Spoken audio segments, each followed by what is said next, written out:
Good morning, everyone, and welcome to the first day of our three-day training course on the commitment to equity approach to understanding fiscal incidence. Glad to have you all here, and I think you'll find this is a nice blend of both the conceptual grounding with which this work is done, but also practically how do you do this? How do you sit down in front of your computer and state and actually do this when you get back to the country program? This will be relatively informal, so please jump in with questions as we come along. And if you have a question, then probably four others have the same question, so don't be worried at all about asking it. Through 3 days, we'll interact and chat and get to know each other a little bit. But so for now, I'll just turn it over to Nora and team. Nora Lustig from Tulane University and head of the CEQ Institute there has developed the CEQ approach, and together in partnership with the bank, both the CEQ and sometimes the IMF and ourselves have conducted, it must be in the hundreds now. Not in the hundreds. Not quite, but I think the bank's at 57 and so it must be, we're over 70. Yeah, so low hundreds across countries throughout the world now. And I think, sort of what started as a little bit feeling the way has now become quite settled in terms of the methodology. And so I think, what you'll see today is gone through refinement and is a lot more settled than perhaps what we originally began. And so, Ella and myself thought actually we'll pop in for the whole 3 days ourselves. It's a bit of a refresher for ourselves too. But I think the other thing that we're seeing here is we've gone from having had a couple of results in a couple of different countries in different areas to a lot of results in a lot of different regions over a period of time now. And Nora and the team have started doing a couple of papers which have started to say what are the lessons we can draw now that we've actually built up quite a body of evidence across the countries. And so I think that in a certain sense it's moving into another phase where we can start to draw some real conclusions about different aspects of fiscal policy and what it means for poverty and equity. So, Nora.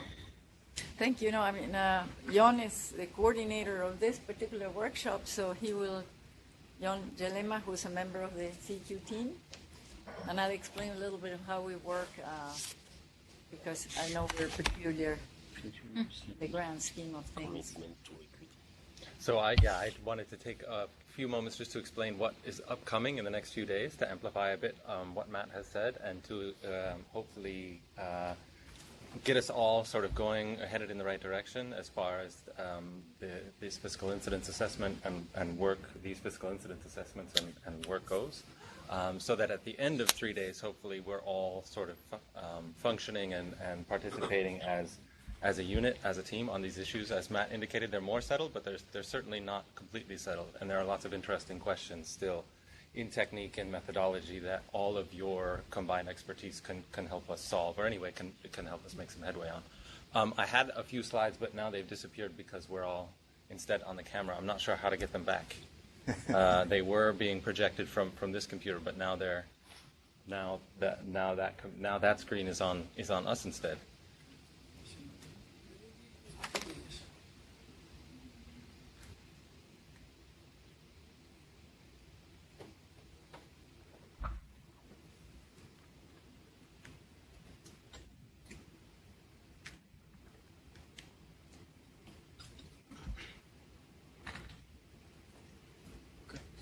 So what do you need to press?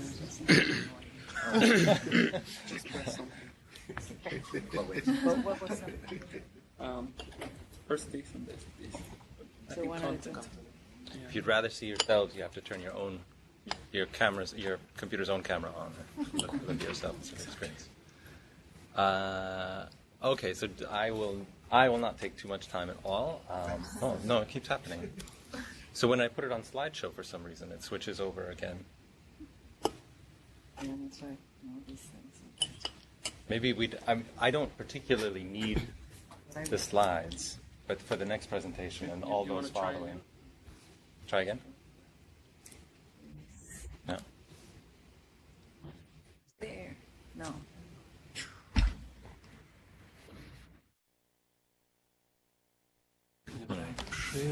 There it is. It's back. So Okay, perfect. we don't know what it depends on. No, but we've got somebody who can. You've got the magic buttons now? Okay. So, as Matt indicated, the course that we've been doing this now for a number of years, since 2013 at least. I want to call this the 6th annual. I think it may be the 6th or the 7th annual, depending on how you define the years. But this course has evolved as well, given the number of countries that we've completed, given the number of policy dialogues that have sort of started, and as a result of these CEQ assessments, and as a result of the engagements that you all have in the countries in which you're working. And we've, since the beginning, structured it as a practitioner's primer. So we do visit methodological, theoretical and methodological and conceptual questions, but it's primarily with an eye towards getting everybody up to speed to actually participate in, to produce a CEQ assessment. Do they have a syllabus? Does everybody have the syllabus? So the syllabus for the course, as well as all of the presentation materials, are currently being uploaded by Christina to SharePoint, to OneDrive. So the syllabus, maybe I'll go through these. I'll go through these slides quickly, and then we'll put up the syllabus afterwards. So it's a practitioner's primer. We spend a lot of time going in between sort of methodological or conceptual questions and their real-life application, or their application in STATA. STATA is the program that we use at the CEQ Institute for basically all of the statistical modeling that we do. So this course is very much STATA-based as well. So we translate the sort of methodological highlights or the methodological necessities into STATA code, day by day, and sort of concept by concept. And as I indicated, as Matt indicated, by now we all among us have so much experience that we can share with one another to help us operationalize all these fiscal incidence assessments and the tricky details of fiscal incidence in each of the country settings in which we might be working, in which we're working today or might be working in the future. Here's a sort of narrative version, if you like, of the syllabus. Today, day one, after I get done, after I'm done with this part, Nora will take over an introduction to the theory behind fiscal incidence in general and the CEQ assessment more particularly, the methods and the key results that have so far been percolating up to the top from all of this country work that we've been doing. There's also a discussion today of one of the sort of what we are calling analytical frontiers in fiscal incidence assessment work. And today's analytical frontier topic is on top incomes. So adding or trying to understand what's happening at the top end of the income distribution, given our very limited income information in, for instance, a regular household survey or an average household survey. Day two opens up the CEQ assessment toolbox and explains step by step how to construct all of the different CEQ income concepts that are necessary, or that are the sort of cornerstones, the keystones for doing a CEQ assessment. And day two is very much a opening up the CEQ assessment toolkit, but also opening up STATA and making sure that people understand how these CEQ income concepts are created in STATA, as well as sort of conceptually. Day two's analytical frontier topic is fiscal impoverishment and fiscal gains to the poor. So this is an index or a distribution, a welfare indicator that goes beyond traditional poverty head counts and other measures of welfare, and that is unique to a CEQ assessment in that it tracks individuals who before or after the application of fiscal elements may have become worse off or better off, rather than, and that is something in addition to an anonymous poverty head count. And that we'll cover in more detail on day two. Day three, more of the analytical frontiers, we're having an extended discussion on in-kind benefits. So fiscal systems spend a lot of effort, usually spend a lot of money on delivering in-kind services, health, education, sanitation, housing occasionally, and valuing those expenditures as benefits to households is not in any way a straightforward task. So we'll spend quite a bit of time talking about that. As well, on day 3, we'll cover effectiveness indicators, which are another CEQ specific or CEQ proprietary quantity that Ali Anami, who's sitting behind me, is here to explain to you. That is part of the toolkit that we've added to the CEQ assessment since 2013, making the results that we're compiling much more effective in making our discussion of the cross-country results that we've compiled much more interesting for the fiscal authorities, much more interesting for ourselves, because we can start comparing in a valid and sound way how effective certain instruments are at reducing, for instance, inequality or reducing poverty. And then finally, on the final day, we will have 3 or 4 sessions that explain how all of the results in Stata, how all of the entire CEQ apparatus is then transferred to a usable format, that is to say Excel and Excel sheets. And there are a couple of different ways by which all of the output generated can be transferred automatically to Excel and then also edited and narrowed down to a sort of core set of charts and graphs and quantities, also in Excel, that are presentation ready. And finally, the quality control process. So we at the Institute do a lot of reviewing results that have been produced both by ourselves and also by teams at the World Bank, teams at the IMF, so on and so forth. That quality control process is also improved greatly since 2013, since this whole apparatus began. And there's now quite a bit of quality control that the individual analyst can accomplish his or herself before sending the results out for review. So that's the content of the next few days, and the goals and objectives that we have coming in here are that those who don't have much experience doing these yet become familiar with the data needs, the resources necessary, the data needs, the analytical skills necessary, as well as the sort of as well as a familiarity with what of these CEQ assessment results might be brought to bear, for instance, in a dialogue, in a policy discussion with authorities in countries in which you're working. So whether it's with the Statistics Office, whether it's with the Labor Ministry, whether it's with the Finance Ministry, whether it's with the social welfare people, that you understand what quantities you can produce with a CEQ assessment that are then relevant and useful and effective for your discussions with the policy authorities. And for people who have been doing this for a while, we would like to make sure that you're up to speed on the sort of the newer tools, the newer innovations that are now standard in a CEQ assessment, as well as increase your comfort level, your efficiency with some of the tools that haven't changed very much. So this valuation of in-kind benefits, for example, is one where experienced analysts, the people sitting in this room who have done this before, we think can give a lot back to the CEQ assessment methodology, in the sense that you've sat through these things before.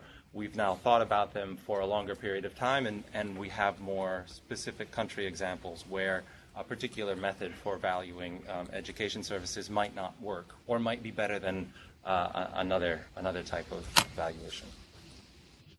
And then finally, there's time, I think, for us to pat ourselves on the back. As Nora will explain later, a lot of this work we have done in very close collaboration of the CEQ Institute and the World Bank, and individuals and consultants working for the World Bank and individuals and consultants working for CEQ Institute. Nearly half of the results so far compiled are a result of this collaboration. So I think we should take some time to celebrate that, as well as continue to plan for work in the upcoming years to make these, to further disseminate these tools, make sure that the newer quantities, the newer methodological bits that we've added are standardized and are brought to bear on the discussions that are ongoing as well. So with that said, instead of saying thank you, because that sounds very final, let's kick things off. I hand it now over to Nora, who, as you know, is founder and director of the CEQ Institute, as well as the Samuel Stone Professor at Tulane University. He's also a founding member of LACEA, the Latin American and Caribbean Economics Association, as well as there's too much for me to remember off the top of my head, so it's all in my notes. No worries. The list of accomplishments is long. She was a co-director of the World Bank's Development Report in 2000, editor for more than one journal, including the Journal of the Economic Inequality Forum, as well as a member, invited to be a member on the Atkinson Commission on Poverty, and as well as the high-level group on measuring economic performance and social progress. And in addition is now an eminent person in the G20 Eminent Persons Group on Global Financial Governance. So needless to say, there is no better expert, no better individual to listen to on precisely these matters. There's absolutely no way that there's anybody more qualified or more interesting to listen to on these topics. So with all that said, I turn it over to Nora. Thank you. Anyway, so since we're a small group, I think we will be able, like Matt already said, to do it more informally. I don't know if you can please put my PowerPoint there. And I thought I would take the opportunity and also tell you a little bit what the Institute is about and how we work together with the World Bank before we start with the nitty-gritty. And I don't know, we're going to need the magic buttons here again. I think, in terms of the modality, feel free to ask. If we see that things are taking too much time, then, we make the adjustment. But I'm going to tell you what I tell myself and tell all my students and tell everybody that I work with. There's no such a thing as a stupid question. And I don't know, Sue, if it's true or not, but I was told that it's a Chinese proverb that says that if you ask a question, you may sound stupid for 5 minutes, but if you don't, you'll be ignorant for the rest of your life. So I apply that with a vengeance, and I don't mind if I sound stupid for 5 minutes. So please do likewise. Let me start also by taking advantage of the fact that we have a good number of the people that are members of the CEQ team. So I'm going to ask you to introduce yourselves. Why don't we start with my right-hand man here, Ludovico Feoli, my colleague from Tulane University, who is a professor of political science. So we are not all economists. We have some political science inputs into something that's so relevant for policy and politics, not like the budgets. Very happy to be here. Thank you. He's the director of the Center for Inter-American and Policy Research in Tulane and the director of the policy area of the CEQ Institute. But you say your name and your... Name and rank and serial number. Ludovico Feoli, as Nora said, I'm the director of the Center for Inter-American Policy and Research at Tulane University. I'm a political scientist. I can't add anything to the discussion here, but hopefully we will have some stories to listen to at lunchtime involving policy impact. That's the stage we're at. The commitment to equity has advanced sufficiently now that we have, as John was saying, a body of data that allows us to make some generalizations. And we, of course, want to see how meaningful this methodology is in informing the policy process and improving outcomes in terms of poverty and inequality. We're there now, and we're starting that work, and we're very excited about it. I'm very happy to be here. Thank you. I'm Samantha Greenspun, and I've been doing a lot of the administration on the project. I'm Maya Goldman, the newest member, I think, of the team, and I'm here to learn along with all of you. Hi, I'm Ali. I'm going to stand up so you can see me. I'm finishing up my PhD at Tulane University, basically July, so technically still going to say I'm from Tulane University, but soon be off. Mainly worked on theoretical aspects of the whole methodology. Some of the chapters you see are about that, and then the effectiveness indicator. I also have done the assessment on my own country, Iran, so I have a little bit of experience there too. Very nice seeing you guys here.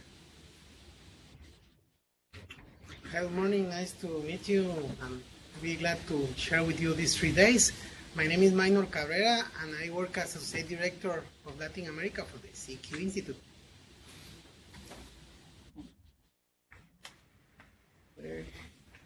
Thanks you. Nice to be here. I'm a third-year PhD student from Tulane University, and I work with Professor Mystique. Yeah, and tomorrow we're going to have Stephen Younger, and later today Sean Higgins, who will be teaching part of the course. Sean has been around for a while. So I think, about you can then look at the slides. It's going to tell you a little bit what the Institute is, that we have this mission. In terms of history, we started in 2008 as a project focused in Latin America. It was born in the Inter-American Dialogue here in DC. And we worked on, at the beginning, 3 or 4 pilot countries. And once we started presenting results, the project started growing like crazy. That's what happened, because now, like we said, we have covered almost 70-something countries when you add the entire array of collaborations that have happened. And it's really very demand-driven, because every time people see results, they want to see what's happening in my country. So when we presented in academic fora, that's how Guatemala came into effect, and that's how Minor, and because somebody was in La CEA and said, can we do this in Guatemala? Part of that story also was the World Bank. Can we do this in non-LAC? And that's how the project started, which gave rise to the project with Gabriela Inchauste, who was a spear leader until recently of the fiscal work, that now you took over, right? The 2 of you. And the edited volume that some of you might have seen on fiscal redistribution in 8 countries in very many regions of the world, except for Latin America. And that's also actually how we got funded. And it's very interesting, because it was in the spring meetings, it was in a panel presenting results for 5 Latin American countries. At the end, somebody approached me and said, can you do this in Africa? I said, well, I never worked in Africa myself, but if you have the data, we can. And it turned out to be the Gates Foundation. And to make a long story short, we have now support from previous grant and current grant, over $5 million from the Gates Foundation to do this kind of work.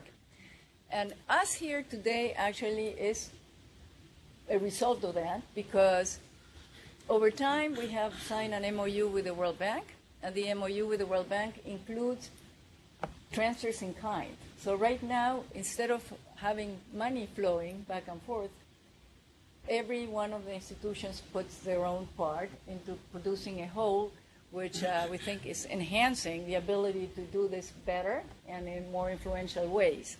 So today's course is a CEQ Institute course funded, in the sense that every trip, the time, etc., is funded by the CEQ Institute, and we have to thank the Bill and Melinda Gates Foundation for this support. So the Institute has these 4 areas of work, and let me just spend a moment explaining. The first one is that a lot of what you're going to see today. We call it the R&D arm of the Institute. And the interesting thing is that fiscal incidence analysis is an area that has been despised by the economics profession, as many of you know, because it's considered to be accounting. Well, it turns out that then it's full of low-hanging fruits. And there's lots of things that then you can start doing that are important and lead to nice publications. So we discovered that there is R&D to be done, and that's why many of my PhD students have been working on this, and actually one of their essays and some publications end up coming from CEQ-related R&D work. Then we have the data center, and let me advertise here that we hope to have a data center that will be quite unique, because at the end of the process, we hope to be housing not only the summary statistics of the results, but also for all the countries in which data, microdata, is available publicly, to post it. So it will be a data center which will have the microdata available to do your own work as well for as many countries as we can. Then we do the advisor and training service. This is an example of the training. And the advisory, actually, we don't do it, from us to country. We are not trying to sort of achieve contacts with specific countries because it's very inefficient to do it we're a small group. So we found a model that I think is working very nicely, and it is primarily through multilateral organizations. Of course, the World Bank is a vanguard in that, but now the IMF is seeking a lot of our inputs in countries in which they are doing Article 4 reviews, but also going through fiscal consolidation programs. They ask us to do simulations to see how they can protect the poor during processes of reducing subsidies or increasing the VAT, etc. And finally, the Bridges to Policy is spearheaded by Ludovico here. And what we're going to be doing now is to see to what extent we can capture in the next 2-3 months. I think we're going to be working on see how much, to what extent we can capture how much of policy influence we've had. Because we know anecdotally that there has been, like in Ethiopia, there have been changes as a result of the CEQ results, by the way. And, but we want to sort of consolidate that, and I think it will be useful also to the World Bank, because then you will see what your own work has been able to achieve. Okay, so let me move. Is this working? Nope? Okay, I'll do it manually. So I'm going to just, this is, the group of people. You met some of them. And I've told you about so the MOU was signed in 2018, February, and we had a celebration at Tulane. I don't know how many of you recognize Maria Davalos came to Tulane representing the World Bank, and we had the president of the university and the provost and somebody from the Gates Foundation, and that was a reception that took place on April 26th. Now we just got another grant from the National Science Foundation, and it's much smaller because they don't give millions except, I think, to health projects. But it's important from the point of view of, if you want, receiving a tag from somebody who gives quality certificates if you do things right. And with Sean Higgins as my co-PI, we're going to be doing this to develop the data visualization. No? So we are a network. It's a huge project, but we are very cheap in terms of fixed costs because everything is virtual, and everything is primarily done with services that tend to be free, like Skype or email, or quasi-free. No? So, but there's a lot of people working on this, and we have lots of partnerships. The main partnership is, of course, with the World Bank, because the World Bank has the critical mass to be our partner. Other organizations, you don't have the people with the skills and the mandate to work on this kind of thing. But the second most important now is the IMF, I would say, no? I think because of the number of countries. And anyway, so we work with many of these organizations, and so far, I think the numbers are, we have 42 finished, for which in the data center we have 31, but there's papers or some product. If you click on the green, you get to something that's a publication or a data point, or a data point in the data center. And 23 are in progress. When we finish this, we would have covered nearly 80% of the world's extreme poor. So it's pretty impressive from that point of view, right? And like I said, we have been successful in publications, in publishing in the peer-reviewed journals. This is the sample of journals that we've been publishing, and so the JDE paper is, you're going to see it, I think, tomorrow, right? The fiscal impoverishment, which is a new measure that we like a lot, the review of income and wealth, and world development, etc. And the World Bank's book. And this is what's coming out now. I hope it's been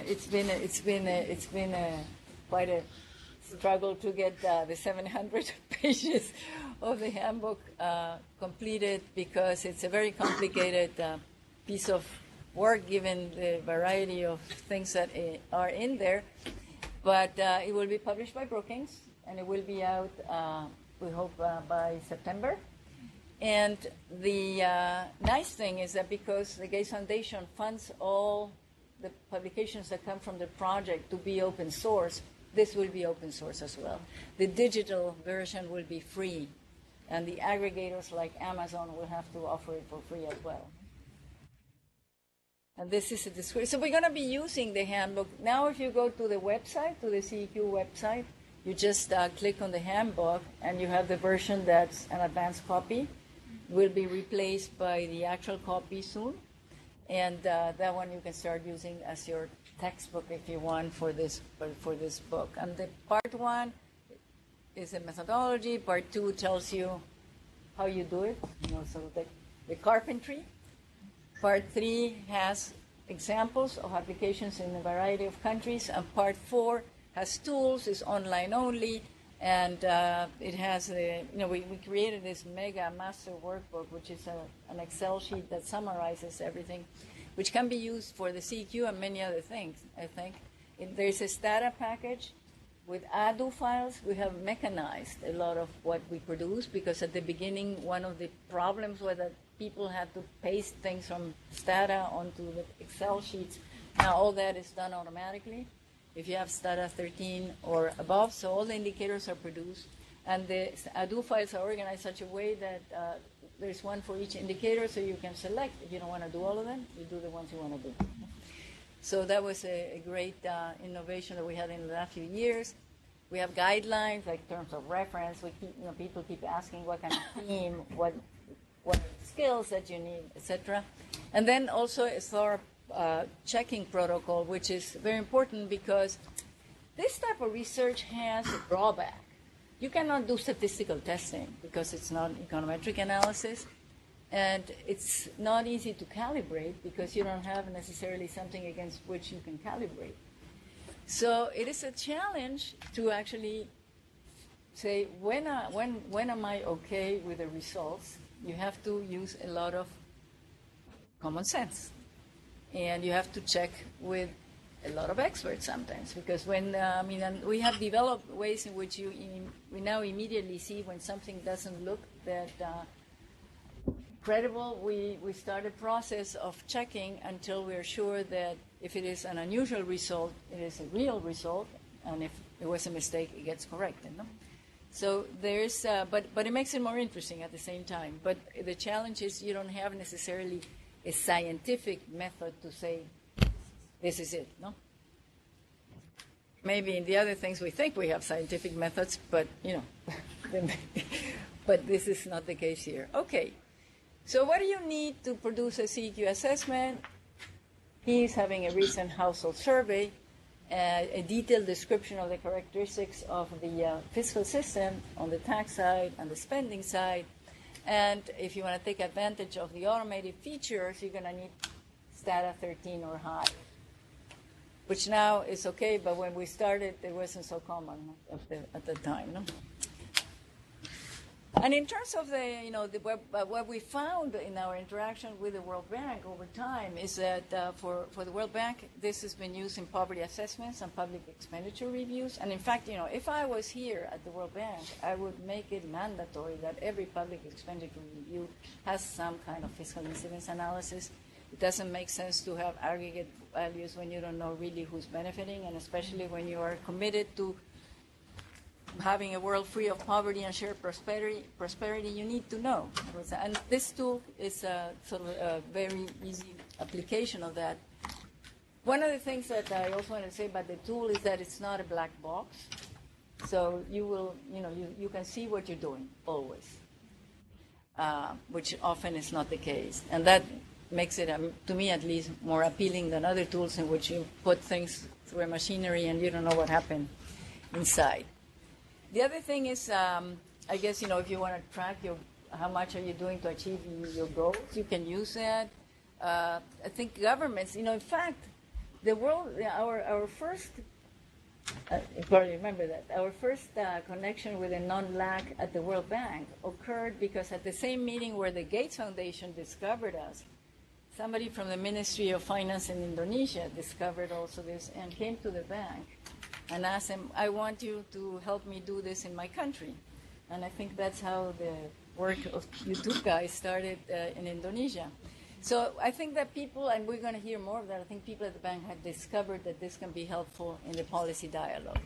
So this is, and the bank, like I said, is probably the only organization in the world that can do this on a systematic basis because of the critical mass of people that you have that can do this, actually. In other organizations, the fund has mainly macroeconomists, so they need to partner with somebody like us or the World Bank, or both. We're doing actually a lot of tripartite now, and even four-partite. There are countries in which the OECD, the World Bank, the IMF, and us. And we have been kind of like the bridge builders, because people say, okay, now do you know that somebody at the bank is doing this? Oh, no. Okay, so here you go. All right. So let me start now with the methodological highlights. And like I said, interrupt me if you have questions. This, you're going to see in the handbook, in the introduction, chapters 1 and 6. You're going to see a lot of material. A lot of material is dense. It took us a long time to understand it. We hope to be able to digest as much as we can, but don't feel bad if you don't understand it the first time. I mean, we can't spend a lot of time on each thing now, but if there are questions afterwards, you can always come back to us and ask, no? I mean, as a follow-up. So we created this sort of word that we call it a CEQ assessment, a commitment to equity assessment. And we say we ask four main questions. One is how much do you reduce inequality and poverty through the fiscal system. Then you also want to know how equalizing and pro-poor, and I'm going to define pro-poor throughout, at some point in my presentation, specific taxes and specific government items of government spending are, how effective they are, meaning can you get more out of your buck, or how could you reduce how much you need to achieve the same. Those are the indicators that Ali will present tomorrow. And also we can use this as a policy simulation tool, even if it's at this point a manual policy simulation tool. It's not a micro simulation model, but you can actually begin to see what happens if you change things in one direction or the other. And I think, Jon, you have done a lot of this for the IMF in particular. So I already told you what you need. So in order to do fiscal incidence analysis, you need to know the four basic operations. So I think we're all fine, because you need to know how to add, subtract, multiply, and divide. And the bottom line is very simple in the sense that you start from a preface concept of income, the income before taxes and transfers. And this one can be defined in different ways, and we're going to go into this in a moment. And then you have to find a way to allocate the taxes to the various households and allocate the benefits. And the allocators are the S's here. And that's where the challenge lies. How to allocate taxes and transfers to households and then to individuals, but we do just, once you have it by household, you divide by the number of members and you have an individual allocation, and you get the income after taxes and transfers. So that this is a bottom line, right? This is what fiscal incidence analysis is about in the plain vanilla case, in which it's an accounting framework, in which you have you have the accounting, the aggregates. Now we disaggregate them and we allocate them. So what are we including in terms of fiscal interventions? The fisc is something rather big and includes many different ways of collecting revenues and many ways of spending. We do not cover the entire spectrum at this point. What we're covering now are these. Direct taxes, but actually we shouldn't put direct taxes there. I'm going to change it in the future to payroll and personal income taxes, because we are not doing corporate taxes yet. But we're working on that. That's one of the frontier areas that we are going to start working on. Direct cash transfers, the non-cash direct transfers such as school uniforms or food, the contributions to pensions and social insurance, indirect taxes on consumption, indirect subsidies, and in-kind transfers such as spending on education and health. We do this by monetizing the benefits at average government costs. And you're going to, this is going to be now sort of like very quickly, but what you're going to be doing in the next 2 days is learning how you allocate each one of those, where you get the information and how you allocate them to create your post-fisc income concept. So we have now 4 income concepts.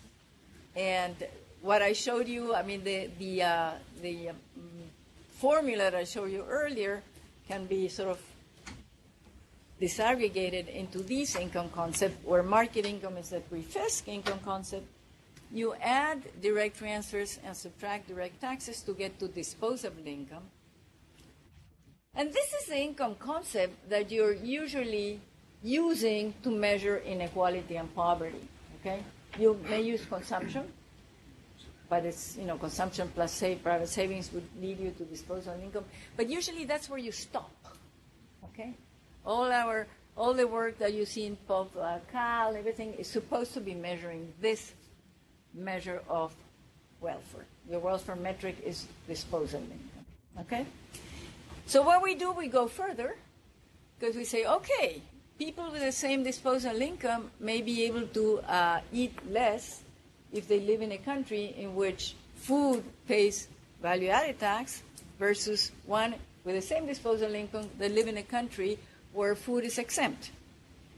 So there is another stage that comes through the indirect components of the fiscal system, indirect taxes like value-added tax, sales tax, excise tax, which Alan is working a lot on now on tobacco, he was showing to me, and also subsidies, energy subsidies, food subsidies. And the consumer income concept was not in the radar screen before, and now I think it's taking front and center when you want to analyze the welfare effects of fiscal policy. This concept, I was told by Jean-Yves Duclos, was introduced by the Canadians. I can't confirm with him now. I wanted to go back, but he's a Minister of Family and Social Welfare in Canada, so he's very busy. But some of you have probably read his stuff, because he's a very well-known academic working, among other things, on fiscal incidence and theory. So this consumable income concept is very important, and I'll show you later why. Okay. Now, why is it interesting to distinguish between the direct component and the indirect? It also has a parallel in consumer theory, because the direct part is actually shifts in your budget constraint. If you think about the typical indifference curves, so it shifts outward, shifts inward. And what happens with indirect subsidies, indirect taxes, there's changes in your slope. Okay. So there's a connection there between what happens here and the consumer theory. We also have done one more step that is essentially adding the monetized value of public services in the area of education and health, a government cost. And I don't know how many of you are familiar with the sort of proposals that are out there in terms of this national accounts and distribution of national accounts, the Canberra group that defines, what should go. There's an extended disposable income concept. That's the way they call it, extended disposable income, which goes from disposable income and adds the imputed value of services. But it didn't include consumable income. We're now in conversations, particularly with the OECD, so that they also are able to propose to this sort of norm-setting body to include consumable income as part of the array in the national accounts.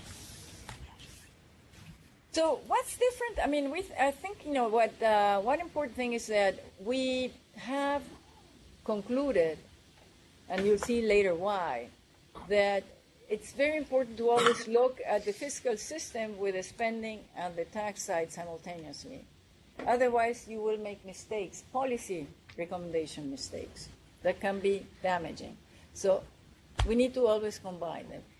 Ours are a comprehensive standard fiscal incidence analysis, probably among those that exist the most, especially in terms of the fact that we've done it in so many countries, right? We have harmonized definitions. We found that there was a problem in the conversation in terms of the vocabulary that people were using. And now, there's been and it's very important because otherwise some people think when you say a word like progressive, later I will tell you, for some people it means certain things and for other people it means other things. And if we want to have communication, we need to have the same interpretation. For welfare indicator, we have developed our tool in such a way that for now you can use income or consumption-based surveys because otherwise you would be paralyzed, given that most of the countries have either one or the other and very few have both. No? The allocators, in terms of how we calculate the SS, the famous SS here, they vary because it depends on what information the survey that you're using has and how reliable that information is. So what we offer is we try to be very, very transparent so people know what we're doing. And in the harmonized database that we plan to put in our data center, the do files of how the income concepts were constructed are going to be there. So you're going to be able to see what people assume to generate the allocators in case you want to replicate or change. No? We try to use secondary sources to a minimum. If you look at many of the studies that were out there that compare results across countries, and you read the small print, you see that they relied a lot on secondary sources. Some of the most famous ones relied a lot on secondary sources. That is disappearing with this tool now and the applications that we've been able to. All right, so I'm not going to go into, the imputation, simulation, inference, prediction, alternate secondary sources. Sean will explain how different approaches, you have to be ingenious in order to get the SS, and in a way, the allocators, the SS are the allocators, and in a way that you're satisfied with the assumptions you make. No? And that makes it interesting. But so he will explain the differences between those when he presents the actual construction of the income constant. That's what you're going to be doing here when Sean starts, right? How do we get from market to disposable? How do we get from disposable to consumable? How do we get from consumable to final? Sorry, quick Yes. question. So the shares are mostly about elasticities? Excuse- Like they basically relates to elasticities? No. The shares, let me give you a couple of examples. Later, you're going to get lots of examples because every country produces different challenges. Some surveys have data on transfers, right? So, for example, the Mexican survey, the Brazilian survey say how much Prospera, how much Bolsa Familia people receive. So you may take it directly from there, but then you need to check. Are the beneficiaries, the number of beneficiaries that the survey is telling me, do they match what the administrative data says? Do the totals? And you need to decide if they don't match, who do you believe, the survey or the admin? Okay? Well, there, you can't do it without talking to people in the country. And in the case of Brazil, everybody says, look, the admin has been audited. To every single people we talk to, they say the admin is correct. So you correct the data from the survey to replicate the admin. And there is a program that people at IPEA in Brazil developed that allows you to predict for those who are not part of do not appear as beneficiary households, you can include them as, impute essentially a value to those households because they should have said, yes, we did receive it. No? In the case of Mexico, we hear the opposite. Even Coneval, the National Council of Evaluation, says, we don't believe the admin data, so rely on the survey. So you have to make decisions that have to be based on knowledge that is in the country.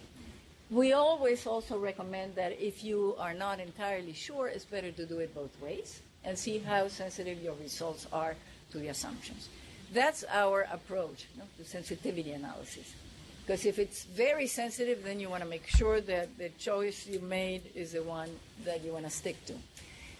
Then, for example, let me tell you what happened in Argentina. We wanted to disaggregate, distinguish between the non-contributory pensions and the contributory pension income.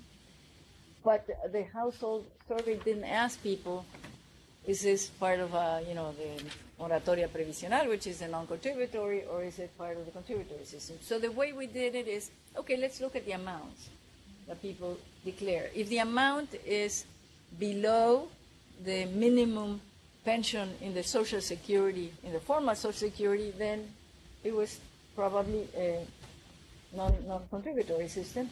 And that we call inference, okay? Because you have to infer from the numbers.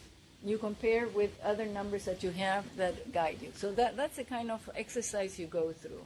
And you learn an enormous amount of detail about the countries in the process. It's actually, there's a lot of externalities from this work, as some of you have done it know, for your own development, if you want, professional development. Did I answer so there's no elasticities here, okay? Sure. Right. So at this point, we have the limitations that this analysis has is there's no behavioral responses, no general equilibrium effects, no intertemporal effect. However, we do economic incidence rather than statutory. We're not replicating the legal system. We're trying to sort of capture evasion, avoidance, incomplete coverage, etc. No? Take up. So it's not sort of like a knee-jerk application of the law. You have to include assumptions about how the S's are constructed that take into account if there is, like I said, tax evasion, tax avoidance, if there is incomplete take-up by beneficiaries. It's point in time, although by now we have already started to have more than one point in time for some countries, so we're going to be able to see the marginal changes from one point to the other. The behavioral responses we're planning to, it's interesting because every time that I say that that's one of the problems, how many of you know Abhijit Banerjee? Who, they're the behavioral kings, right? He says, don't worry about it. So I said, well, if you say it, maybe I shouldn't worry about it, but I do worry about it because maybe in some countries and some programs or some taxes will have behavioral responses that you want to model. So we're going to be working on adding approaches on how you can incorporate to the framework the behavioral responses and general equilibrium effect. So we do, like I said, it's not a knee-jerk application of the law. We have, and also we need to make some tax shifting assumptions, which, because we don't have behavioral responses, essentially are assumptions about, if you're in the case of taxes, transferring the entire burden to someone. So in a way, you're assuming an inelastic world. The demand for labor is inelastic, and the demand for the goods as well. So the economic burden of direct personal income is borne by the recipient entirely. The payroll and Social Security, likewise. The consumption taxes are shifted forward to the consumer. But people think that in the short term, as a picture of what's happening in the country, it gives you a good photo, if you want, of the short-term impact. And like I said, I think that you can even manually right now add some supply or demand responses and see to what extent that would affect your results. No? The tax evasion assumptions depend on the country because may be different, of course. But we follow more or less that if, for example, if in the survey somebody says they contribute to the Social Security system, even if they don't say how much, we consider them as being formal. And those who say that they don't, we treat them as informal, okay? It doesn't, and in the case of consumption taxes, if we can have information in the survey from place of purchase, people buy in the open markets, in the street, probably they didn't pay the VAT. They may have paid the indirect on the inputs, but that is, you're going to talk about that tomorrow, right? In your to capture the indirect effects. So you try to sort of introduce as much realism as possible, given what you know about the country. So in some countries, it was decided, okay, let's assume rural areas don't pay the consumption tax. So, it's a lower bound because probably some of the rural areas are paying consumption tax. And then you can play around and say, okay, what happens if I say townships that are from this side to this side pay? and only the very small ones don't pay consumption taxes. And in some countries, even in Latin America and Mexico, there's many areas that are completely isolated from the market almost. No? They're very remote. And so a lot of the economy is self-contained. So the interaction with the market is small, and probably they do pay very little in terms of taxes. But in other parts of the world, that is different. So you have to adapt this. And then, monetizing the in-kind transfers, right now we use the average cost approach to government. So, for example, from the government, you can calculate how much does the government spend on primary school and how many children are enrolled in primary school, public education. You get per student the cost, and then you go to the household that is sending the kid to a public school for primary school, and you add that amount. So we're not saying that this is a reflection of quality or whether this is going to result in higher income in the future. The only question that we're answering with this is how much would the income of a household have to be increased if they would have to pay for that service at what it costs to the government. No? That's a way to interpret that results, right?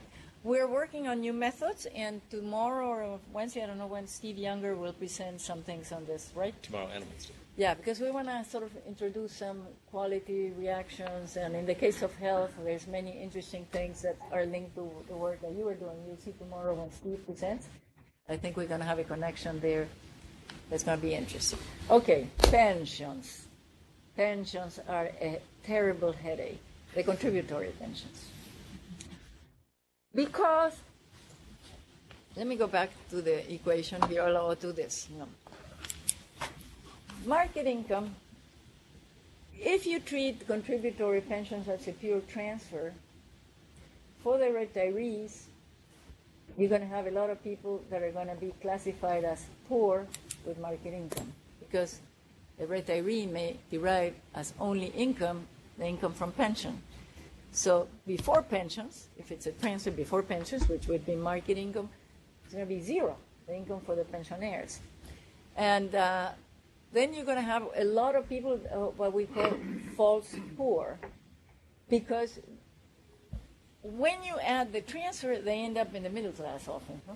Because they're usually people in the public servants. They get a very nice pension, so they're shifted immediately. So the counterfactual of zero income is probably not correct in this case. So what did we do so far? What we did, and then when I'll show you the result, remember this. I'll come back when I show you the results, and you will see how important the assumption is in countries that have a lot of old people and very developed Social Security systems. Depending on whether you treat it as deferred income or government transfer, the redistributive effect is enormously different. Because in one case, you had a lot of people you treated as poor in the government transfer case, and in the other case, they're not poor before, because the pension is treated as part of the market income, the deferred income. So and by the way, you have to think about this regardless of the system. Do not think it's pay-as-you-go, individualized, notional, doesn't matter. The way you want to think about pensions is it something that people were forced to save during their active years, and then they get a benefit when they retire? No? So it's deferred income. But instead of them making the decision, the state told them, the state has a piggy bank, as Nick Barr says. The state told them, you have to put this away because they're worried about myopia. People do not think that they will need money when they stop working.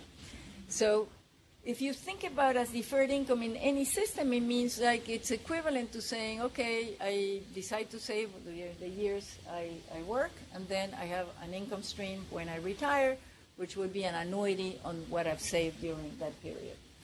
If you're in an individualized account system, that's exactly how it works, because it's yours, the security. If you are in a public pension system, the amount of tax or subsidy you receive actually will depend on how much you get when you retire. So this is an interesting question, and we're trying to sort of see how can we extrapolate information from just cross-section data.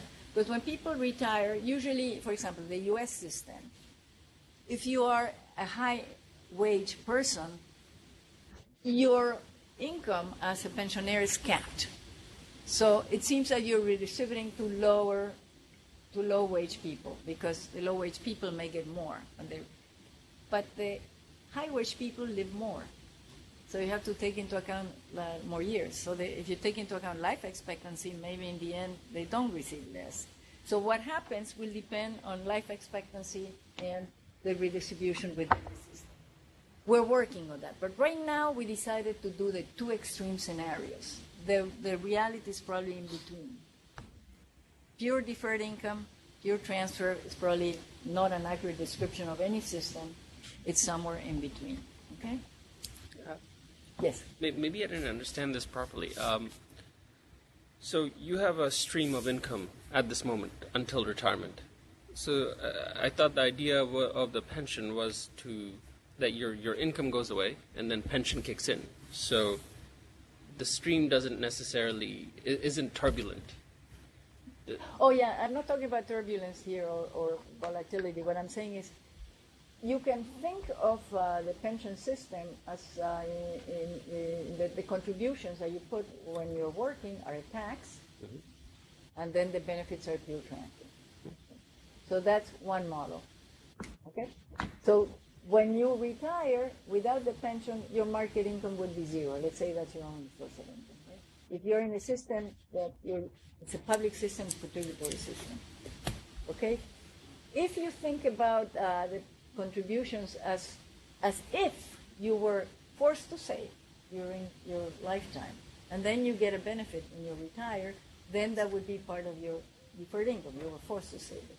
Now, at the bank, at the World Bank, you are all in the individualized system because you put something, your employer puts something, and at the end you get what you put in, right, and with a certain return. So that's a pure deferred income, but it's a private system here. Well, I mean, it's within the bank. In some countries, they do have, like Chile has this only at this point, or I don't know if they've introduced or they reformed some of the little bit, right? But when they reformed, the first was from a Social Security system that had a machinery of distribution in the Social Security system. They moved to individualized accounts, which is like the World Bank works, no? But and that's.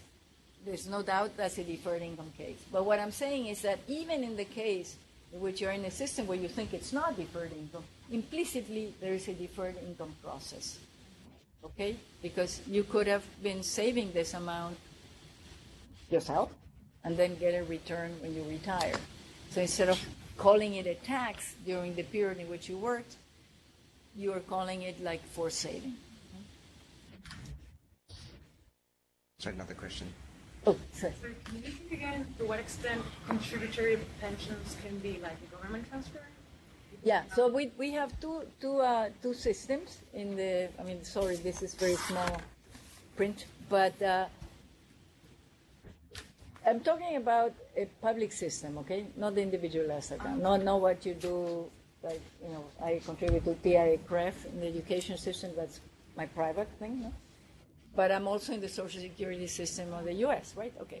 So shall I treat this as a pure transfer when I receive it? Or is it something that, you know, the state has been sucking about, I don't know, how much do they take from us in the FICA? 7-10%, I think, of our income every month to put in the Social Security bag. So I could think about it as, okay, I have been putting this amount over the time in which I worked for the U.S. Sometimes I was working for multilateral, so I didn't pay them. And what I receive when I retire is going to be a deferred income because I can treat that. Or I could have thought of all my contributions as a tax. I don't know if I'm going to get them back, and then my pension as a transfer. So those are the two schemes. And we produce both scenarios, and like I said, the real world is probably somewhere in between. But for some countries, it makes a lot of difference if you assume one or the other. Okay. So, we do a lot of sensitivity things that, for example, you may want to use equivalizing per capita.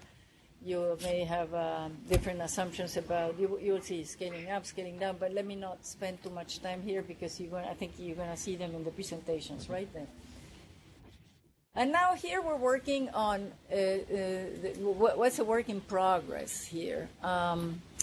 Corporate taxes. Well, something very interesting. I just came back from spending 2 months in the Paris School of Economics, which is sort of a paradise for all of those of us who are interested in inequality and fiscal incidence, because there's lots of people doing this type of work. And corporate taxes, what's going to happen, you have to go to a preface concept that's going to be one step further in the ranking. You're going to start ranking people by a different income concept that will take into account the profits that were distributed and the undistributed profits and how much then they're taxed. So you will have another level at the top that will be used to rank people. And I was just at a seminar there, a presentation on the Swedish system, and that sort of caught my attention, that when they included the undistributed profits, the Swedish system of direct taxes had some regressivity at the top, even in Sweden, because you didn't include before undistributed profits. Undistributed profits are taxed at much lower rates. I mean, that you've heard Warren Buffett saying that I pay much less in taxes than my secretary. That's what's going on, no? Right? So this is one of the things we're going to be working on, and hopefully we will be able to have a method that will allow us to capture that.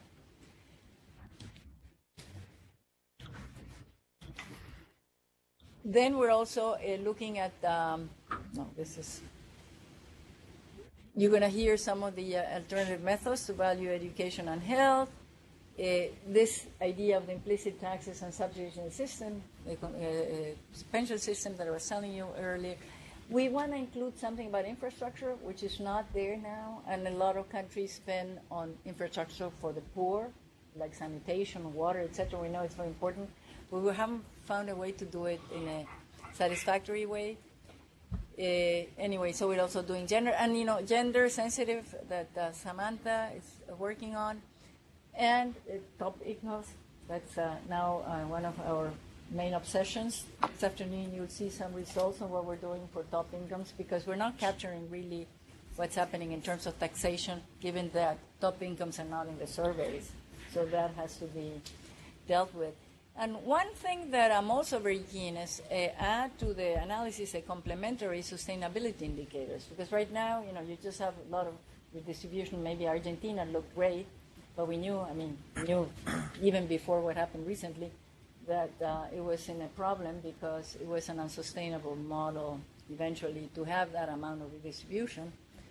And so we want to attach complementary indicators that will give macro demographic, because demographic transition will result either in a lot of demand for education or a lot of demand for health as the people age. And also a check of whether you're eating up your natural resources. You think you're paying with recurrent income, but maybe you're not. So we're producing some methodology to do this as well. All right, so let me now go into the analytics of fiscal redistribution, which apply to either this accounting approach of fiscal redistribution or to any, what I'm going to show you now applies to if you have a general equilibrium model, whatever, doesn't matter. But how am I doing with time? Because I don't have my syllabus here. Right. We really need to have a syllabus available. There was a sort of coffee break scheduled for just about now, Okay. but then we're being joined by people from Egypt and other parts far-flung at noon, right, for the policy discussion. So I think it might be best if everyone is okay to forego the 15-minute coffee break and continue with the... Yeah? We only now have another hour and 10 minutes. Is that okay? Or would people prefer a break for water, for coffee, for... Yeah, water is there. Water came. Oh, perfect. Okay. It's a small enough room also that it's okay. It's perfectly okay to get up and take what you need, exactly, from the table and come back and sit down while we continue. Well, why don't we do that now? So few minutes to pick Sure, up sure. your Okay. coffee? Yeah, it's a good place for a break. So we'll try to start again in 5 minutes or so.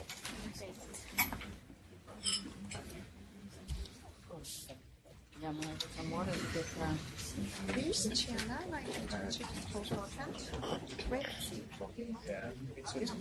Nora? Yeah. Oh, sorry. Sorry. For the question on the pension, so is it related to whether the pension system is funded or not? no, actually, that's what's interesting. The issue, but of course, if it's funded, then you're always in the deferred income. Right, exactly. But the pay as you go, there's also an analogy that it's happening because even though you don't think it's happening, you have been contributing. You expect something through the machine of Social Security, so you could calculate whether what you get and for the years that you get, is it something like, is it like I would have gotten Like a permanent income? No, I mean in the individualized system, that's fully funded, where you put in money and that's what you get. Right. You can compare what would I have gotten if my contributions were put in a system in which I would have gotten what I would have gotten in an individualized account system. Okay. And then compared to what you actually get, which is what you get as a pension after years you live. After, and then you can compare, and when you compare that, you will know if you were subsidized or you paid a tax. The actuaries do. The actuaries have to do that all the time for insurance companies. Okay. You have to This is estimate. really complicated, right? Well, we're trying to see whether we're not doing this at this point. We have to do extremes. So Right. pure transfer, but we're trying to see whether we can come up. If you have a history of,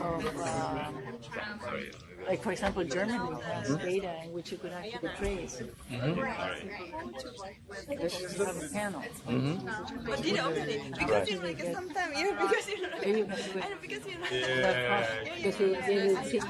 Okay, what if I put all the money that this person contributed in private scheme, how much did they get, then I compare how much they got. Sure. But we're trying to see whether we can do something like that with just cross-section. But I feel that, as far as I understand so far, so the CEQ approach is like at a point in time. It's not about like a long term. I see all the assumptions is like short term. So like it's a complement to what you do.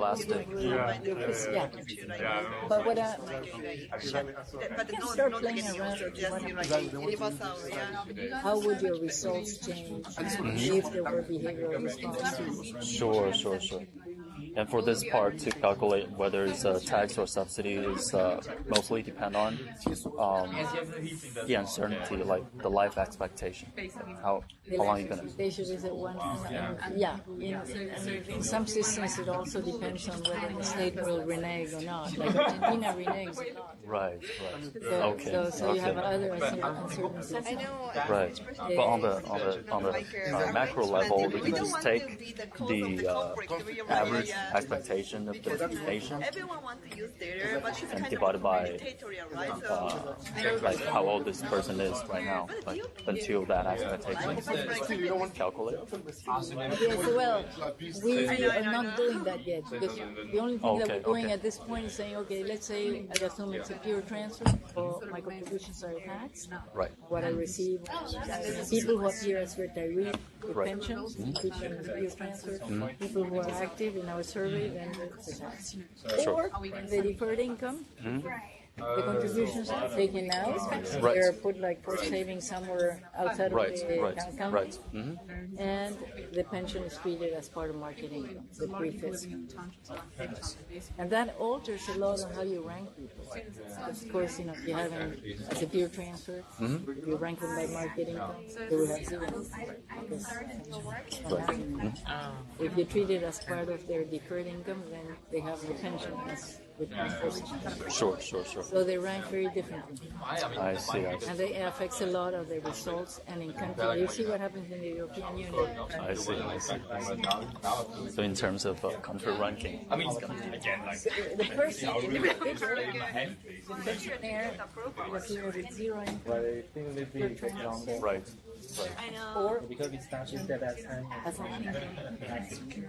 it's a nice position, same person would be ranked among the poor, just pure transfer, or among the class. Oh, sure. Thank you. Okay. Also expanding that. You did it.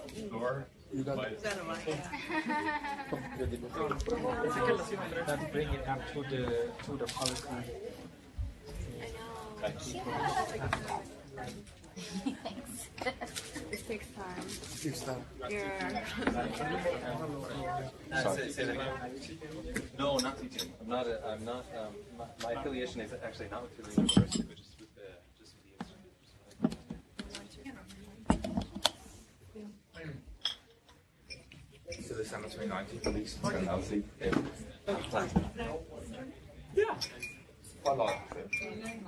Yeah. I appreciate because like my news is very analytical, so that's really nice. Something like that. Good mix, just like stays on stuff, and then just like right. You know. My dreams.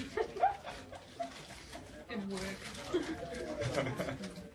That's good. Yeah, no, it's cool. You got like families here. Oh yeah. Also, we should work with your everything just to use. You have like My dad's sister. basically high income. Your sister? My dad's sister. Oh, your dad's sister. So you have like everything. Yeah, so they live in That makes it kind of. Yeah, Exactly. Yeah. My brother's in Memphis.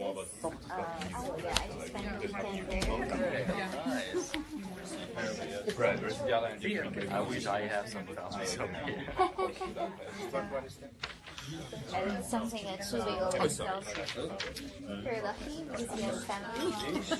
I don't know about the but mine's quite like an extended family. Saying that it's like Thank you. 13 is like The 13.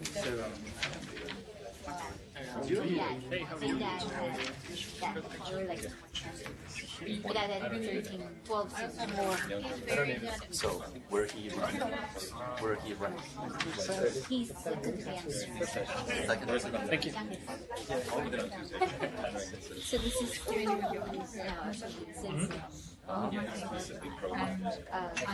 older,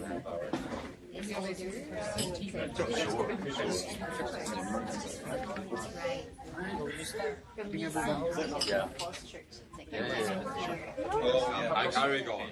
That's left over from what I thought. Yeah, no, I think that's right. So that's just More. Yeah, that's just. I babysitted. the other teams were quality control and Maybe cousins of mine. Yeah. really done the Anything being done in the Philippines, like national census, Yes. ASA.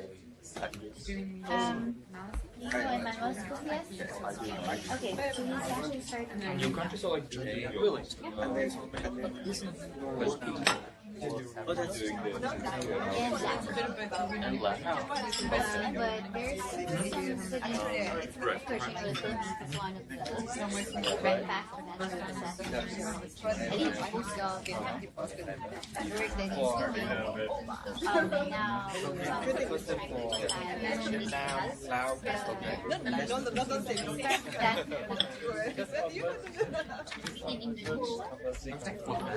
so now, in Vietnam, I'm not just here, so now we expand. So yeah. Previous studies you studied in Vietnam is like assessing the impact of several disasters on Ways of measuring actually.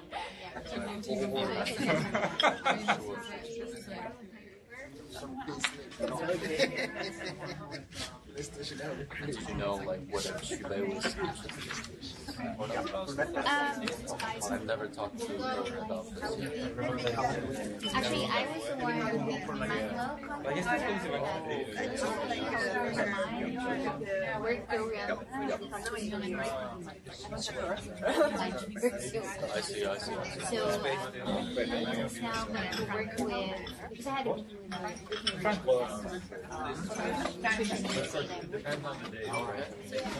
so it's now going to be SPJ, which makes more sense. Social protection. Okay. Cool. Yeah, so I have another colleague. Okay. Michael and Alex. Thank you.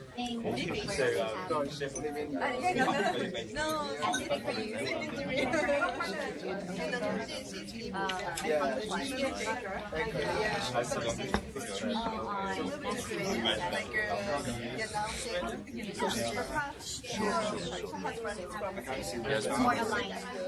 Yeah. I think more social protection topic. Angle, yeah. But it's good because So in Myanmar, what kind of stuff do you guys work on?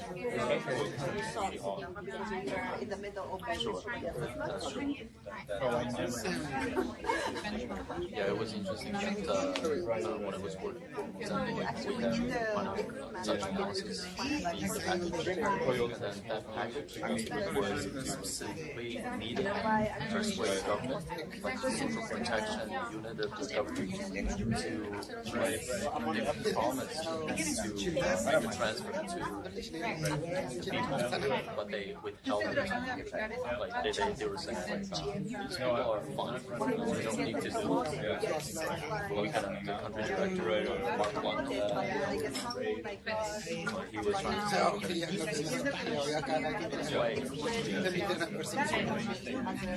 use that rhetoric. So we had a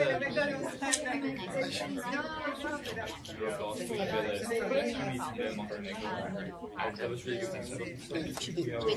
Use that as a new problem? No, it's Oh, okay. hearing out. You know, on the average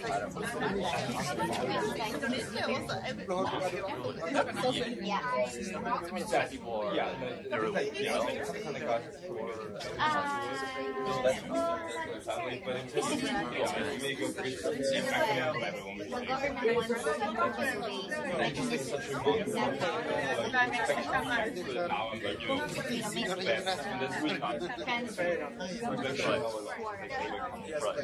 But of course, the other way of saying it is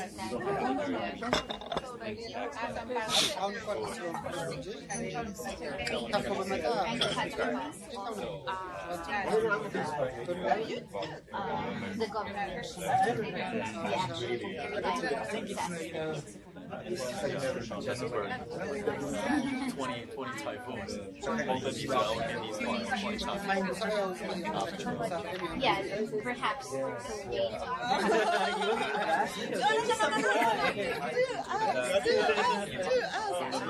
Remember in the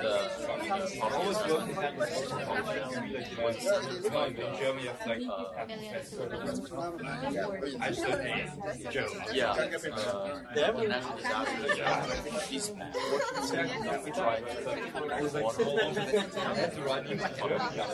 so it sounds like maybe there's holding on to the bags of disasters already. The fact, for example, the land price or the housing price in certain areas or selected in the area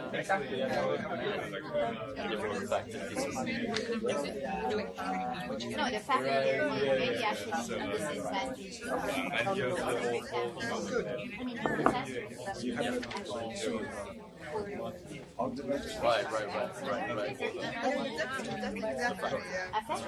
But to begin with, they don't have. And like, for example, they would have. You said that better house.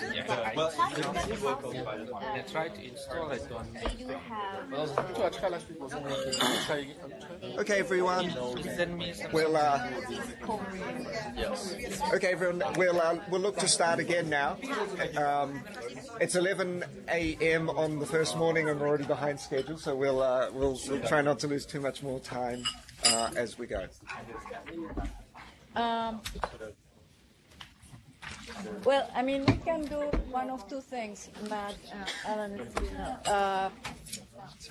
I could skip this and go to the This place is refer.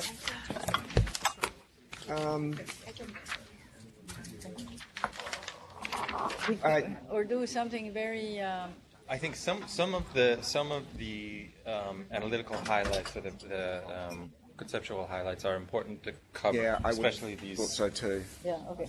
This surprising, non-intuitive result conclusions, right. and then maybe skip to the results. Yeah, so let's go through this, and then we'll find a place in there to make it up to.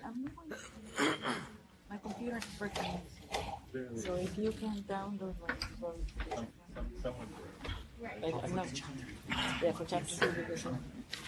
all right. So this, I mean, apologies. We're going to have to go through this rather quickly, and it has some new stuff. Yeah, for any of you who have worked on fiscal incidence before, you're going to have to kind of put your prior knowledge in the backstage, and I don't want to say throw it in the garbage, but some of it you will, because as we started working on this, we realized that this was an area that was left undeveloped, and it shouldn't have, because the inputs, the analytic inputs, have been there for quite some time, particularly by Peter Lambert, which I don't understand why people haven't focused. I mean, that's an interesting case in which the way knowledge evolves, one always thinks that everything that you need to know, someone picks it up soon enough to actually be part of the collective knowledge. But some of the work that he did remained completely ignored until we came, actually. Some of his work. Other work he did not. But the part that's relevant for our work, Lambert, I mean, now I cite his book. I don't know how many of you know it, but it's a theory book on the distribution and redistribution of income. And it's used a lot in graduate courses that look at income distribution inequality. But some of the things that I'm going to show you today, he published in a paper in 1985. And, you sort of say, what happened? Why? I mean, you'll see in a moment why. So, we keep paying tribute to Peter, who has been in ill health also. So, he's now in the U.S., in Oregon. I don't know. So these are the 4 key questions that, again, you were going to answer regardless of whether the fiscal incidence is an accounting framework or not. The questions will be able to be answered if you have any system, including one that has a general equilibrium effect. So this is generally applicable. Okay?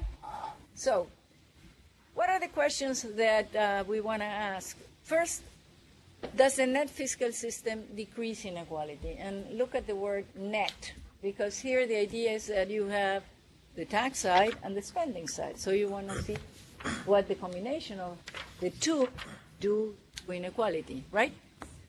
Then you want to know, is a particular tax or transfer equalizing or unequalizing? That's usually what you have known to be called progressivity, right? Okay, but I'm gonna explain later why I want to keep equalizing from progressive separately. Okay, it's hard because it's so much in the lingo of people's view on this. Then you want to know, okay, what's the contribution of a particular intervention to the change in inequality? And what happens if you increase the size or the progressivity of a tax or a transfer? So I'm not going to be able to go through all of these. These were developed very much with Ali and Ami's help here. The relevant chapter in the handbook is chapter 2, without re-ranking, because when you introduce re-ranking, when you allow re-ranking, I mean, the fiscal system gives money and takes away money. In the process, people who were ranked in a certain way may be swapped, right? So when you have re-ranking, actually, that's like throwing a monkey wrench in your analysis, right? Because a lot of the things that you thought you could predict by just looking at some values no longer apply. So you have the development of all these ideas in Chapter 2 without re-ranking, and then what happens when you introduce re-ranking in Chapter 3. So let me start with the first question. So this is a fundamental equation that Lambert presented in his book, that is in Chapter 11 of his book. So the redistributive effect can be written as the weighted average of the redistributive effect, sorry, not the weighted average, the weighted sum, because it was an average, the weird effects that I'm going to show you in a moment would not happen. The fact that it's a weighted sum and not a weighted average, because the weights do not add to 1, it's a weighted sum, okay? The fact that it's a weighted sum will lead to some interesting results. So, but you can express the redistributive effect of the net fiscal system, which is RE sub n. How do you measure that? Change in Gini, for example. Gini before and Gini after is equal to this weighted sum if where G and B are the tax ratio and benefits ratio respectively. Ratio with respect to the pre-fiscal income, with respect to, in our case, we call it market income. If you are in a fiscal system that there's a balanced budget, then both ratios would be the same, and therefore the denominator would disappear. Right? But this is a more general one in which you may not have a balanced budget, okay? All right.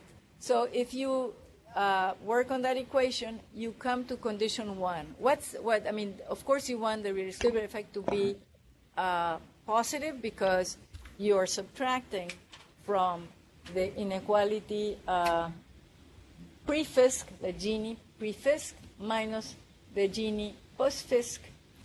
If that is a positive value, then your system was equalizing. Your post-fisc income inequality is lower than your pre-fisc income inequality, okay? So you want that to be positive.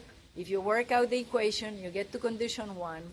And mind you, look at the minus sign. It's very important, that minus sign. Why? Because it's telling you that even if you have even if the tax system increases inequality, meaning that it would be negative, the sign. Look at the left-hand side of the equation, of the inequality equation. RE sub t is the redistributive effect of the tax system only. It could be negative, meaning that taxes exercise an equalizing force. Could be that if you only had taxes, your Gini would increase instead of decline after taxes. But as long as that change, even if it's unequalizing, is smaller than what you have on the right-hand side, your system could be equalizing, okay?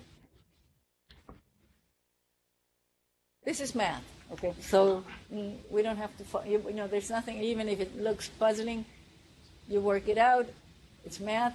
And in fact, this is something that you've heard very often. Like when people say, well, it doesn't matter if you collect taxes through VAT, which may be unequalizing, regressive, but if you spend it in a way that it's sufficiently progressive that compensates for that, then your system will be equalizing. And you may want to use a regressive tax that collects more money because that gives you an ability to redistribute more.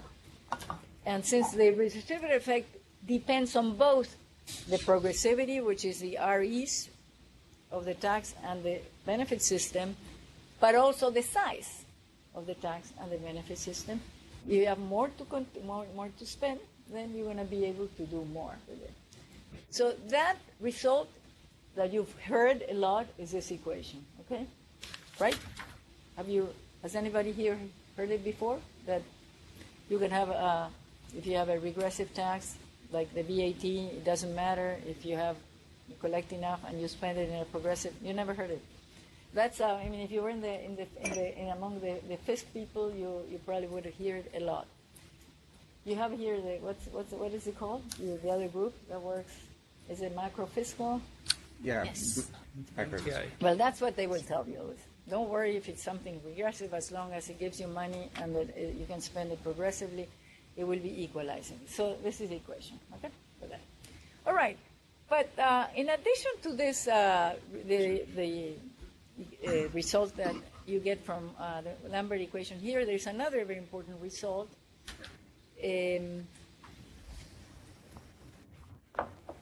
I'm repeating here, this is what I just told you about the regressive. There's another implication. And the other implication is that you can have a system in which the reduction in inequality is lower without a regressive tax than with it, which is very puzzling when I say that, right? So Lambert, his book is full of theorems and equations and has only one table, this toy example, on page 278. Because I think that when he found that result, he had to find a way to show people very simply how is that possible. So he has this toy example that shows you, I mean, it's okay. So you have the original income, you have the tax, you have the transfer, and then you have the income after taxes and transfers, right? So let's look at the tax, right? The tax here is clearly regressive, right? Because the poorest person pays 60% of their income in taxes. 6 divided by 10 is 60%. The richest person pays 15 over 40, which is around 37.5%. And it's globally regressive. Okay.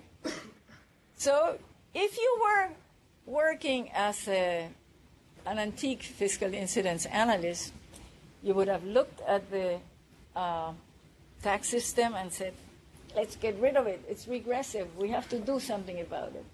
Maybe better to change it for something else. And you would have made a big mistake if you were in this world. Because if you calculate the change in inequality without that tax, it's going to be smaller than with the regressive tax. Why? I mean, this is very simple in this table. You can see that what happened. The system. What did the system do here? Just look at it and tell me what did it do. It started from an unequal world, and what did it do? Redistribute. Sorry? Redistribute. Yeah, but what did you end up in a world that is what? You know what? I get a little distracted with it. Equalizing. Huh? Equalizing at the end. You ended in a world that's totally equal, right? Everybody makes 25. All right, so take the tax out. What happens?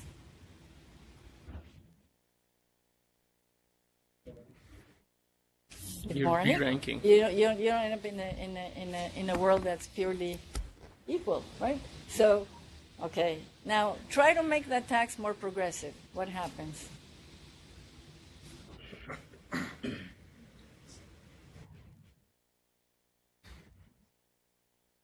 Yeah, make it more progressive. It actually increases inequality. But this is because it's an extreme example. In real life, it may not happen. That when you try to make it more progressive, it will be completely unequalizing. So what we discovered, I mean, and we put the name Lambert's conundrum. He didn't, of course, put his own name, but we decided to baptize it like that because it's such an interesting result. And then, we show in the chapter, in chapter 2, that you can generalize it to N interventions and tax side, on the benefit side, and you find many conundra. There are many instances of conundra. As soon as you live the world of one fiscal intervention, you cannot use the progressivity of that intervention to predict whether it's going to be equalizing or not. That's the point. Because it depends on what all the other interventions are doing to income. Okay? So I think, instead of going through lots of equations, I'm going to show you this table, and then there's a result in equation terms, and it's, where is the equation? I think this is the equation that you can see that how you can have a system that's more equal. I mean, the same thing that I showed you here, which condition needs to be fulfilled for a regressive tax to be equalizing. And what do we call equalizing? Equalizing, we call it what happens if we take it out.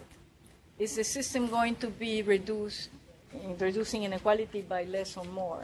If when you take it out, the system reduces inequality by less than when you add it back in, then any intervention is equalizing that when you bring it back in, the reduction in inequality is higher, regardless of what it looks like when you plot it or you put it in a table vis-a-vis original income, okay? So that's, and that conclusion is very interesting because actually in real life you do find results like that. The indirect taxes in Chile have this characteristic. They are regressive if you use the Kakwani index, which means that they would tell you, okay, no, we need to do something about it. And maybe you don't need to worry because the impact is equalizing. Okay, so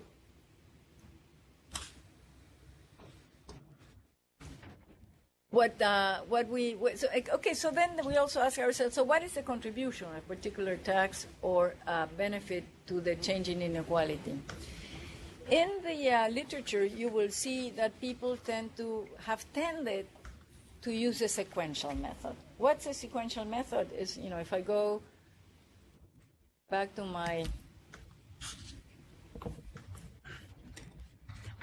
to this, I say, okay, I'm going to first look at what happens if, I look at the impact of the transfers, if I construct gross income on inequality, then I add the tax, and I see what happens, and then I add the indirect tax, and then I see the effect of indirect subsidies.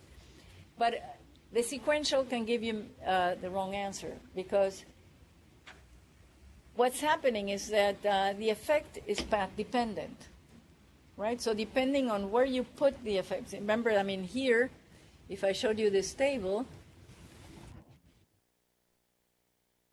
if you looked at it with respect to original income, this looks like a regressive tax. If I look at it when I measure it against original income plus a transfer, the tax is no longer regressive, okay? That's the point, all right? So where you look at the intervention makes a difference. So the sequential approach is not the right approach, because you may be misleading the analysis, the sense that you may be thinking something is doing something bad in terms of increasing inequality when it's not. So we decided to settle for the marginal contribution, which is the without and with, the same thing that I was telling you before. So your marginal contribution is you measure what is the Gini coefficient, for example, when you just have the benefit, so without the tax. And then you measure it, what happens to the Gini coefficient when I add the impact of the benefit and the tax, which is the second term in that equation. And the difference will tell me whether that contribution has been equalizing or not, and the size. Okay? Now, it has a disadvantage. For those of you who have studied the when you're trying to decompose, you remember that the marginals don't add to the total. There's the adding up problem. So you can't divide it by the total change because the total change will be really smaller than the components. But we still decided that this is better than trying to do in the sequential because the sequential can lead to the wrong conclusion in terms of the force that it's exercising. Strictly speaking, I mean, if you want to solve this, you could take the Shapley value, right? Now, some people have some allergy, and also, it's very hard to explain to policymakers when you're doing a Shapley value, what is this? And you don't need it for to make the point of what is the contribution of something, if it's equalizing or not, and to look at the sizes. No?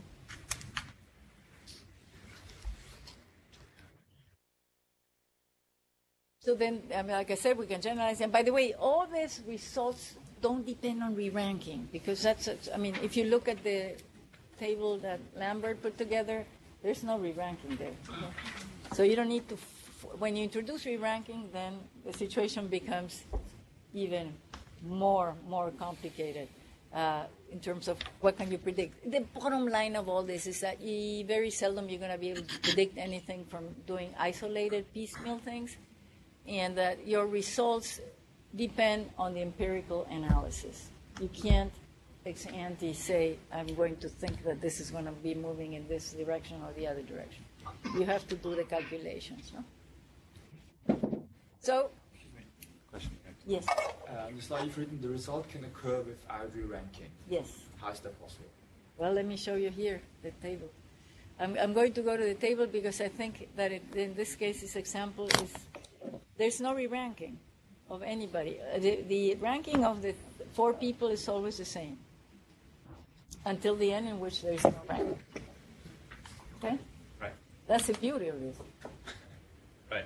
And that's why I'm surprised that poor Peter Lambert was not. So I'm trying to make sure that everybody says, he did something that was important for all of us.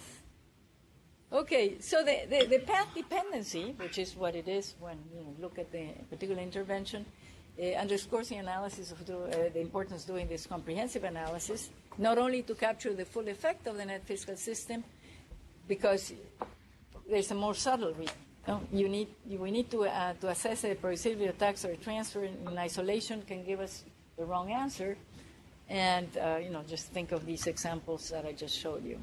So what are the main messages from this is that analyzing the tax side without the spending side or vice versa is not very useful. Don't do it. Sincerely, don't do it. And there's still so many people who are just focusing on the tax side and so many people are focusing on the transfer side. Don't. And whenever I go and, when I talk to people on the tax side, which is some of the multilaterals, like the OECD, they have all the people working on taxes. I tell them, if you don't know what's happening on the spending side, you're going to get a very partial and distorted view. But also when I talk to the ILO, which is usually looking at social protection, I tell them, don't just look at the spending side because, maybe when you fund all of that, it's going to be actually completely different from what you think are getting by expanding the social protection system. No? So again, both sides. So here is, what is the main message? Taxes can be unequalizing, but spending so equalizing that the unequalizing effects of taxes is more than compensated. We knew this, and this is what the IMF constantly says. It's a mantra. But we didn't know that taxes can be regressive, but when combined with transfers, make the system more equalizing than without the regressive tax. That's a new thing, and that's Lambert's, no? But we have more things here. Analyzing input inequality only can be misleading. This is the other message this is CEQ. This is not Lambert. Fiscal systems can be equalizing but poverty increasing. And that's been the major, change that we have introduced in the way people think about the systems. And that's why when you use the word regressive, you have to, because often people think regressive means hurting the poor. No, maybe regressive means that the system was unequalizing, but it could be equalizing. You could have a progressive system that still increases poverty. Does it surprise you? It does? Okay, so let me give you an example that will show you immediately why it's not surprising. Let's say you are in a system where you only have a tax, and you pay, whatever, going to space. And the tax is very progressive, but everybody pays taxes. So the post-tax income distribution will be more equal than the pre-tax, but if everybody pays taxes, the poor will be paying too. So poverty will be worse. Okay? So that's the bottom line of what happens here. And it happens a lot. And that's why we put so much emphasis on this.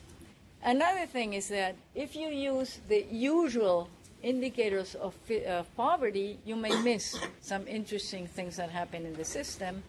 And when is it going to be discussed? Tomorrow. Tomorrow afternoon, you'll see everything.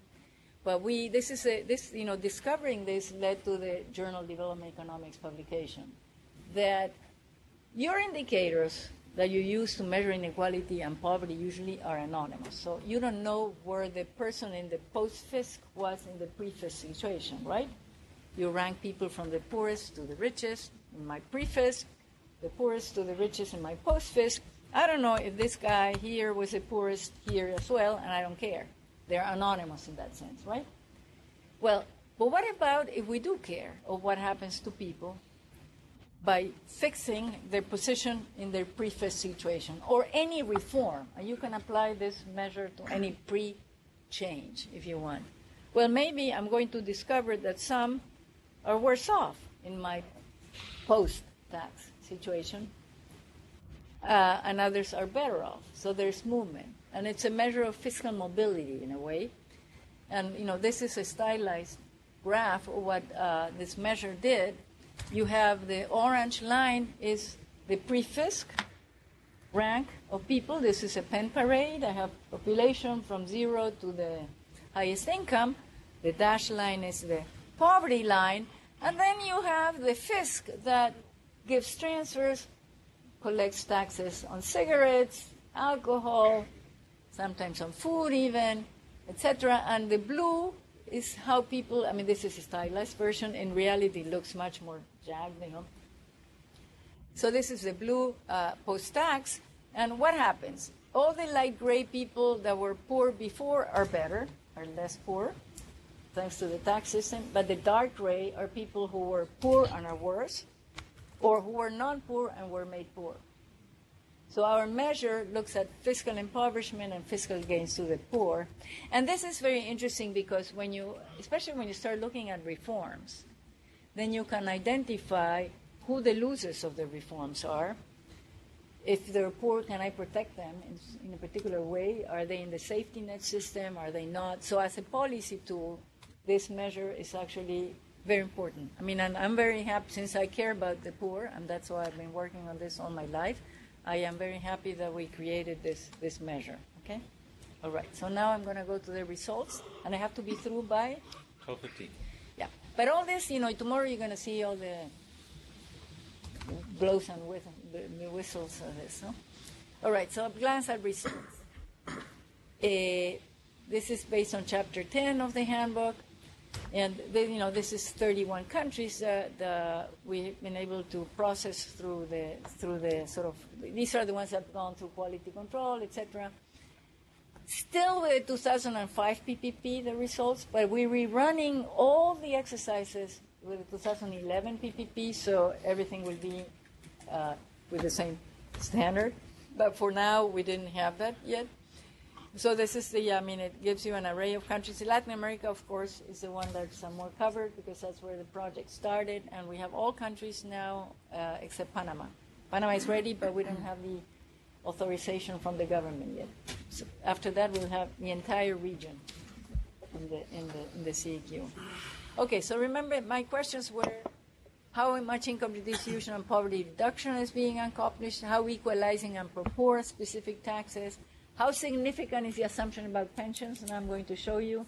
And I'm going to look at something else, is the Robin Hood paradox that Peter Lindert, my two heroes in this process, both are called Peter Lambert and Peter Lindert, who's Kathy Lindert's father, by the way. Some of you know Kathy here. He's a professor at UC Davis. And I'm going to show you some things that he did and what is that we obtain in our own analysis. So I'm not going to spend time on here, but this is, the 30 countries. I didn't include the U.S. here. The 30 countries and their share of revenues to GDP. Bottom line, the world is heterogeneous, and it actually varies. Even it's not related necessarily to per capita GDP. The dots are the per capita GDP, and you see that the size of government can go all over the place regardless of that. And we have that also in a graph. No? This is the spending side, primary social spending. So the white part is the non-social part. It also very heterogeneous. This is composition of social spending. It's also very heterogeneous. And of course, the turquoise part, which is at the top, is the pensions. So in countries that have highly developed pension systems and a high proportion of population in a pension age, like Russia, Argentina, Uruguay, that part is very high. No? And this is an interesting graph because it tells you, so it's negative means taxes exceed transfers come subsidies. No? So people are buying not just transfers and subsidies with what they pay in taxes. They're also buying public goods, right? So somebody has to pay for defense, police, infrastructure here. No? But this tells you how, they're all below the zero, so all the countries are paying more in taxes and people are paying more in taxes on average than they receive in transfers. Here, the pensions are treated as deferred income, and your country is the one that looks the best, Ali, because it's because they use the oil revenues. They're supposed to pay for everything else. And but other countries who have oil revenues don't do that. So Iran has been using oil revenues to protect people from taxes in a way. And then at the other end is South Africa and Bolivia, which is weird. Bolivia is a very peculiar country to me because, it's been governed by a leftist government now for 12 years, I think, but it almost does no redistributions through the FISC. They do something else, but it's not the FISC. South Africa, I'm not so surprised because South Africa has the rich paying quite a bit of taxes. So that's why you have a chunk of people who are net payers, given that it's so unequal. So anyway, you can then take your time and look at it because this is available online, and then you'll see. So now I'm going to show you I'm going to trace market income to disposable income to consumer income to final income for a bunch of countries, and it looks like this, which now is no longer possible to see what's happening. But tomorrow, when is Sandra going to present the... She's on Wednesday. Mm-hmm. On Wednesday, you're going to see graphs that are nicer because you can use the data center to show you one by one. Here, what screws everything up is South Africa because it's so unequal that it has collapsed everybody else at the bottom into a sort of almost meaningless spaghetti bowl.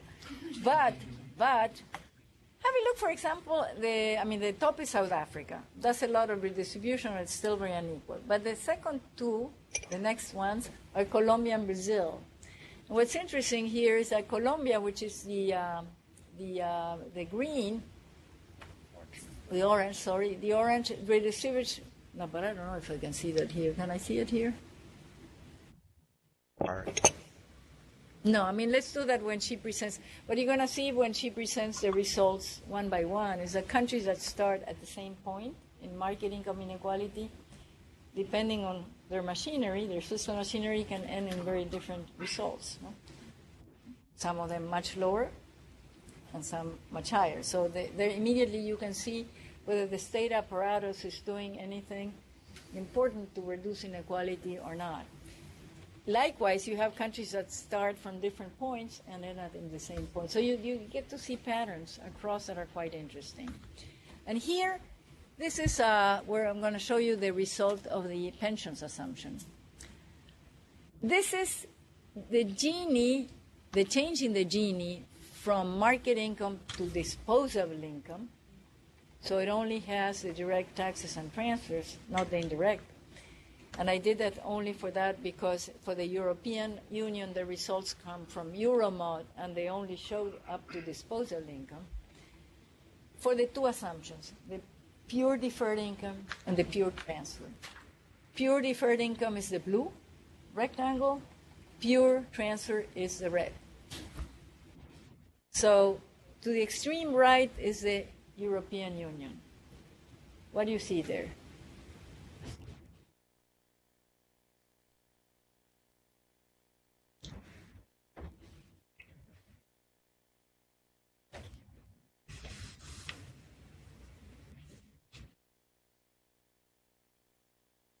Remember that the bars are measuring the amount of the change in the Gini, how much does the Gini decline. The red is pensions as a transfer, the blue is pensions as deferred income.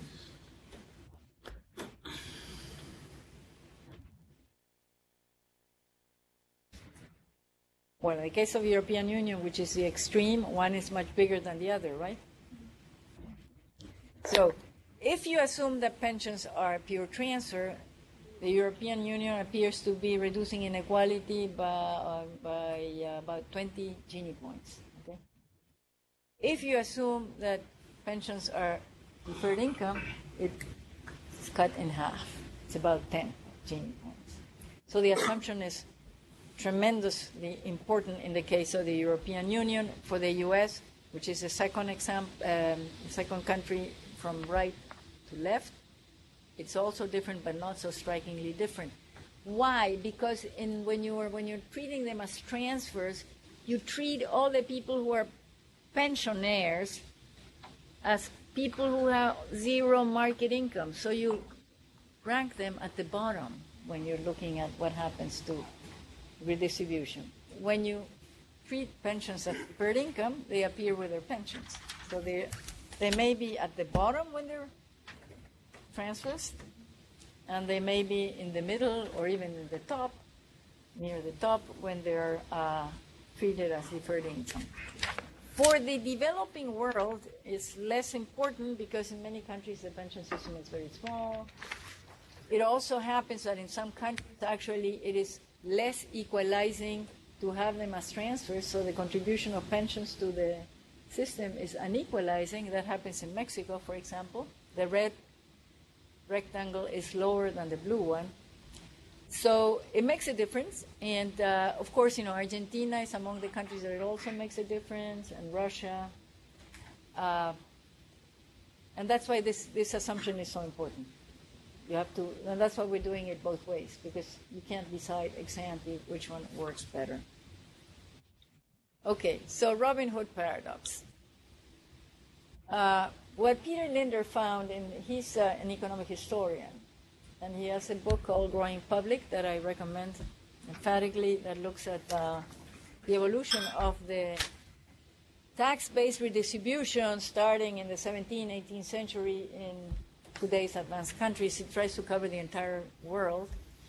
And he found something that was very disturbing, is that the more unequal societies were less willing to pay for redistribution. So there was that was a Robin Hood paradox. Instead of having the rich pay so that the poor could become less poor, and he looked at the amount of money that people were willing to invest into public education. It looked very disturbing. So the social contract reproduced inequality. So we wanted to see what happened here in our set of countries, and what we found is that in some cases we fortunately found the opposite. For example, more unequal societies devote more social spending to GDP, and so no Robin Hood paradox. They're willing to have tax-based redistribution the more unequal they are, and that's good news. And this may be a result of the fact that we have more democracy, or we also have, the institutional demonstration effect that happens historically through the 20th century has resulted in these sort of state apparatus that did not exist prior to the 20th century, that are redistributed machineries, and where public education in particular has become a common phenomenon throughout the world. No? So we don't find the Robin Hood paradox in general. In some cases, we find that it's flat, so that there's no reason. But we haven't found a negative slope yet. But of course, we're waiting to add more points because this is with 30 countries. We'll see as we add more data. I mean, once we have the entire world, we will be able to see. If you combine the results for the developed and the developing world together, you do get a negative slope.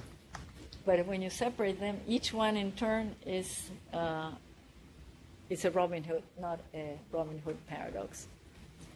Okay, so here we have many examples of whether you can look at them yourself. So question is, all right, so now we have the results for a bunch of countries in terms of what do subsidies do, what taxes do, what in taxes indirect versus direct, and cash transfers do to inequality. And so we rely on the sign of the marginal contribution, meaning without and with. Is it that if you have without the fiscal intervention of interest, if the Gini is higher than when you included it in your analysis, then it is exercising an equalizing force. So if it is positive, it's equalizing. If it's negative, it's unequalizing. If zero, it's neutral. I'm going to show you results for aggregate categories, but the work that we do allows you to analyze that for every single intervention you want. So the system is designed, you will see tomorrow, to be as granular, the method, as granular as you want. We call it an accordion. We have, our spreadsheets are accordions that can adjust to as much granularity as you wish. But here I'm going to show you results for the big groups. No? Direct taxes are always equalizing, and here I'm talking about personal income taxes and payroll taxes. They're always equalizing. We always found that they're equalizing. Direct transfers are always equalizing in all the 30 countries that we are analyzing here.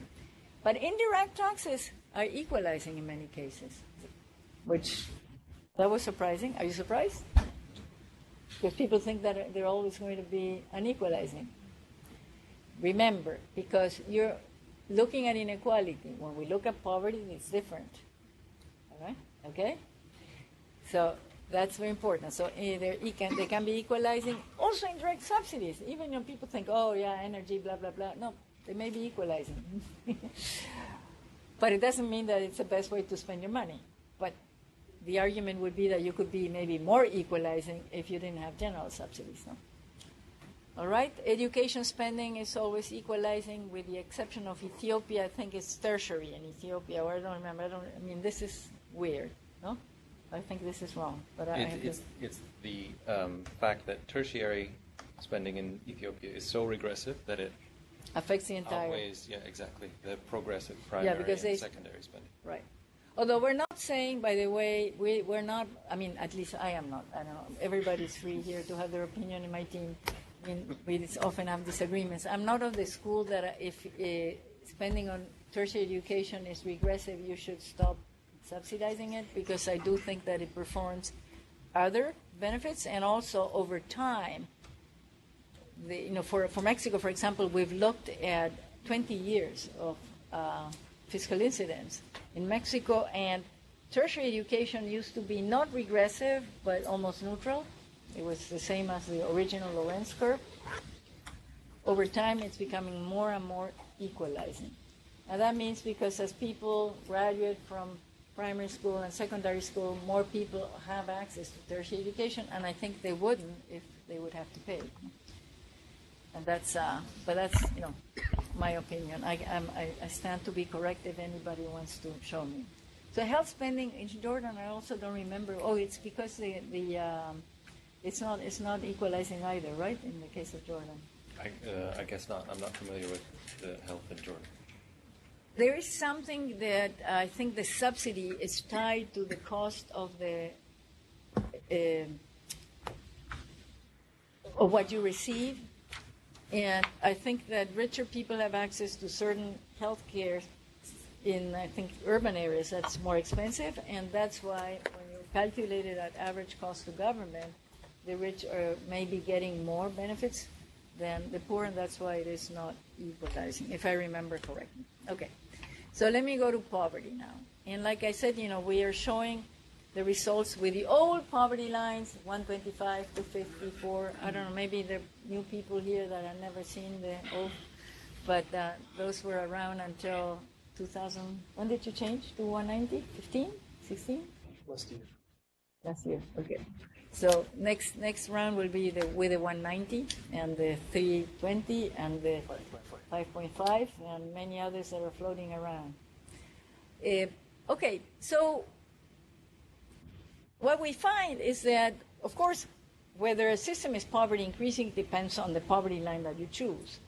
Now, poverty lines, as and the World Bank has already admitted also, they're never an absolute phenomenon because depending on the country's income per capita, you keep adjusting them, right? I mean, the U.S. uses its $13 a day as the poverty line, and it's among the lowest in the advanced countries. And for the developing world, we're using the 125, right, as the poverty line.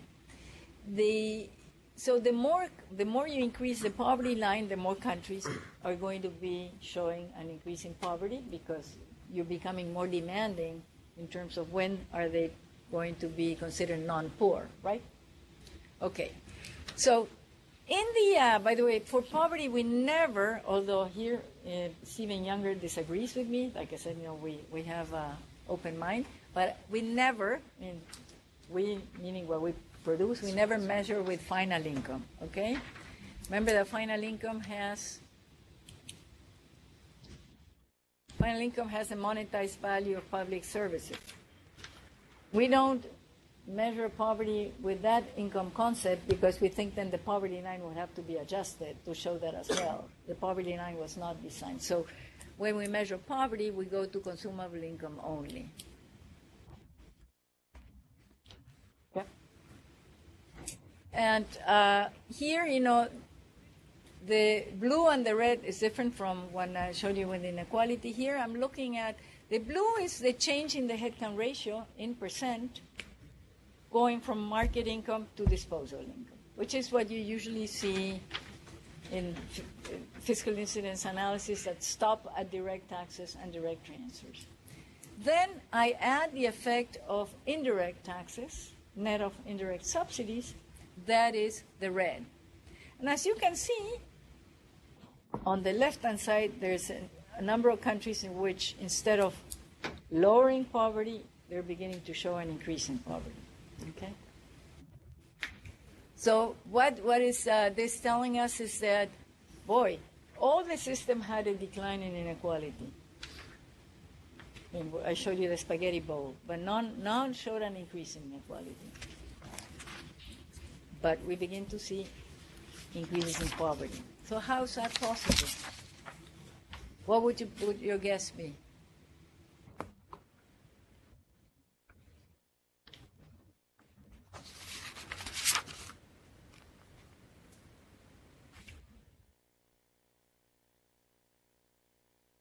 You're not going to see it in the graph.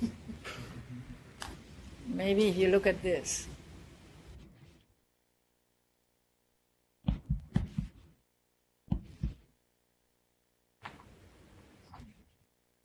I showed you that from market income to disposable income, all the headcount ratios fall, right? Or, they change. And I showed you that in some countries, when I go from disposable to consumable income, some of the headcount ratios go up. What's happening?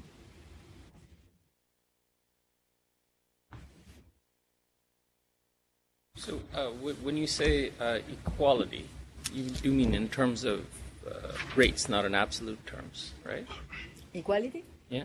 No, but I'm not talking about equality here. I'm talking about poverty. Right. But I mean, if it's indeed in terms of percentages, it still could be that in terms of absolute poverty, it's pushing a certain portion maybe below or close to the poverty line, below that line. Right. But I mean, I'm looking at the change in percent of the headcount ratio. No, I have a headcount ratio that I measure with one income concept. I measure it with another one.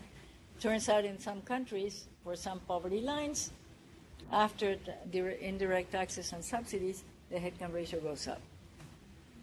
You gave a hint earlier about the indirect taxes. Right. So the fact that, I mean, assuming that the poor are paying taxes, given that the proportion of consumption is higher than the poverty. It is. In general, what happens is consumption taxes are the ones that push the income of some of the poor below what they used to have before. And when the headcount ratio increases, it means that the amount of people who have become poorer as a result of the fiscal system exceeds the ones that have escaped poverty, and that's why the headcount ratio goes up. Right? Then, we have another measure. I mean, we have different ways of looking at this. Another one is we look at net payers and net receivers on average by income category. These income categories come from the social mobility report that Chico Ferreira and others did for LAC several years ago, where they had, the 125, the 125 to 50, to 50 to 4, 4 to 10, the vulnerable. Remember that 10, there's a paper by Luis Felipe López Calva and Eduardo Ortiz Juárez that showed that if people are above $10 a day, it's very unlikely that they will fall into becoming poor, with panel data for several countries in Latin America, and then more than 50 is considered to be rich. So all the red tells you that on average, people in this income group, are net payers into the FIS. So in some countries, I think it's, Ghana, Nicaragua, Tanzania, and Uganda, the poorest of the poor, I call them ultra poor, those who are below 125, are net payers on average. Okay? Then I'm not going to spend time on this. You're going to present that tomorrow, right? So, but this is the results for this will abound tomorrow. So you're going to have a chance to look at this issue, but you're going to see to what extent there's fiscal impoverishment. And let me stop here. But I just want to tell you one thing conceptually. What do we call pro-poor? I mean, before, in the bank, they used to use two different rods for the tax side and the spending side. So you can define progressivity in absolute or relative terms. In relative terms, something is progressive when it's a transfer if the transfer increases with income. And if it's in absolute terms, it means that the transfer in absolute terms decreases with income. If that happens, the concentration curve for your transfer will look like the one that's above the diagonal. That's what we call pro-poor. We define very clearly so that there's no ambiguity. This is pro-poor, means that the absolute transfer falls with income. The other definition is if you use a relative, you say the transfers as a proportion of pre-FIS income decline with income. But you could have that the absolute increases because, if you have a transfer that's 2% of a million, it's going to be much higher than 20% of 10, right? So that would not be pro-poor. It could still be progressive above the pre-FIS Lorenz curve, but not necessarily pro-poor. And we use this taxonomy to classify spending on education and health and also transfers in general. Once you've established they're equalizing, making sure that you don't have a Lambert conundrum situation, then you look at whether it is pro-poor or just relatively progressive. And let me stop here because otherwise you need to bring in people from the video world. And hola, Maria. Hola. How are you? We showed you a picture earlier. From there. All right, and by the way, let me just say one thing, conclusion. Fiscal systems are always equalizing, but can often reduce the purchasing power of the poor. So we tell this, and anytime I am in a venue where the powers that be, and listen, this can be the unintended consequences of the domestic resource mobilization agenda, by the way, no? The spending on education and health is often poor and almost universally equalizing, but we don't know whether that's because it's good or bad, in the sense that we don't know if it's because the middle classes and the rich are opting out of the system and therefore perpetuating poor quality systems. No? Now, here, and this I always like to do it because there's so much work. I mean, once you start doing CEQs, you'll see there's so much work. These are all the teams that have done the work. I mean, I think we have about 200 people here, right? At a minimum. These are all the people that did the studies, okay? And here the reference, of course, you have Lambert and Linder, the two Peters that have been our beacon. All right, so thank you very much.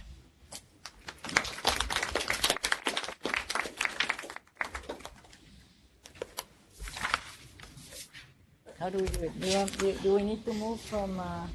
So I definitely think that those who are talking about the policy impact should be here front and center. So I will definitely vacate. How is the lunch meant? Are we meant to bring it inside or? I don't know the details, so let me just go find it.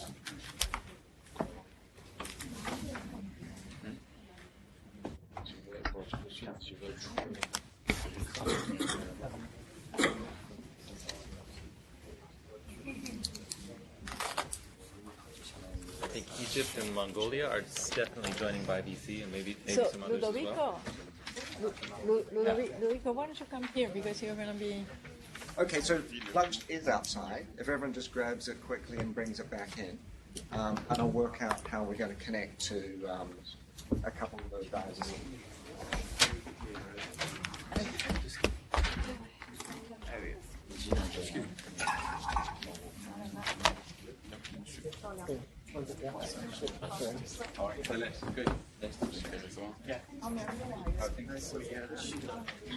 Te guardo el lugar acá. Creo que John se pasó para allá.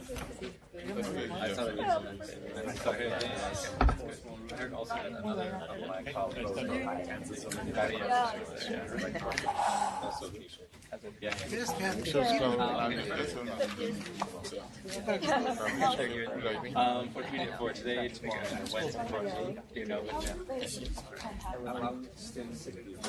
Yeah, good. You're here talking about that is perfect. School. We regard it right to that's a problem. I couldn't. Which questions they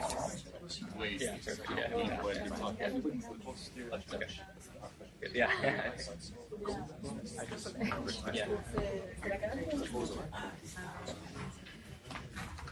Hey, how's it going? Good, how are you? Glad you made it.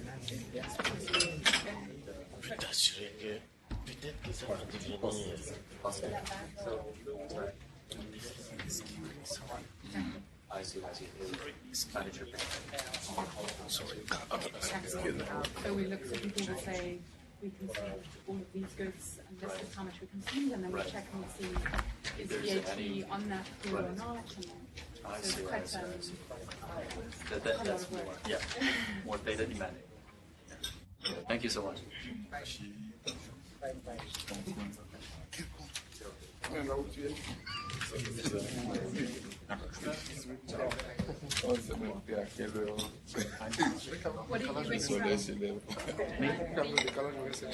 Yes. I'm going to join EH very good. We're all from Poverty Group. How are you? Former neighbor. So you just Thank you so much. How are you?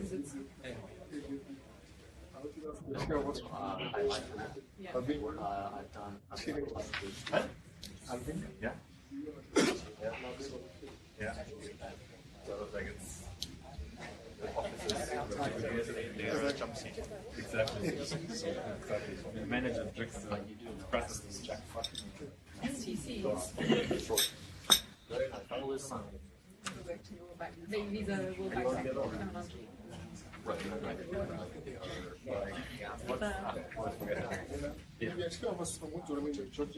Yeah. Georgia's there as well. Anyways, I worked on it as my first purchase.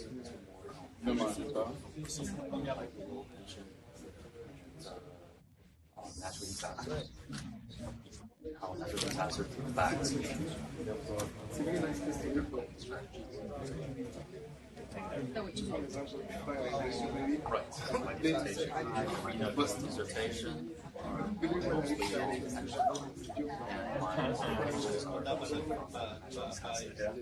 because it's easier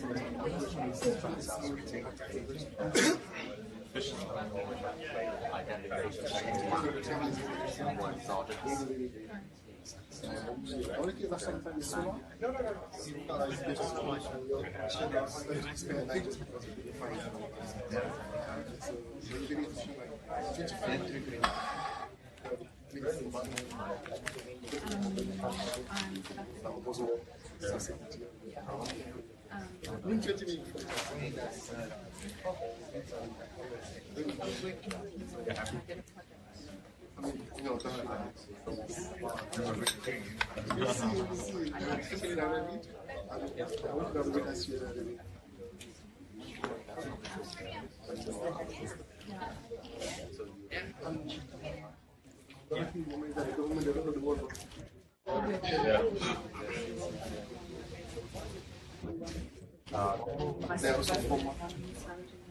Yeah.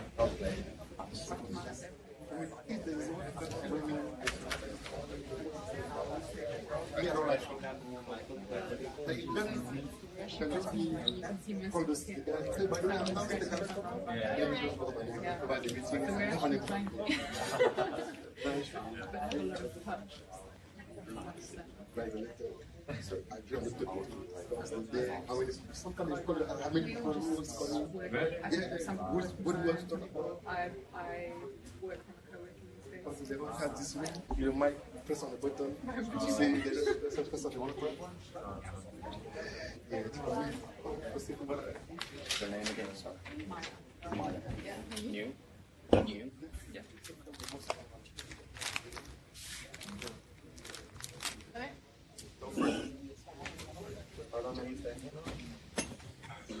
I'm supposed to be on Sunday, but I may change to this on Tuesday.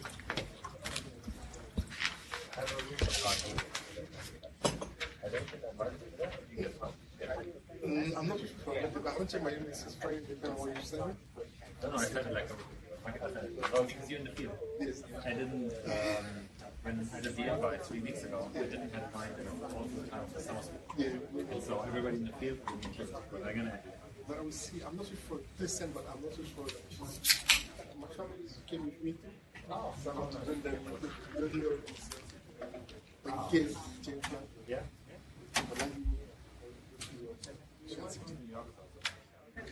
They've been there before, but they love it, so both places they have been there, so I want them to choose. That's why they said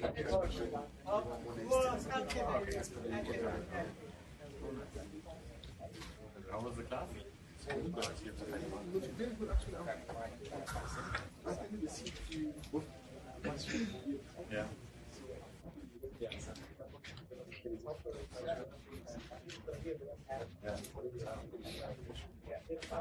Now it's much better.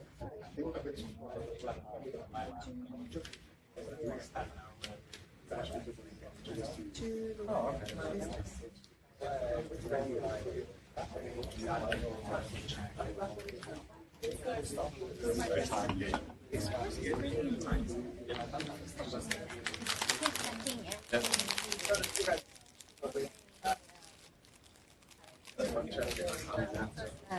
Appreciation. Yes, yes. Yeah, we're just joining. We did the CEQ. Oh, it's put on the agenda. Oh, it's not in there. Oh, it's like a 3-day course. Oh, Don't want to rush something. Just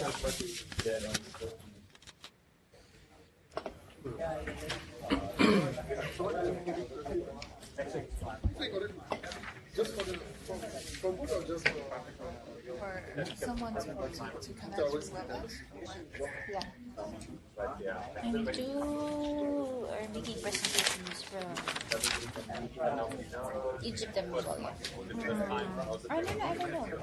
I saw Sam yesterday. Oh no, yesterday, last Friday. He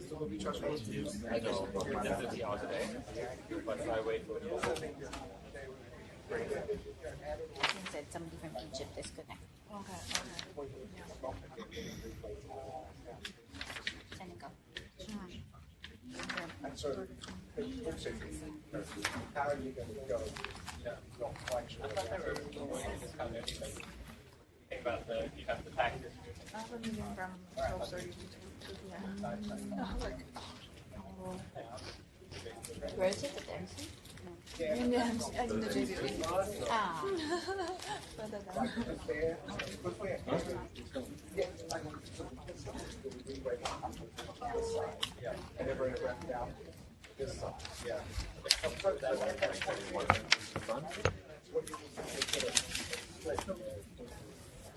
What's the other languages? Local language. So, Philippines.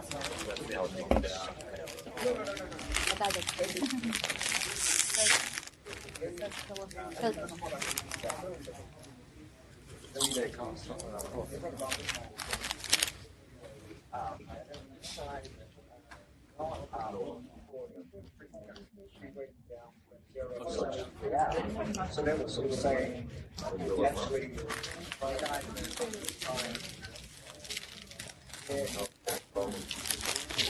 What kind of analytics do you guys usually work on? It's a big question, I guess. I know. But because, Myanmar just opened the country, since in 2011, and then before that, there was first, there was household survey, but just conducted by UNDP. Okay. And then so we took over the poverty assessment, and then we just updated it last year. And now we have a new household survey. So most like in general, we just go back to the normal Right. situation in the poverty assessment. So there was huge data gap in 2 years ago, but now we have a census of and other stuff. So yeah, we're getting better, but still they're contemporary has the kind of low capacity, in conducting those analytical stuff, and also implementations or kind of we just do whatever we have to do. Right.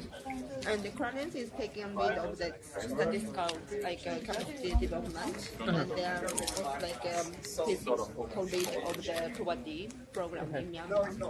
Okay. How about you? You're working. I know. No, do you know the kind of work we're involved with DACA? No. Are you familiar? Actually, because Sorry? They see that. Yes, that's a big one. The Rohingya crisis is a big one. Another thing that we're starting up on is urban issues. So, I mean, there's, I want to do that story. Chairs maybe in the front.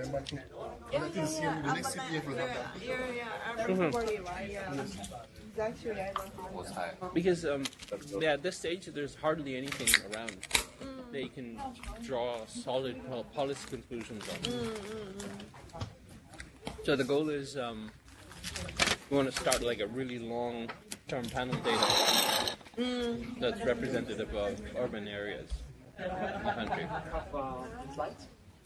So, as always, The crisis is money. Yeah, but what is the proportions of the populations between urban and rural? It depends on the definition of that.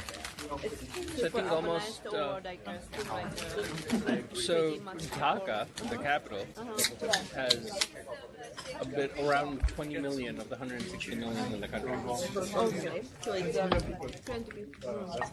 And the same in similar in Chittagong.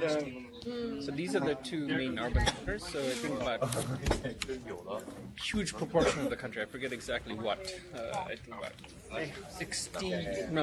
about 40 to 50% of the urban population are around. I see. Okay. So it can potentially be a mess. It already is. Our average travel speed is 7 kilometers an hour. Sorry, guys on this table, including myself, sorry, just for the lunch, absolutely. Can you jump off and we'll put the panelists along? Sure. Yeah.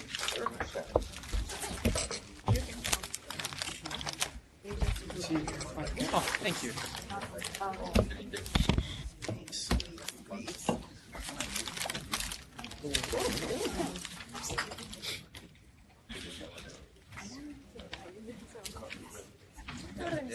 Time. Okay.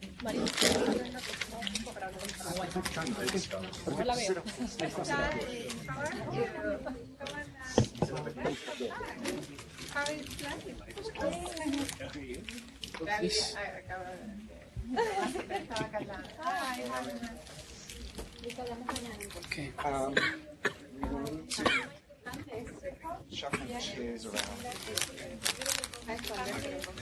You can take my chair.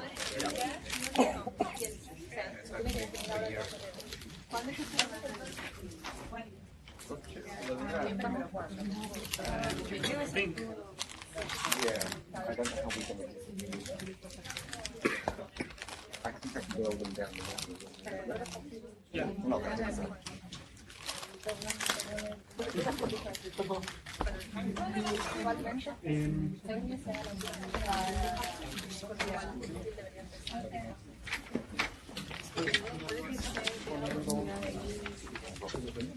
I've not done any German lately.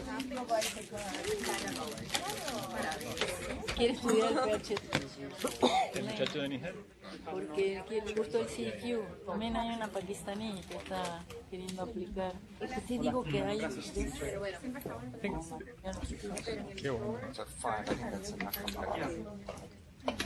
Pero yo no lo he desarrollado de esa manera, como hicieron JPAC. Hay que pensar un poco en eso. ¿Cómo no?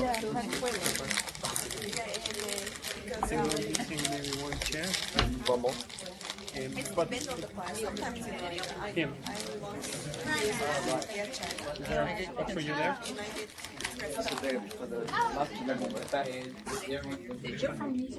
No, they're just changing my talking. Okay. Oh. I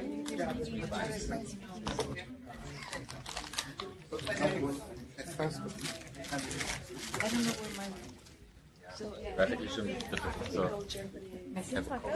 Sí. Sí.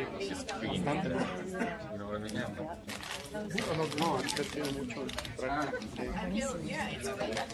Is it Kenya?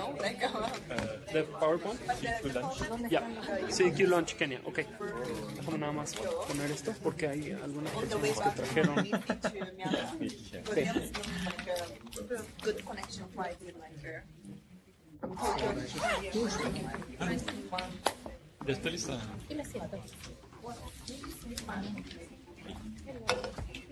Okay. Checked.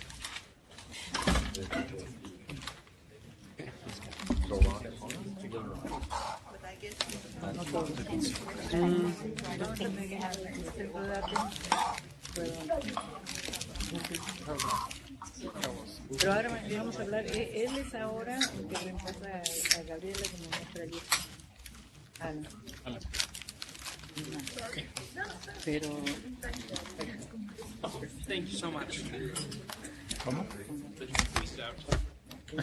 Me costó. Sure. Sí, nos costó, pero ahora está.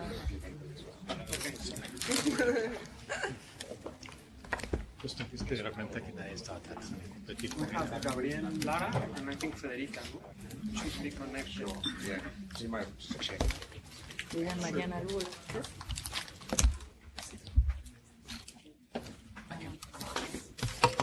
Yeah, I don't know. Where's Mariana? Is Gabriel and Federica connected? Yes, this is Gabriel. Hi, Gabriel. How are you? We're about to start. I just want to check if you're there. Federica, are you connected? Hi there. Yes, I'm there. Can you hear me? Yes. Hola, Gabriel. We see Gabriel. Yeah, we see you. Thank you, Federica. Thanks. Okay, so Todos los que van a hablar son sentados. Everybody who, sorry, apologies. There's too many Spanish-speaking people here. So I think we are all here. So thank you very much, everybody, for being here for this session, for this lunch session. So the idea of the session is for some of the colleagues that have worked on very successful CEQ projects to talk a little bit about not the specific technical process on how it was done, but on how useful has it been for them in terms of dialogue, in terms of policy, and in terms of impact they have done so far. So I don't want to delve too much into this. I would rather listen to them. So I think also maybe, Nora, you wanted to say something before we start?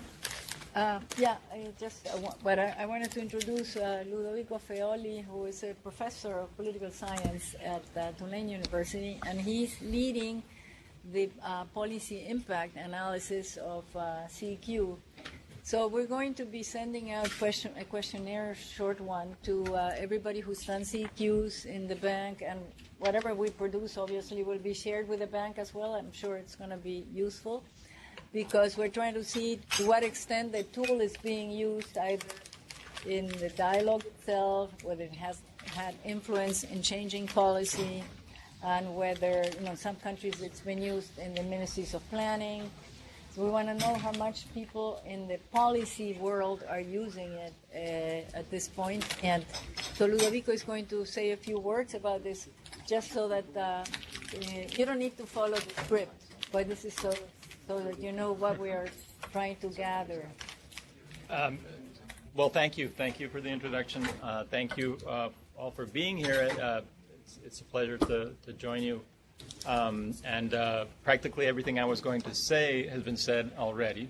So essentially, I'll just add that you'll be hearing from us soon, those of you who have been engaged in doing CEQ assessments, because we do want to know your opinions. You that have been involved in applying the assessments as to whether it is useful as a tool for policymakers and in which ways. But also we'd like to find out about the particular instances in which you've been involved and if they have resulted in specific policy impacts. And obviously the areas that we are interested are those that are related to the fiscal space and whether policy changes have occurred as a result of CEQ assessments in either taxation or subsidies. And finally, and obviously the most important aspect of our work is understanding if those changes in turn have resulted in impacts that have, in one way or another, hopefully positively changed poverty and inequality. So that's the object of our exercise. And you'll be hearing from us soon. I hope that you won't mind sharing that information with us, and that's basically it. We promise, as a bonus, to eventually share our findings with you as well. Great. Well, thank you very much. And without further ado, if you want, let's start with the people that are connected on the field because of the time zone.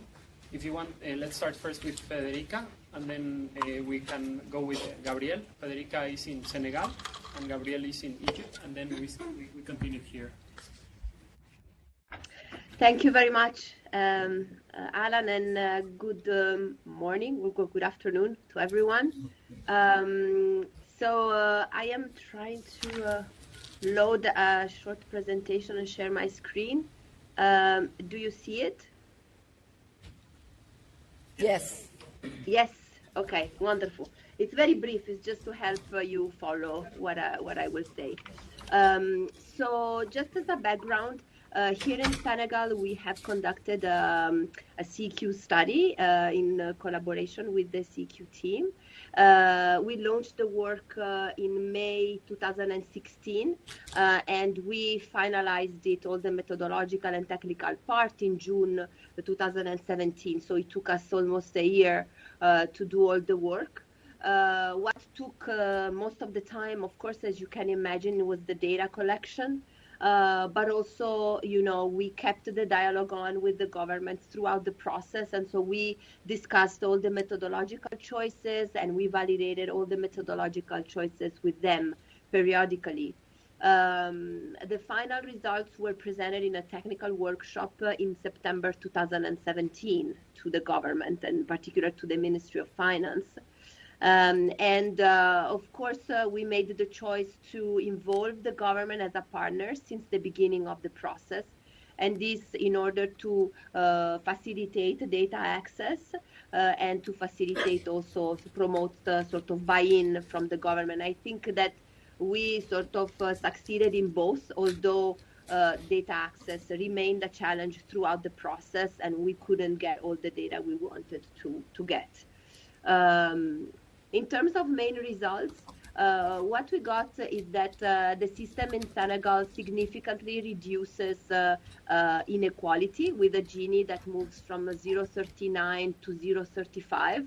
And this is a positive result, even when we compare this, we compare Senegal to countries that went through the same process, the same CEQ study, as you can see on the right-hand top graph. Senegal is among the, it's above the average as for its impact on inequality. On the other hand, in terms of poverty, the results are much less encouraging, because we see that the system actually increases the head count from 46 to 51. And this basically mainly because of the heavy how can I say this? The revenue side heavily relies on indirect taxation that has burdens all the deciles, including the bottom 40, and so causes mainly all this increase in poverty. Also, another factor is that direct transfers, which are generally the most poverty reducing, and it's also the case in Senegal, they particularly small in the country, and so they do not compensate, in a sense, from the expenditure side, the burden of indirect taxation. Also, when we compare internationally, we see that Senegal features pretty low in the ranking, although it's not the worst among sub-Saharan African countries. As you can see, Tanzania, for instance, there is an increase of almost 18% in the headcount and 13% in Ghana. So I think that I don't know the details of the other two studies, but my suspicion is that they have the same challenges in terms of indirect taxation. So in terms of policy dialogue, what is the use of this study now in the country? Well, we are pretty happy to say that it is contributing to the discussions within the government on the formulation of the new development plan. The first phase of the development plan in Senegal was launched in 2014, and the government is now in the process of defining the second phase of this development plan that will be operationalized between 2019 and 2023. So they are right now defining it, and we were able to sort of be included in the discussions, not only directly because we well, we partnered with the government already, so they were aware about this work and its results, but also we disseminated directly our results within the governments, and particularly the units in charge of the definition of the new plan. Also because our CEQ work was an important part of the recent SCD, and actually the equity of public expenditure, of public social expenditure, features among the main binding constraints for the country to reduce poverty and promote shared prosperity. Third, we are now at the CMU level compiling a set of policy notes that the CMU would like to present to the new government of Senegal that will be elected in February 2019. And among these policy notes, there will be one on the equity of social expenditure, on the equity of expenditure in general, which will be based on the CEQ work. And finally, we are also working with the IMF on another policy note on taxation to inform basically our dialogue with the government on fiscal reform. I think via these different channels, we were able to actually get into the policy dialogue. And just to conclude, I think that what made it possible are basically three things. The first one, of course, is the timeliness of results and the relevance of them. And with this, in a way, we've been lucky or not, but we started this work as soon as I arrived in Senegal in 2000 and early 2016, and actually it happened to be a very relevant topic for the country. So we were lucky in this sense. The second element is that we involved the government since the beginning, so clearly they were sensitized across all the process. They knew the methodology, they knew the results were solid, and so this was a good selling point. And third, I think that the dissemination with the external and the internal client were both critical, because what we have today is a CMU that likes a lot what the study was about, is very concerned about the results, and is the first to promote this topic as a subject for structural reform and within the policy dialogue between the World Bank and the government in a broad sense. So basically, we are also leveraging the broader policy dialogue to push forward our messages. So of course, this is a very short presentation, but I'm here if you have any specific question about the case of Senegal. Thanks. Thank you very much, Federica. Does anybody have a burning question, or we leave the... I have one. Yeah. Thank you, Federica. I knew about you, but I never met you, but now I see you. Pleased to meet you. This is Nora. The question is, you said that one of the policy notes is going to focus on the spending, the equity of spending, but what about if you combine it with taxation? Since you found this issue of increasing poverty as a result of consumption taxes, you may be having a very equitable spending side, but to finance it, you need to use the consumption taxes, which are making the poor poorer in the end, in net effect. So it would be interesting to bring this in when you, I don't know if you were thinking of it, but I think it would be very important to bring this in when you make the discussion, if you have an opportunity to do that. Was that more or less what you were thinking of? Yes, thanks, Nora. This is it's a very pertinent question, and indeed one of the other policy notes will be on taxation, where we're going to look basically more at the revenue side. And indeed what we find is that there are several equity issues there, not only the problem of indirect taxation that unfortunately is the reality of a lot of countries, particularly here in sub-Saharan Africa, but also there is another equity problem, that is that only the 10th decile, basically the top decile, is paying taxes today in Senegal due to the high informality. and probably also something that has to do with how civil servants are treated and thresholds of imposition. So there is a lot to be done also at that level. So we do have a taxation policy note that's going to be much broader than our angle, because we're going to talk about informality, about international treaties on taxation and all these things. But we're gonna mention that. And by the way, we also have a sort of an offspring of this work, the CEQ work, that I've been conducting with Gabriela's team in HQ on, the impact of indirect taxations and the elimination of the current exemptions on poverty and inequality. And we are actually finalizing a certain number of simulations, not only to show the impact of these exemptions or the elimination of these exemptions, but also to simulate alternative uses of these savings to compensate the poor. Also, another result that I forgot to mention, and I think it's very powerful in terms of policy dialogue, is that not only we were able to show the impact of the system or single interventions of inequality and poverty, but also we were able to identify trade-offs. And so to tell the government, look, these are the most regressive measures.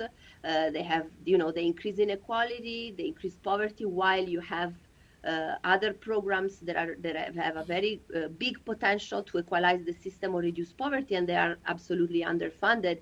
And so this is a way to, tackle the discussion and show what an alternative use of resources could have as implications. Thank you. Okay, thank you very much. If you don't mind, let's continue with the panel, and maybe we can have questions in the end so that we have enough time. Mariana, you want to go ahead? Gabriel just sent me a message saying that he was called by his manager and he will come back. So I don't have a presentation, but I was looking at the presentation I gave in a similar training 2 years ago, and it's a little bit depressing because at that we were in the middle of the preparation of the CEQ, and we were very hopeful about how long it will take us to do it. And so now I'm back to the reality, and so let me just focus on what I feel is the more interesting bits of the CEQ. This is for Paraguay. We started in 2015. Paraguay had a CEQ prior to that, but it was done with an agency, with a think tank in the country, and the government saw those results, were interested, and they wanted to do it themselves. So they request actually the macro colleagues to do it, and we came on board with the CEQ team to help the government do this. So it was an interesting exercise because they wanted to have something that it was more up to date. They wanted to build capacity, and they really wanted to do it in-house. And that presented a number of challenges. So I think it was a great opportunity to do it with the government, but you have to take, if you're going to do it in your countries as well as very intensively with the government, there are some things you have to take into account. So Sean came and gave a course in September 2015, and there were around 12 to 15 people there present from the government, from different institutions. And it was very good to have that.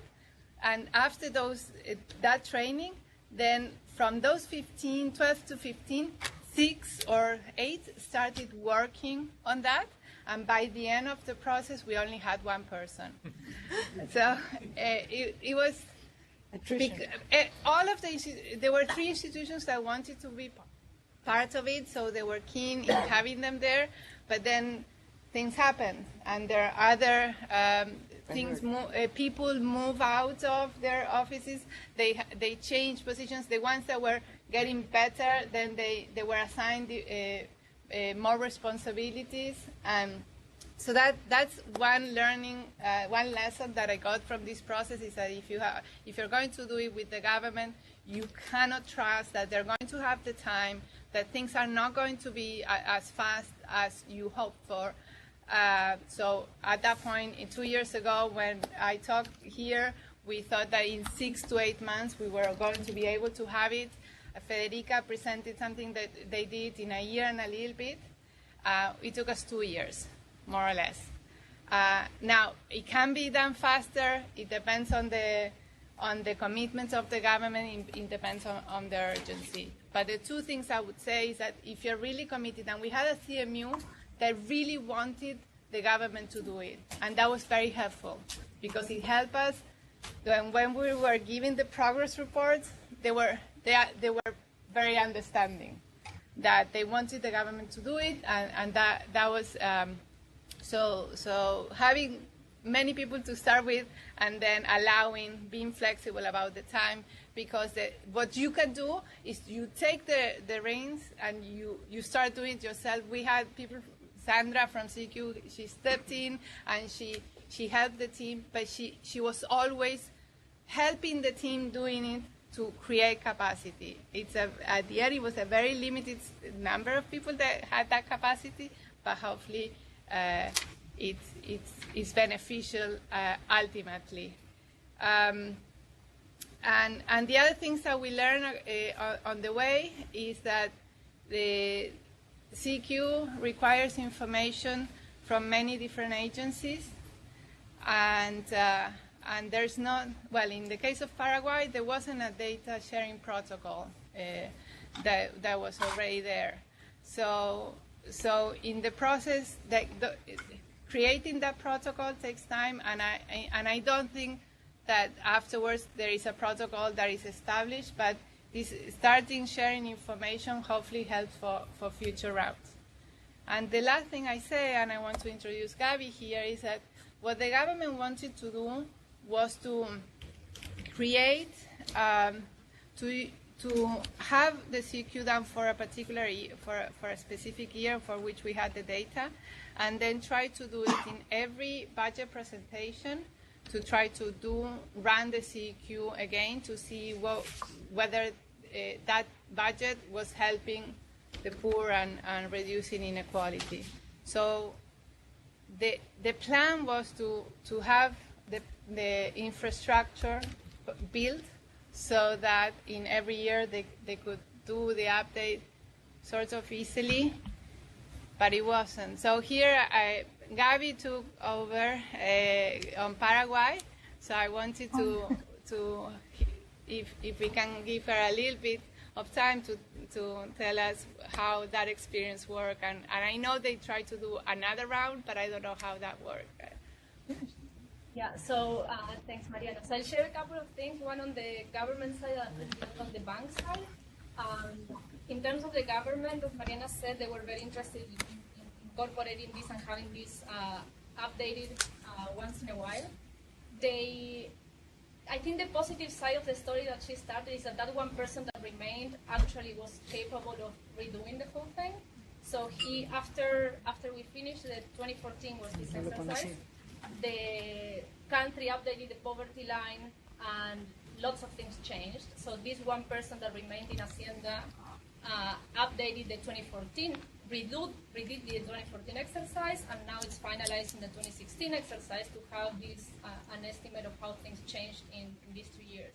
I haven't seen, so the positive and negative is that I haven't been as involved, so I don't know the details of exactly what they did, though I'm still going to follow up with them. But the positive is that they were able to do it. So they took the whole thing and they updated it, and they are now going to use it.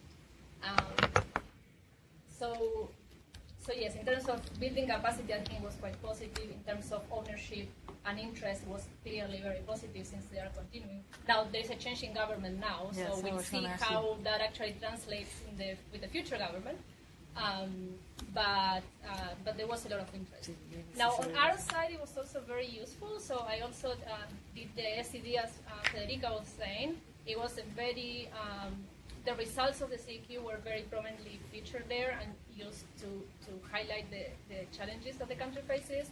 It was used in the policy notes, which were shared and already published with the government. So there is the results on particularly on the inequality side. So on the poverty side, the results in Paraguay are fine, relatively fine. on inequality, they are quite poor. And so it's been used a lot to share with the government and make them conscious that the impact on reducing inequality is really minimal. It's been also used in a public expenditure review that the social protection team is doing now, and social protection, education, and health are doing now. So it is, and it's going to probably inform the DPL, a DPL that is ongoing now on the tax side, development policy law. So it has been taken on by different teams, macro, SP, health, and education, to use these results and to move there forward. Now, again, in terms of results, I don't know if it's going to happen something because the Paraguayan society is quite resistant to changing taxes, so we don't know. On the expenditure side, though, I think it's more hopeful. The results have shown good results on a couple of programs in the country, and so the most likely, and the new government has shown some interest in continuing and expanding these programs. So on the expenditure side, I think there is more hope that the positive measures reinforce the need to keep in that direction and move forward. Yeah, I think that's all I have. Thank you.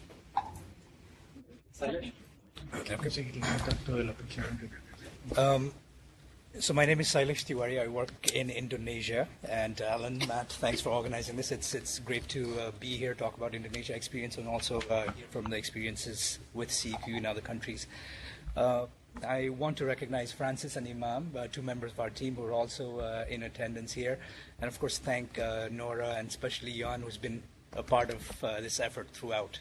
I will talk about 3 or 4 areas where this broad work on CEQ has been useful for client dialogue and engagement in Indonesia. Some are sort of ongoing areas where we continue to engage with the clients, and some are areas where we want to take this analysis going forward. So to start with, inequality monitoring and the role of fiscal policy in overall inequality is a topic of immense interest to the government of Indonesia. Inequality is high. It's high by East Asian standards. It's been moderating recently, but it increased quite a bit over the last decade. There was an influential report on inequality done by Matt, which I think, compared to all other reports on inequality done in other countries at the World Bank, went a little bit further than the typical, inequality of opportunities, leveling the playing fields. There was an active sort of push for the role of fiscal policy in reducing inequality, and that message did resonate with clients, and that created a natural space for something like the CEQ to then come in and say, okay, so let's look at what fiscal policy does to inequality. So I would say the first bucket of our conversations with clients is what does fiscal policy as a package do to inequality in Indonesia, and over time, has it been more or less effective on that account? And then, of course, the second point that leads to, and this relates to the first time the CEQ was done using data from 2012. The analysis was done, I think, 14, 15 is when it came out. The main finding was that it doesn't do much. And the reason was, the government was spending too much on things that were not very effective at reducing poverty and inequality, and too little on things that reduce inequality, too much on other things. And energy subsidies were a big part of that conversation. The government had recognized that the incidence of these things was not very progressive, and there was. Again, Matt may know more about how this came into being, but that was also the time when the new president had taken power, the new government was in, and there was active recognition of the burden of subsidies, and the president was interested in sort of phasing these out and expanding the portfolio of direct transfers as a way of helping the poor. So the CEQ came in, and it became kind of this ex post validation of the fact that, yes, indeed, these subsidies are actually not very effective, and it was a good idea to phase them out. But that was 2012, and that was the time when, although Indonesia has a broad portfolio of transfers in the form of subsidy for rice, scholarships for kids, a conditional cash transfer that had just been started.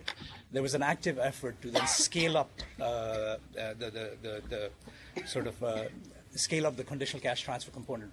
PKH is what it's called, and I think 2 million recipients at that time has now gone to 10 million. So it's been a rapid expansion in PKH beneficiaries in Indonesia, and 10 million households. There was talk of expanding that further, but I think 10 million is where they'll settle this year. Energy subsidies as well. I mean, even though they were phased out, and we see in the results that we've produced since then that, you see the results on poverty and inequality, it becomes more equalizing and that sort of thing. With the global energy prices now, the conversation is back on the table. It's election year. The conversation about subsidies and what can be done to, in the short run, sort of relieve the burden of high fuel prices on the poor.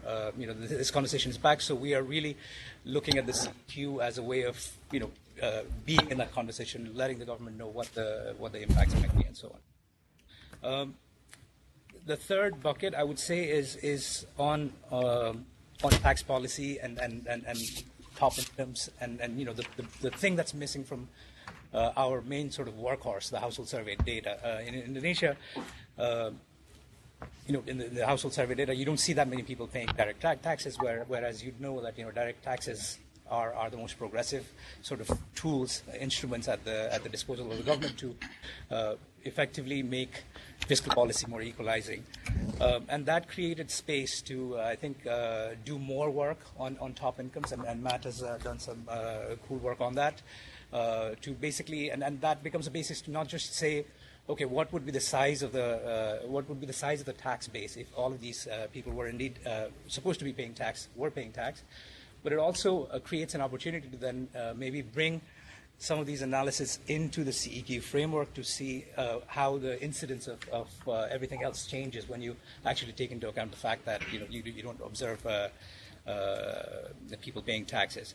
So that's an area where, again, building on the work on top incomes that's already been done, we are looking to kind of expand and see how much we can push the frontiers on methodology on this topic, and the clients are keen on that as well. A related issue, which is more of a World Bank or corporate sort of emphasis these days on maximizing finance for development, the whole issue that if infrastructure gaps are what you're worried about, and especially the amount of fiscal space you may have at your disposal to then invest in infrastructure, that may not take you very far. Leverage private capital. This conversation has the InfraSAP, infrastructure assessment for Indonesia, has been completed, and that conversation is happening at a very high level. So once that opens up, I think there may be opportunities to actually bring those lenses into the CEQ analysis as well, but it's very early stages, and we are keeping an open eye on that. The other thing I would also mention is subnational sort of finances. Indonesia is a highly decentralized country. A lot of what the country spends on things like education and health actually are spent through the local governments. And at this point, we are actually looking at one number, which is the total amount spent throughout the country on things like education, and distributing it evenly across everybody in Indonesia. In recent conversations with the client, they've been interested in seeing if we may be missing sort of between district inequalities when we apply things like that. And of course, this is related to the quality of spending as well. We may not be able to get very far with just a number, but because district level spending data is available with some lag, maybe there's some, and the household survey is also representative at the district level. Maybe there's some more we can do on that, and this is also something that the clients have brought up in conversations with them. Finally, capacity building. Our effort has been to try and work with the clients as much as possible on updating the CEQ results. And Indonesia, I mean, you have household survey data coming in every year, so there's a challenge of actually keeping up with that, even within our team, for us to sort of produce the results in a timely manner, to be actually ahead of the curve, to then engage in conversations about things that are coming up. And then when you take into account the fact that there are challenges of really working with the clients in an organic way to make them part of the development of these tools, that's an area where we are also engaging quite intensively.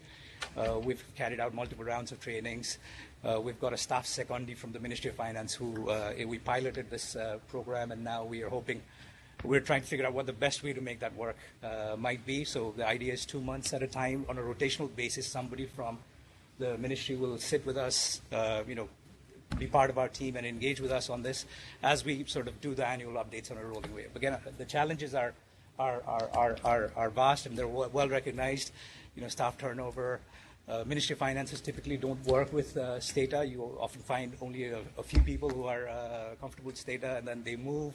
That sort of thing. I mean, so capacity building is an area where, at least at the working level, we have an opportunity to engage with a broad set of young technical staff at the ministry, and we are taking that very seriously as well.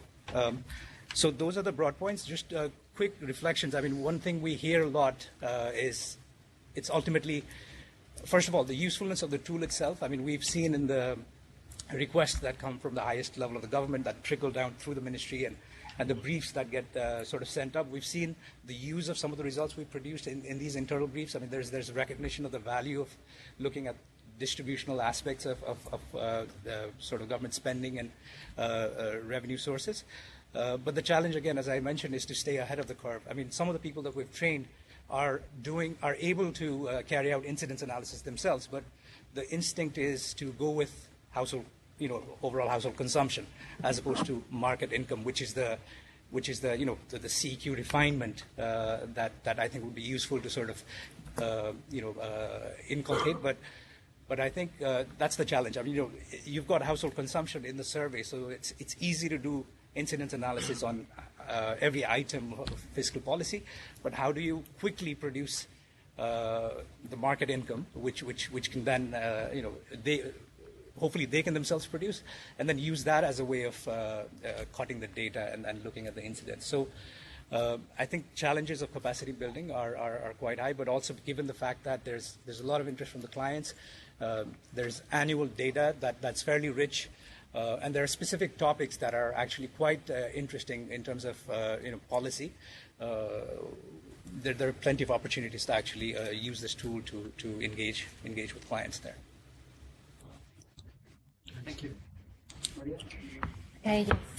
Thank you. My name is Maria Davalos, and I worked on the CEQ for Albania together with Monica Roballo and two local consultants, Esmeralda Sheha and Aida Kika. And I want to start by saying that working with these two local consultants was very useful. In our case, we did it that way for two reasons. One was to do some capacity building at the local level in learning how to do the CEQ, but also it was very useful because there were a lot of nuances that we would have otherwise missed if we hadn't been working with people who knew the fiscal system in the country and who knew how things worked, even from their own experiences in receiving the energy bill and etc. So I think it was really useful to have that local perspective as part of the team. So in the case of Albania, the CEQ was supply-driven. So it was the bank who proposed and who decided to do the CEQ.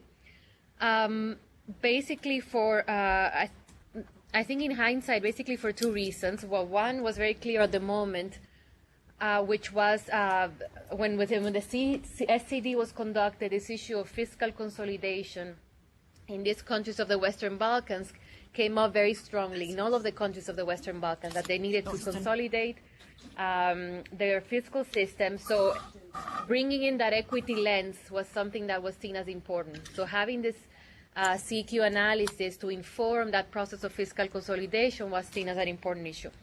But I think also now in hindsight, it was also a proof of concept of the CEQ tool in this set of countries of the Western Balkans. It had been done in ECA in a few other countries, in Armenia, in Georgia, but it was not so much something that was very visible. So I think it was also a bit of a proof of concept that this can be done, and actually is now going to be done next year in Serbia as well. So we did it. It was led by the Poverty GP. We consulted throughout with Macro and with SP as partner, but it was led by us. The findings are very consistent with what Federica was saying for the case of our country, which was basically a decrease in inequality from the fiscal system, but then an increase in poverty. The fact that the transfers were not able to compensate from the burden of the side of taxation. So when we finalized the CEQ, we met with the SP team, with the macro team, with the country manager to think about how to best use the tool in the context of the reform discussion in the country. And actually, one of the things that was happening in the country was the reform of the main social assistance program called Endima Economique. And the bank was supporting through a project the reform of the targeting of the program and in overall improvement of its implementation. So that was seen as the most important part of the reform discussion that the CEQ could inform at the time, precisely because there was a lot of resistance to the reform of the program from opposition and from obviously any program where you start taking people in and out causes quite a stir. So it was when we discussed with the country management unit how to best use the CEQ, this was seen as a critical point to inform the reform and to say, you see, there is a lot of scope for the transfer system, particularly this program, to be scaled up, to be improved so that it compensates for what happens on the taxation side. So this was the context, and this was the main aspect that the CEQ was seen as useful for when it came out. We published it through the working paper series of the bank, and since it had Albania as a tag, it came up directly in the Albania page. So once you publish something, it comes up directly in the Albania page. This was even before we went to the country to disseminate. So as soon as it came up in the Albania page, it caused a media storm, and the country unit started getting calls from media and opposition, and people wanting to use the results as something. Well, you see, the fiscal system is not working. So there was a lot of stir even before we came to the country to disseminate. And what we did is we prepared these talking points for the country manager. They were published in the website, in the Facebook page of the bank in Albania, explaining precisely in this context of how is this viewed as something that provides information on the reform to the social assistance program as being a positive thing.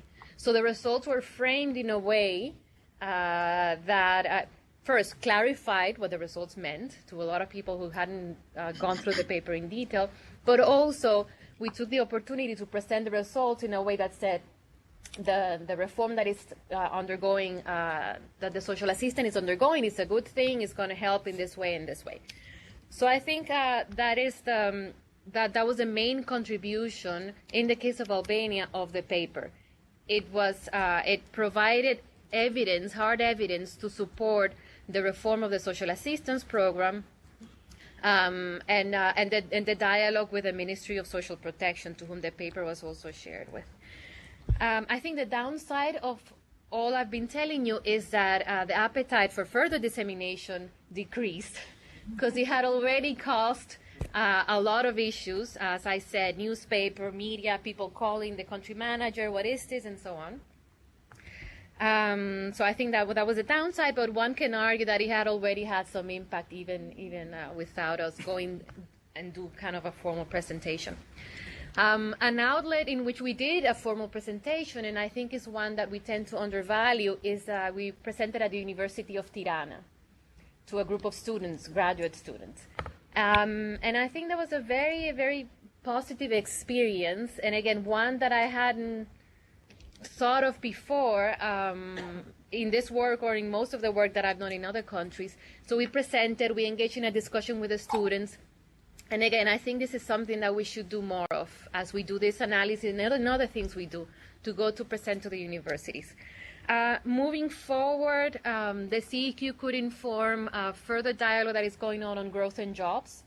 The government requested the bank to support the growth strategy, the growth and job strategy of the country, and as part of that, there might be reforms on the taxation side. So the CEQ is already a tool that is available to inform the discussion if it happens. But as I said earlier, the Albania case, I see it as a proof of concept in a way of the CEQ in the Western Balkans for the unit, for the country unit. And as a result of that, it's going to be started in Serbia, which is another country of the group in this fiscal year. So we will have the CEQ for another one of the countries as well. So for better or worse, that was the Albania experience. A bit different from the other ones, given that it was not demanded by the government for us to do the CEQ. But I think it nevertheless informed an ongoing reform and ongoing discussion with the government. Thank you. Thank you. Now we're going to present Simon and Woods. Yeah, we put the presentation. So we're going to quickly show you something about Kenya. Right? Kenya is a little bit premature to talk about the impact because we basically just finished it 3 weeks ago. And so we do have, of course, lots of future plans about the dissemination. To make it as useful as possible, we've decided to focus a little bit on, I think, 3 challenges of limitations of the analysis where we know that the analysis itself is limited given the data and the methodology that we've used. And we do foresee that this is actually going to have an impact on the policy dialogue. And Simon, who did the bulk of the work, is going to present that.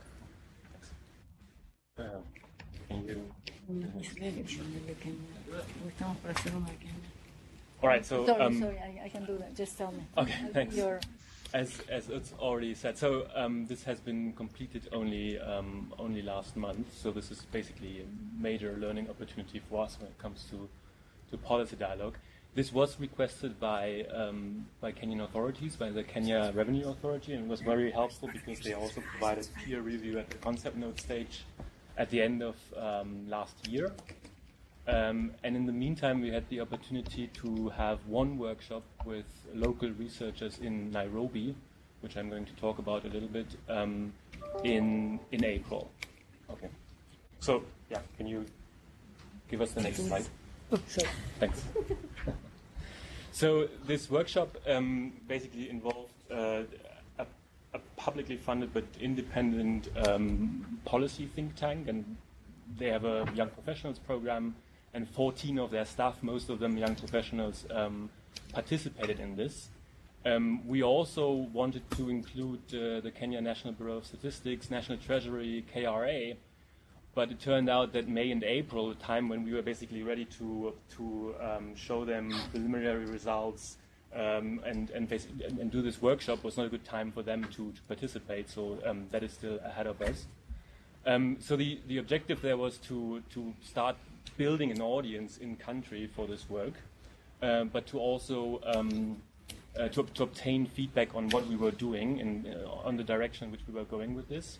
The priorities we identified at that point, and thirdly to build capacity in country, and it turned out to be a very positive experience because I think the framework really lends itself to taking out individual parts and going through them, and if you want to include basically Stata exercises in this to really build deep capacity, that works very well. There was a lot of interest in this, despite the fact that the participants had, within economics, very diverse backgrounds. Okay, can we have the next slide, please? Yes. Thanks. Okay, so, and then I just wanted to mention 3 areas where we anticipate maybe basically discussions in the policy dialogue that have to do with the methodology and our findings specifically in Kenya. One is the thing that was mentioned here before, that we also find that with indirect taxes, poverty increases quite significantly in Kenya. But this is, and then basically we do not include final income into the poverty analysis because it's difficult to make that argument. But this is driven in this case really by the fact that we are covering 60% of the revenue side and only 30% of the expenditure side, because expenditures tend to be more difficult to allocate in this case. And I think that's common in quite a few CEQs. The second thing is that we are... I have a two-hander here. Am I allowed a two-hander? Sorry, I want to use it as a teaching moment. Yes, that's true. But remember that when we look at poverty, we're looking at the cash component. So even if you have a lot of benefits that happen in many ways that are laudable, people don't have enough money to eat, you're creating a problem. Right? So that's one of the messages that we want to come across with. I mean, there's a trade-off. You may be investing in infrastructure, that's great. You may be investing in education, that's great. But you don't need education, you don't need infrastructure. You don't even need health. Right? So that's No, this is, I totally agree. This is more about the way that we want to be careful in making this point. This is increasing poverty, and this is a bad thing. We need to collect taxes at some point. Okay.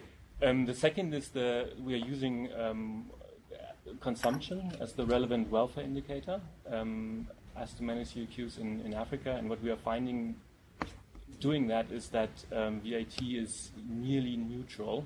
But this is, of course, to a large part driven by, if you use income, you basically have the differences, savings, which we don't have here. But we assume that many people automatically think that VAT should appear to be regressive. So we went to great lengths and actually included income at this point to show this is driven by using consumption as the... Actually, in many countries it is not. In many of the countries it is equalizing, we find, in our... VAT? So, yeah. But it's poverty increasing in the scheme. It's one of the main drivers of increases in poverty. Yes. Okay. Here we show the difference between if you use income versus you use consumption. And it looks like being driven by the fact that we use consumption as an aggregate rather than because income. you measured it against your consumption distribution. Yes. Yeah. Right. Yeah. But it's basically just something. But you could do it with respect to consumable income without consumption and see what happens. I mean, consumable income, including subsidies, if it has some. Does Kenya have subsidies? I don't know. And the third thing, the third issue in this context is the progressivity of public education spending. So Kenya has very high enrollment rates in primary. Primary takes up 8 years of the education system.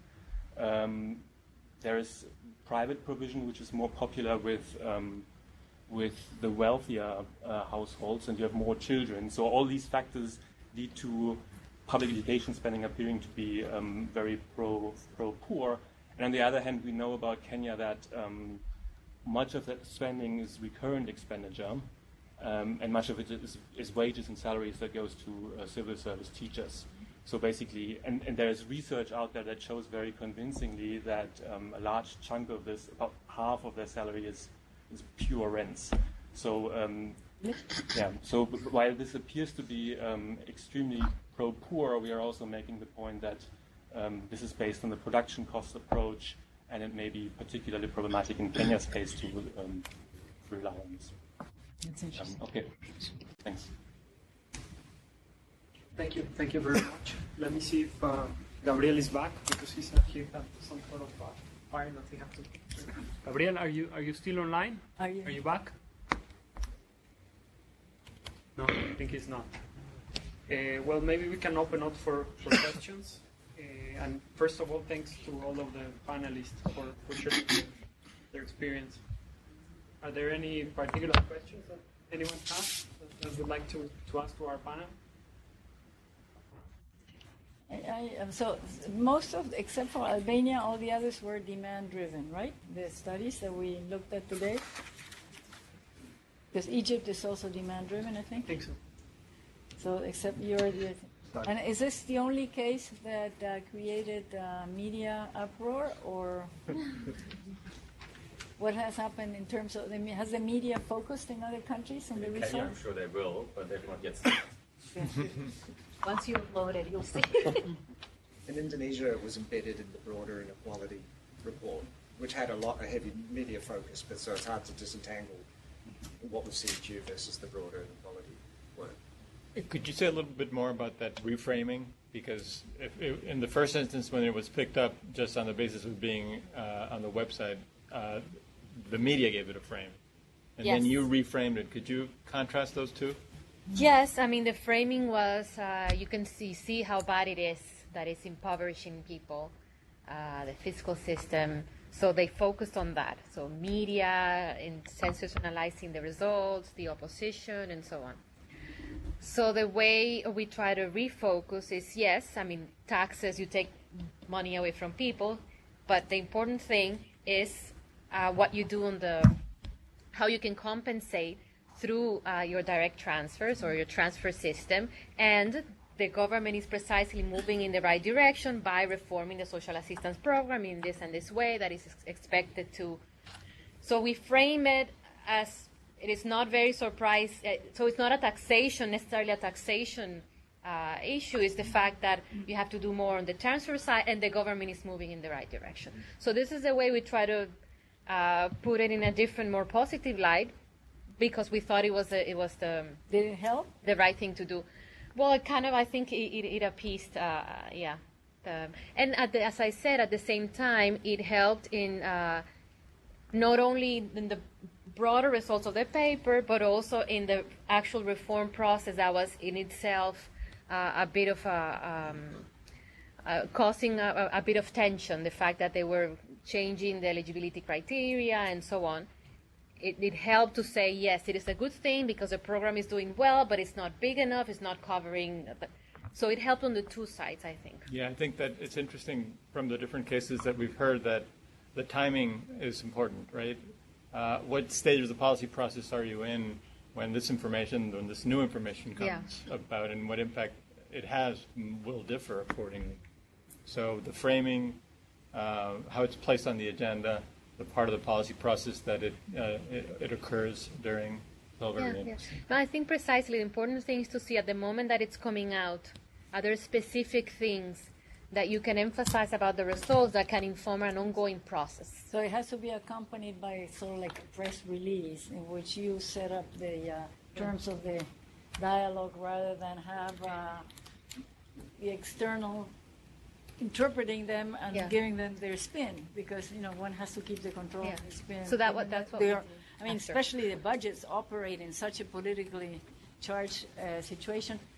But I have listening to there's one recurrent theme. I don't know if you also worked with the people in the ministries. Is that the difficulties that creating capacity you encounter. And I was wondering if in other areas, has the bank been more successful, or is it something that happens throughout? For example, do the countries have macro models that they use to, these typical things that people use to decide on how much money they will print or not print, or the policy rate? Is this a recurrent problem across other areas, or is it mainly linked to this type of work? That, in order to know, because I think that if you look into the future, probably it's unrealistic then to think that you're going to have something, the government's doing it, and probably the planning has to be that there always has to be someone outside that can accompany the updating, a combination of multilaterals with local think tanks. It may be more important then to train people in the think tanks and universities so that they can provide continuity, rather than rely just on who's in the government, in sort of in strategic terms. If you want. I think that's right, but I think also, we can work with the think tanks so that they'll be the ones that are eventually sort of doing this on a regular update. Exactly. But embedding, perhaps like the Indonesian model, embedding someone from the ministries into the team each time, it'll build capacity in that individual who will then move out through the system. So the ministry itself will never necessarily have the capacity of building it, but also because they're on the team, you get the buy-in from their bosses that definitely. It's not a replacement. Yeah. Okay, it's a complementary strategy, but it probably is utopian to think that you're going to be able to do it with people within the governments only. I think also in terms of capacity, at least my experience is that there's always higher capacity if you work with the Ministry of Finance than maybe with the Ministry of Health in terms of planning. Yeah. But also it's always subject to the political cycles. So I think the idea of maybe working along with an academic that could work with them. So On that, so a little bit along the lines of Alan, and you asked in general what is our experience. So I think that in experiences that I had, is there are two institutions that tend to have more permanent staff, which are the Institute of Statistics and the Central Bank. Exactly. No, because it's where like people that are dedicated to those things, to very specific issues that are less subject to political. They're more public servants type, no? Yeah, so I don't necessarily think that then the goal would be to try to have people in these institutions be interested in something like the CEQ, although in some contexts in my work it kind of depends on that. But the Minister of Finance, they are subject to rotation, but also the fact that in some in countries where the pool of public servants that have the state knowledge and it is small, then you are going to expect to have this rotation. So it's going to happen. People are going to go out and get a master's, and so they leave, or they're just going to rotate. So on the issue of using a think tank, I think it's a good idea, but it's hard. My sense would be that it's hard to pick a think tank that is perceived by all sides as independent. And because in the cases where there is alternation of parties, then you need to have one that is perceived as independent, because otherwise they're either favoring or just attacking it. So the World Bank it should be independent, but I don't know whether it's always easy to find that partner. I like the Indonesia idea of having embedded this idea that you're going to have someone that is going to spend some time. I think that potentially could work well, but then having the right partner, I don't know how you do that. I mean, I don't know if people who are part of the workshop, I've been asking questions because this is fascinating. John Marshall. Yes, thank you all for a very good presentation. So for us who are new to this, it was very informative. I have a couple of questions. One of them is on data. I mean, the issue of challenges to assess data came out especially for the case of Senegal and also Indonesia and several other countries. But can you give some examples beyond us knowing that access to data is challenging? Can you give us some example where it was really difficult to access to data and how you want around it? And how difficult is it even when you have some of these state-level taxes or fiscal policy being made? I had another question for the Kenya. I didn't get it. At which stage did you bring the think tank on board? Is it at the beginning or when you have done all the exercises? And then maybe the last question now for Nora. I mean, the last question maybe on the poverty, the issue of poverty. It seems to come out through all the results that, inequality on the inequality story is clear, the poverty story is also clear. But I was just wondering, especially for the poverty story, if you stop there when you do the CEQ exercise. I'm just thinking from the government side, I think I would expect more if I was on the government side. I would expect more in the sense that having some stimulation to say, okay, maybe being budget neutral, this is how you can improve your impact on the poverty and so on. So what would be your advice on that story? Should we collect a few or go for it? Anyone else?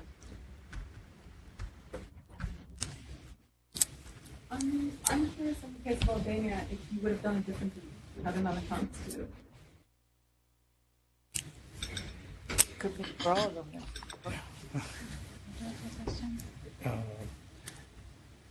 Yeah. Si lo hubiese hecho diferente en Albania. So on data access for Indonesia, at least on the household survey data, I think we're okay. But specifically, you mentioned subnational data. There, it's true that the audited accounts, are delayed, and the quality of that data is also something that we would have to look at very carefully. But I think relating to the point about capacity building, the other challenge that we have is that even in a country like Indonesia, where there's periodic annual surveys of reasonably high quality, there are changes in the questionnaire every once in a while. Who knows what the motivations are, and dealing with that requires every year, a very sort of specialized skill set, right? So, for example, one of the most important components of our CEQ analysis there, the conditional cash transfer, the question about whether or not the household, any given household, surveyed household, receives that is missing for certain years. So that question wasn't asked for some arbitrary reason. So in that case, you have to go in there and then start looking at, how would you simulate something like that based on another year for which you may have had that data. So that creates complications, which as analysts working on a particular update for a particular year, we can come up with clever solutions. But then if you're thinking about updating it in a manner in which the results are comparable across time, then that becomes a bit of a headache. And again, we struggle with that, and I think for the clients as well, it's something, even if we could set up the infrastructure to do periodic CEQ updates, every time the questionnaire changes, that creates this additional challenge. I can say a few things. Definitely a lot of data challenges. We reflected all of them in the paper, and at some point I was thinking, are we just being too transparent and saying too much in a way that it could undermine the results? But no, we put it all out there. We had issues with informality, with data on excises, with the fact that we used consumption. So there are a lot of issues, and all of them are in the paper, for better or worse. So they're there. But I think there is not a CEQ that doesn't have any issues, either with the macro fiscal data or with the household survey data. No data is perfect. But I think it's a good thing to be transparent in what you've done. On the Albania side, I think I would have done it differently, in the sense that I would like the opportunity to come and present first and engage with the government before the results were used in this way by the media and by the opposition and so on. So I think yes, if I had to go back, I would have done a formal presentation first and have a discussion with the government, with the Ministry of Social Protection, before this happened of the findings being picked up and being used by the media. So. On the issue of data, I mean, it's pretty much, yeah. So Kenya has, in general, good quality survey. There's a lot of administrative data out there, but then you have still a lot of areas where you think, either are unable to obtain the data that would further help you to refine something. We have problems obtaining data from KRA, even though they were the ones who were driving this process initially. And one particular regret, because you basically talked about subnational level, in Kenya, public health service delivery was devolved in 2013, basically, and the problem was that many of the 47 counties that were now responsible for delivering public health services didn't have the capacity to produce high-quality administrative data on what they were doing. On the other hand, of course, this was of great interest because one of the objectives of this process was to have more equal expenditures across Kenya. But it turned out that they had, good data, high-quality data for maybe 4 or 6 counties at that point, and that all the other counties were very questionable when it came to the data, or not available at all. So that was, you have problems like this, of course, yeah. And then you asked about the involving the think tank. So this was basically an idea that was put forward by our MTI colleagues in Kenya, because they knew that some of them were working on an education public expenditure review, and they were also interested in looking at the distributional effects of education expenditure. So some of them were particularly interested in that side of the fiscal incidence analysis, and for us it was an opportunity to build some capacity with young research locally, and also as a test run, right, for our results, for our priorities in this exercise, and for basically learning about how such a workshop could work with other local stakeholders in the future. Hi. Yes, please. So just on the data issue for Senegal. So we did, as my colleagues mentioned also for their own cases, we encountered several challenges. To start with, we had to work with the household survey of 2011, which is the latest available for Senegal, because the new one is under preparation. So it was quite old, and we had to basically adapt to simulate quite a bit of interventions, particularly those programs that didn't exist in 2011. So we used the system of 2015 applied to the data of 2011. So that was the first challenge, in a sense, that we handled. And then on the data requirements, we had basically three main challenges. The first one was to access data from the tax registry in order to check on the lump sum that small informal businesses had to pay as a contribution. But finally, we couldn't get this data despite even the collaboration of the Ministry of Finance. Customs, we really tried hard to get the data from customs, but it wasn't possible. So we had to exclude them from the analysis. And finally, we struggled, but we were largely successful in the end to get the data from specific ministries, because you may have, like, from the budget, from the Ministry of Finance or the Treasury, you may have data on the budget in general for expenditure. But for the analysis, you may need information on programs that are actually handled by the specific ministries, at least in the case of Senegal. And so we had some troubles in getting those data, particularly from the Ministry of Health, that was also undergoing a certain reorganization of how they structure the expenses. Also, not social protection, but because social protection, unfortunately, is very fragmented. So you have certain programs here, certain other there. Pensions, for instance, are handled by a separate ministry, and it was impossible to get information on civil servants and pensions for civil servants. So these were the problems. Sometimes we were successful, sometimes no. We even hired a local consultant at some point just with the purpose of following up to get the data, because it had become quite a tedious work after a while, after weeks of attempts, but he wasn't more successful than us. But I think ultimately we were able to collect enough data to get at least a big picture of the situation. Thank you. So there was, yes, you're absolutely right. We don't stop. I mean, this is the results when we present them on countries that were not solicited by anybody also.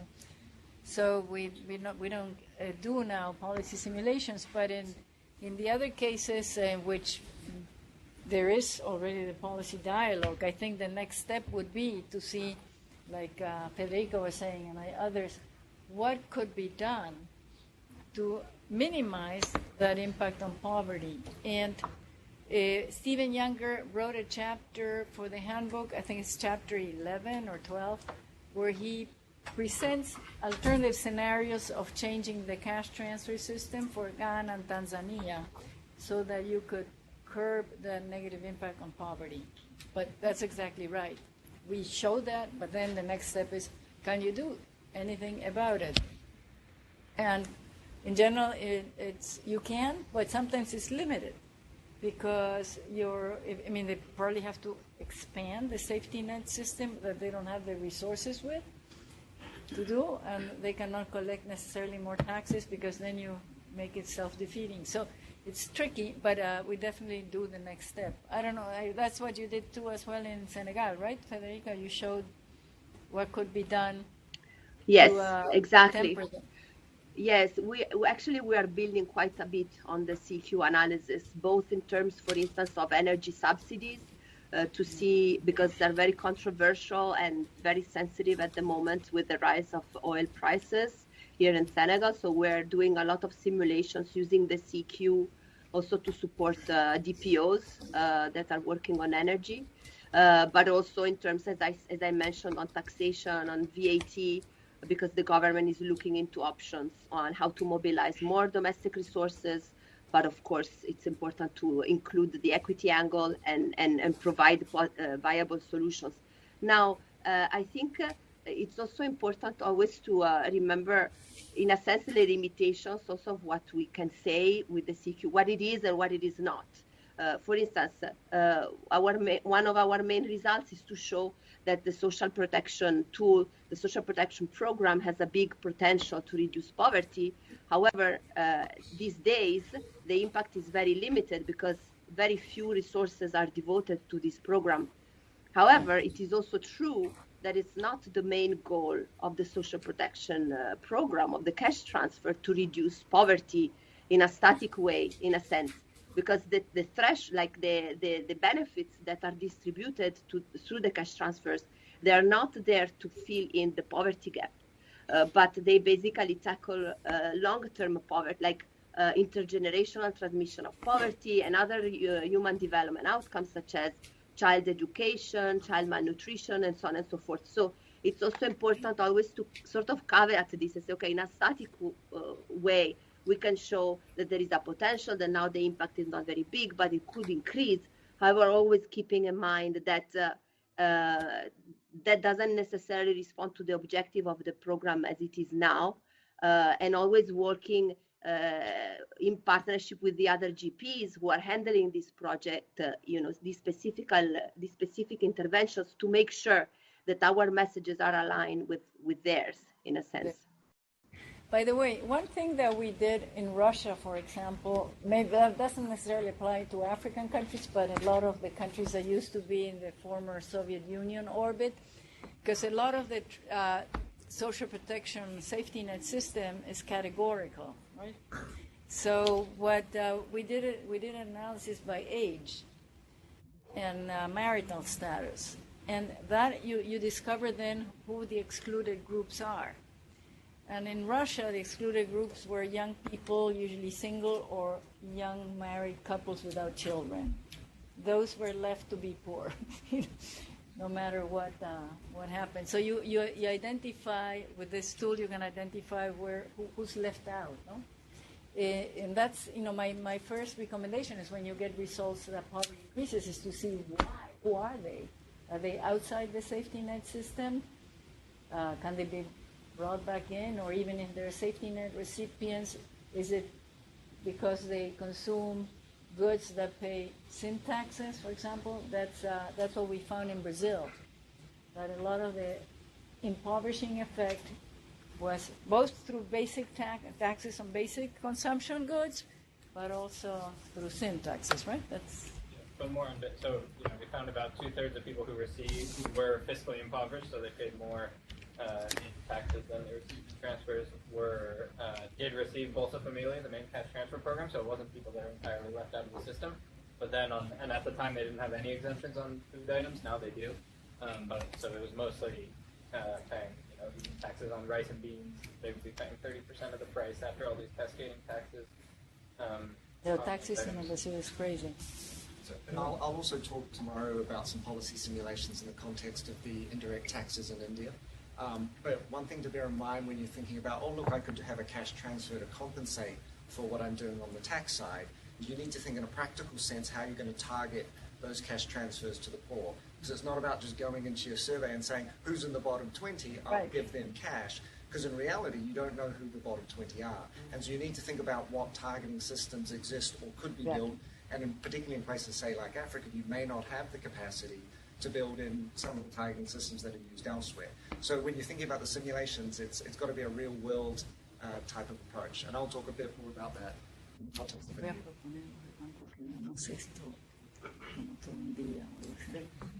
Any other question? If not, we want to thank again the panel and for everyone for this discussion. Gabriel and Egypt. Gabriel, no. Oh. Well, thank you, Federica. So let's take Thank you all. Bye-bye. Thanks to everybody else. That's great. I'm interested in more to learn more about Kenya because I didn't know that there was an analysis of Kenya progress. Right now, why are you smiling? It's not on your website. I thought you would know. Yeah, but I can't keep track because you're smiling. Yeah. So now what happened is that there's some information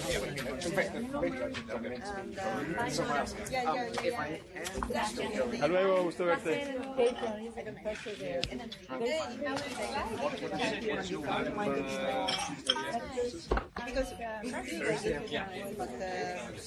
No, it's Tuesday, Wednesday. Do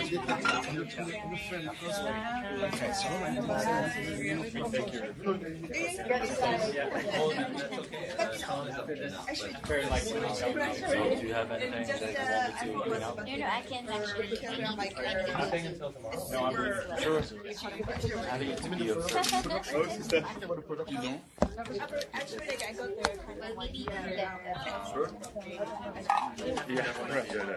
but it's kind of Right. Oh, you were like, yeah. Average cost of young and mandatory. But it's Yes. Here they go. Very happy. So I'm sure you talked a little bit about the Innocent Crown.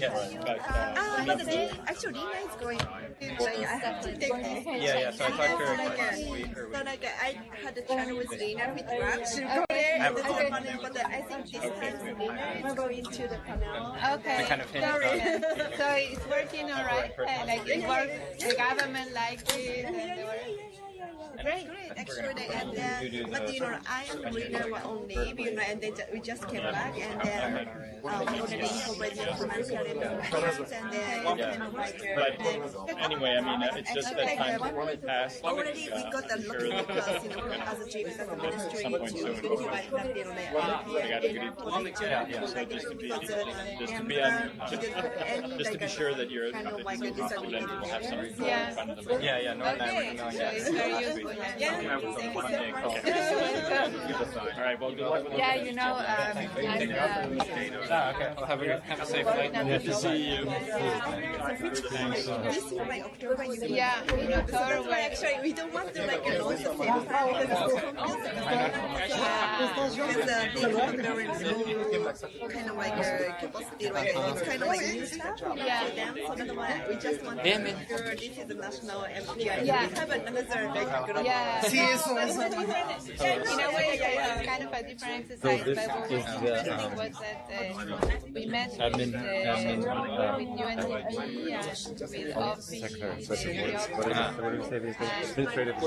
and one of the main I very much doubt you guys say that. So we can either I can hook up my computer, but then we want if there's some like web connection or yeah, I don't know because it's like directed to two screens. So you might be a lot about maybe we can just unplug hers. Yeah, not to use. We changed the name a lot actually. Not exactly fast. So in the end, it's disadvantage. Yeah, disadvantage, yes. On this session, no, but I guess let's just make sure. So like deprivation and not deprivation, but MDA is a disadvantage. Yeah, so yeah, we wonder. Well, we're not going to call it disadvantage. We don't have an exact one. My approach is like we don't have an NPI, we don't need to fight about it because there is no NPI. Because we started in Latin America. Look at multi-dimensionally and different. But I understand that people like are going like the MPI brand is so strong that they understand something for that and then using the same name to mean something slightly different. Yeah, that's I'm sure I have to like have a kind of consultations, like once that like global MPI function, like I have to do the consultations, otherwise it'll be because last year like Myanmar has published 190 like probably late first time and it got confused between international and national boundaries. So I wonder, so do we have... Do you know people have access to the data? But actually, like you. Well, no, they will on putting everything up on Actually, OneDrive. like members online is not Word actually. They're Because this session because HSP, Okay. I mean, So their price is cheap, so like compared you to have you forwarded to me the data files? Yes. Hi. Okay. Yeah, I actually like we were just I wondering. might This could had we need like a kind of chat with Judy about context with us, huh? Can we just plug in? I was so Or is curious. that going to interrupt Yeah, connections so- that are being made? Yeah. Like So in terms events of or anything? dissemination. Okay. Then Yeah. This is power, or I'm sorry, that's power. So this must be the Just connect this. You Okay. don't want the conversation The whole thing? confusing. and then the data. Whatever we used to this kind of Tina. situation already. Yeah. That's what I'm like, we just need to be careful, but just to be honest, just they keep like have a dialogue with the contact. Yeah. And I mean, there's she then will have to indicate have where. different data availability in Where? different countries, and things are very, like in one country something is more relevant to the other, so you want to have something that is local, the same way as the poverty line, but it's very clear at the multi-dimensional. Good question. There it is. Very concrete and indicators. Where's So whatever we do at the global level is always going to be suboptimal. Just want to pull this, pull the USB drive. No, thank you. Right. ¿Comiste? ¿Todo bien por acá? ¿Entraste bien? ¿Tenés internet? Sí.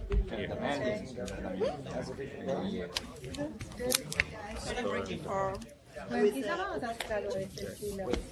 Oh, yeah, yeah.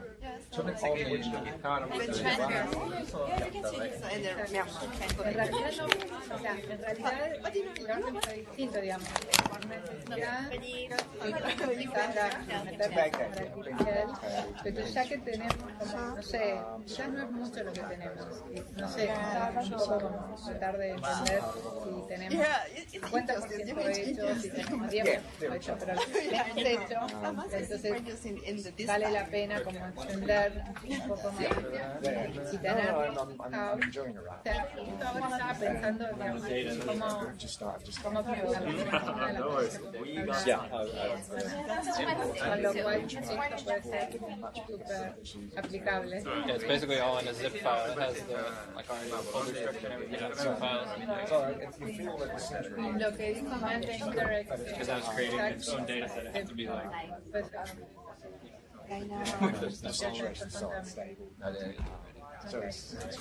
Nos vemos.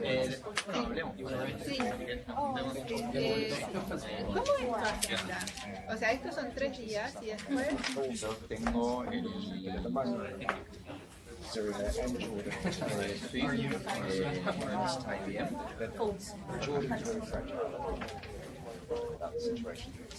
Porque yo quiero poner a ver si tenemos una sesión.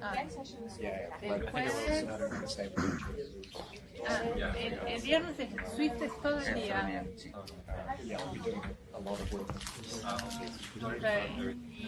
IBM. Super different situations.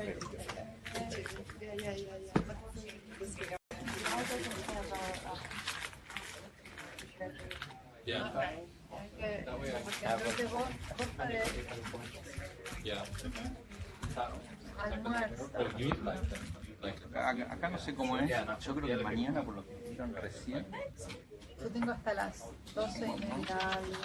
Mañana se me Pues, no sé, también hay algo parecido.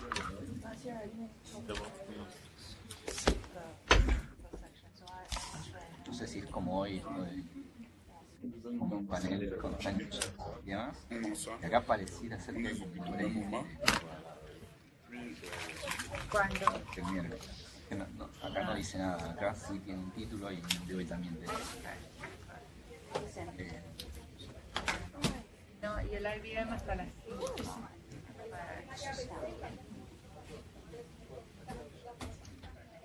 Déjame que vea, porque me gustaría ver si podemos tener una hora o 1 o 2 horas en que todos podamos. Ojo que esto es, creo que está con la hora de la Ok. porque está empezando a las 10. Quizás a las 5, quizás terminas a las 4. 4, claro. Ok. Entonces no sé cómo hacer para que... Ok. Sí. No, si lo cambias, debería cambiar.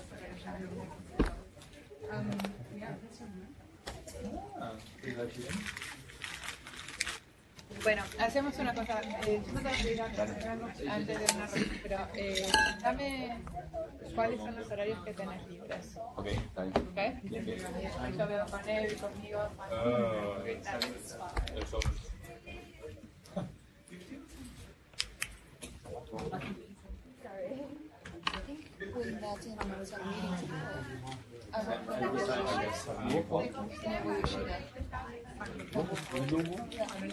Yes, we make during the retreat and the learning days, right?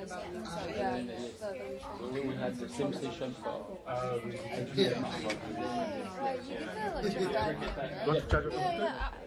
really impressive. Yeah, that's where we make the About the monitoring. So, you don't like things to be too technical, but it's useful. Yeah, first realized. Okay.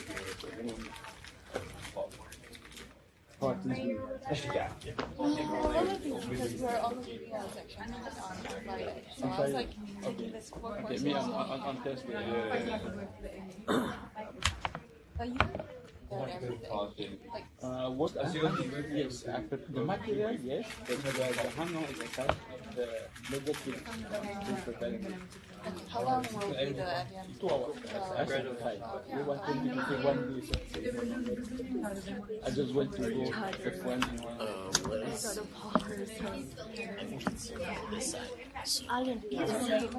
My name is Andre Mara.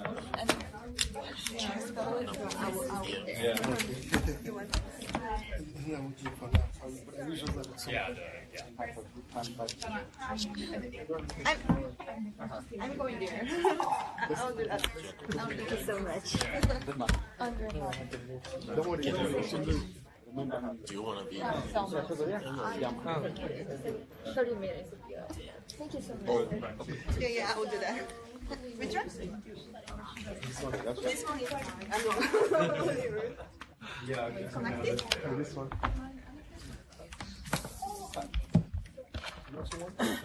Oops. You need Right.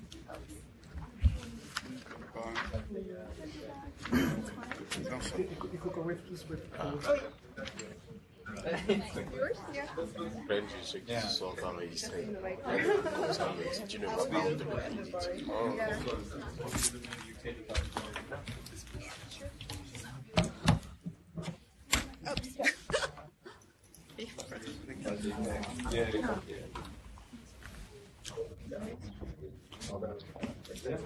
I've heard that the way that it was different country notes the thing was I could vote and say Austria I consulted it you have the time you have the time. No, I do. Right, no, for me that's right, but like I shouldn't say 5 years people saying it was still and that's from my like I think one of you is because I was a politics.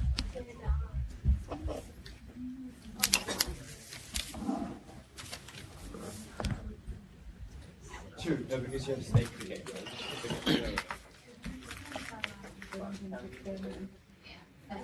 Yeah, but I guess you're not playing with that game. So I'm doing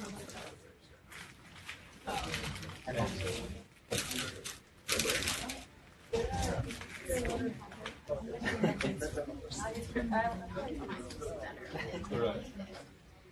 So yeah, that's really the time.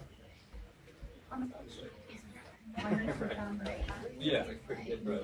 Yeah. There's not the countries though. Okay. It's not culturally.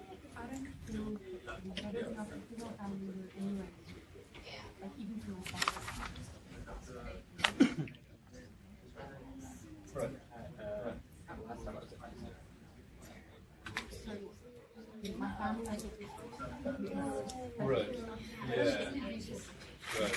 Okay.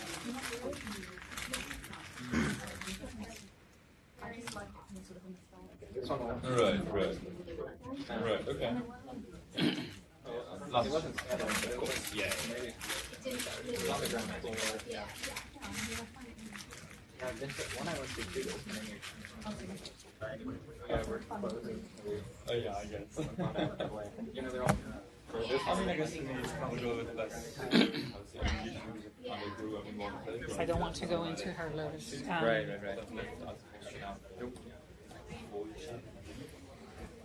But I'm still. No, exactly. Yeah. Yeah. Lift it while it's easy to answer, and we'll whenever I go back and read the we have to work together. Actually, so we have the stream meetings together, and so we also and so we gave like a section for the champions and all that. This one position. Just such a guy still at the time. One of my and so this one champion said, so yeah, I can back for beer. What should Switzerland use why? The guy was like, yeah.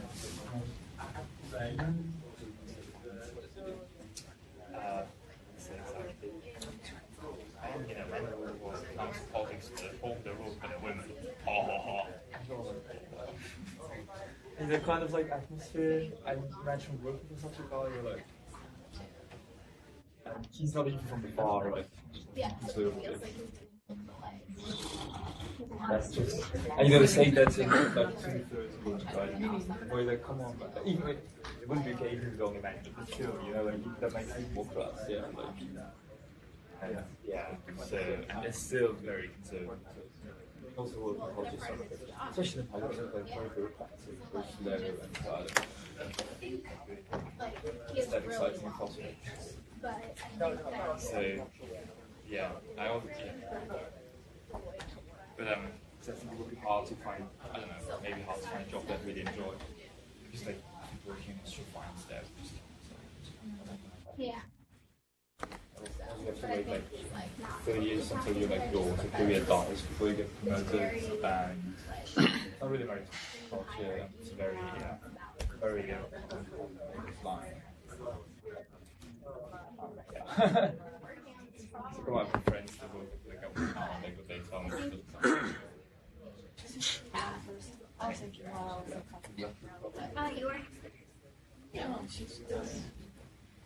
Yeah, it's a living in Austria definitely is finding a job that satisfies me.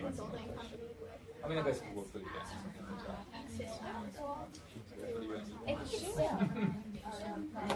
Exactly. Yeah, exactly. Yeah, that's like the things here about the animal.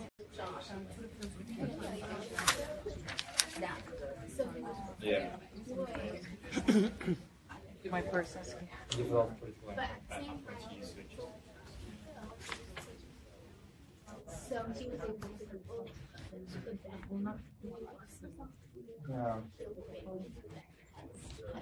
Yeah, he's something about the really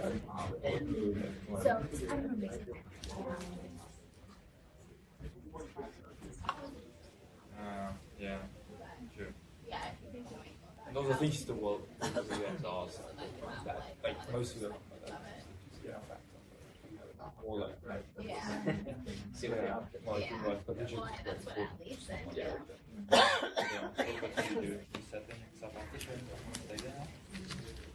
I mean, right, okay. No, that's not really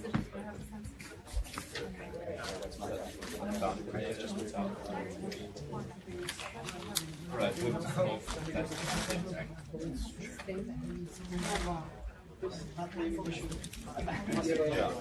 okay.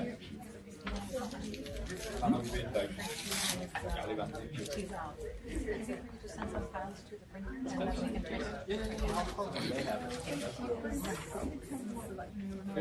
You see outside there, they have the pictures.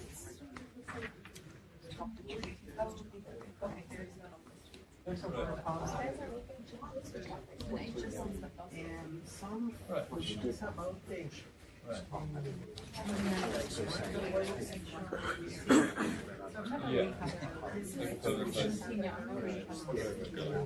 Okay.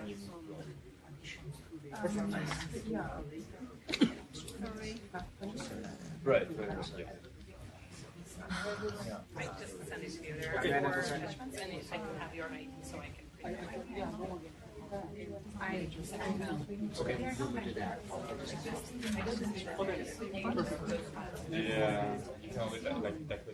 Unless I'm looking at. So the folder has only these 5. The one that I just sent to her had a zip file with a bunch more. Okay. So this is what I'm looking at. So I think you are. This one, these 4, right? Those are for printing, exactly. Yeah. Oh, you sent another one for her to upload. Yeah, exactly. Okay. Different I one. didn't see that one. Yep. Okay, great. I never get. I mean, I can show it to you on mine, but it might be better. I can show it on yours so you see. I mean, it's in a browser, so it's going to be the same either way. But then you can open up in your email the link to make sure you have an account. I'm maybe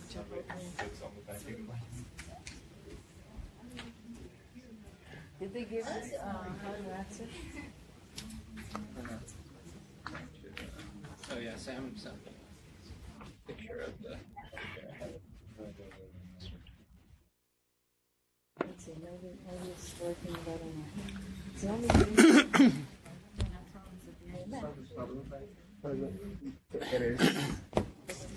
It is still running.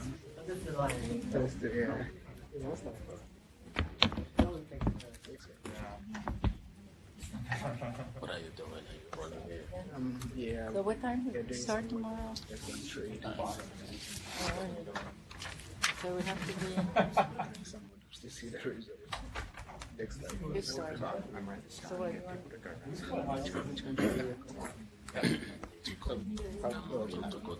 Oh, you mean? Still I didn't get it. Okay, but Will probably be. Oh, okay. The G2 data file, but I just sent it to her. Yeah. You from Ghana? I'm from From Ghana. that time I was like, They're not big. Indonesia. No, it's like 1,000 hours. It's okay. Very interesting. It's a really diverse country. Wow. Okay, afternoon, everyone. We'll get started. I realized as I was talking to Sean over the break, and he asked most people in here from country offices, or are they DC based? I recognize some faces, but a lot that I don't. That while we've had introductions on the CEQ side, we haven't had introductions on the World Bank side, and that's my fault. So let me start. Some of you will know me. I'm Matt Waipoy with the Poverty and Equity GP. I was working on Indonesia for 8 years and started a lot of the work in Indonesia, which has now been worked on by Sailesh and Francis and Imam. I'm now working on the Middle East. I'm also supporting some work in India on fiscal incidence. So there's a sort of a multi-year CEQ and fiscal incidence type of program over there, which is sort of going in reverse. India is a complicated country.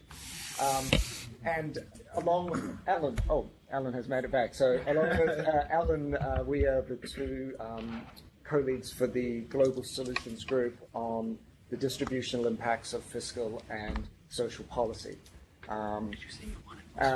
So what I thought is we could just go around the room and just sort of say, who are you, what country you're working on, and if you're working out in the country field office, or if you're based here in DC. So our CEQ guests have a better idea of who we have in the room. So maybe if we start up at the top. Right? Me? Yep. Sure.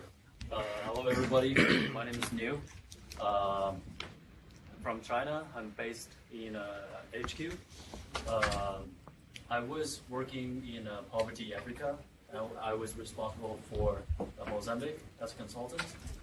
And I'm working on a research with Oscar Kelbel on the misperception of disaster risks in Latin America. I will be joining EAP, East Asia and Pacific, in the next fiscal year. Thank you. Okay, I am Yele Batana. I'm based here in Washington, and I'm working on Guinea and both Congo. Yeah. We start, we are at the early stage, CEQ in Guinea, in fact. Yeah? So, yeah. Okay. Thank you. I'm Frank Adefort, poverty economist, based here in DC. I'm covering Cote d'Ivoire, and I was working on the Congo until June 30. You're working on what? On the two Congo as well. And where are you from? Both. I'm Togolese. You? I'm from Norway. No, I'm from Benin. But I didn't get the second one. I'm from Benin. Benin. Yeah. Hi everyone, my name is Francis. I'm based in Indonesia office and I'm working on the CEQ over there. And where are you from originally? I'm from Ghana. Okay. Good morning, my name is Kim Sun. I'm Cambodian. I'm based in Cambodian country office. And in Cambodia, we started CEQ analysis in a few months ago. Oh. So, thank you. Clarence Simpo. I'm based in Yangon, working on Myanmar, but I'm originally from Cameroon. We're also starting a CEQ from Myanmar. Myanmar. Hi, my name is Ikuko Watch.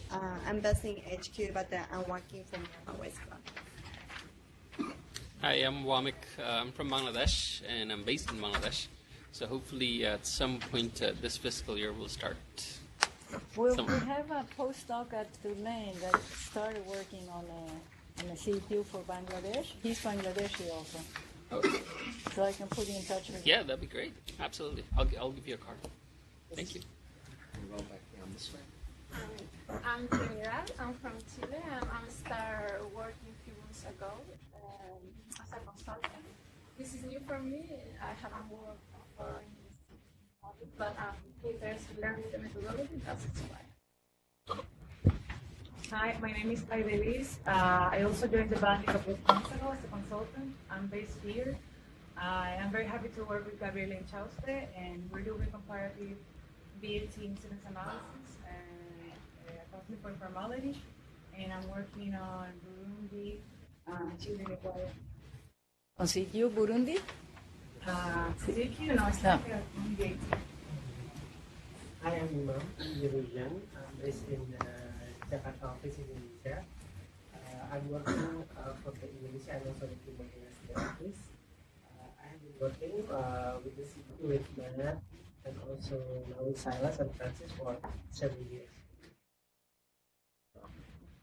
I'm Barek Makonnen and I work at the Ethiopian service. I joined in April as a program officer.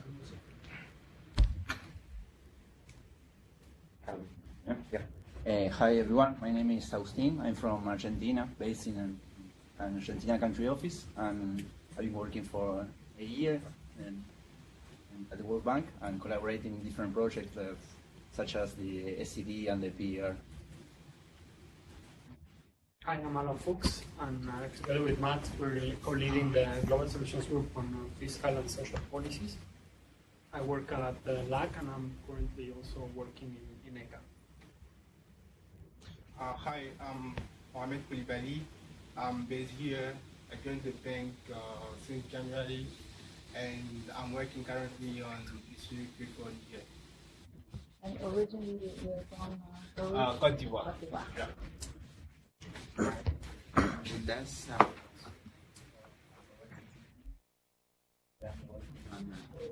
but harmonization of data. Yeah, the same problem. And where are you from? Chad. Good afternoon, I'm Florentin. I'm working in the Europe and Central Asia Office Department on social protection jobs, based in DC, and I'm working mainly on Azerbaijan and Bosnia.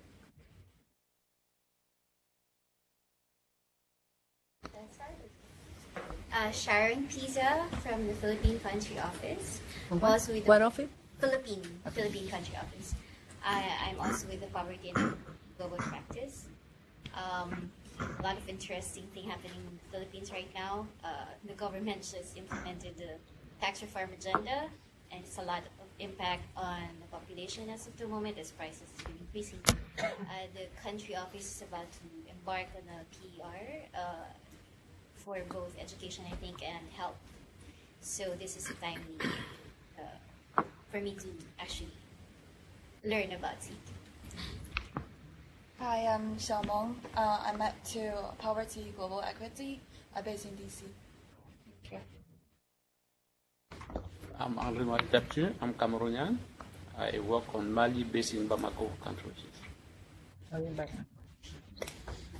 Thank you. I think that's everyone. And just Sean was not. You need to introduce yourself because we went around this morning. Right, of course.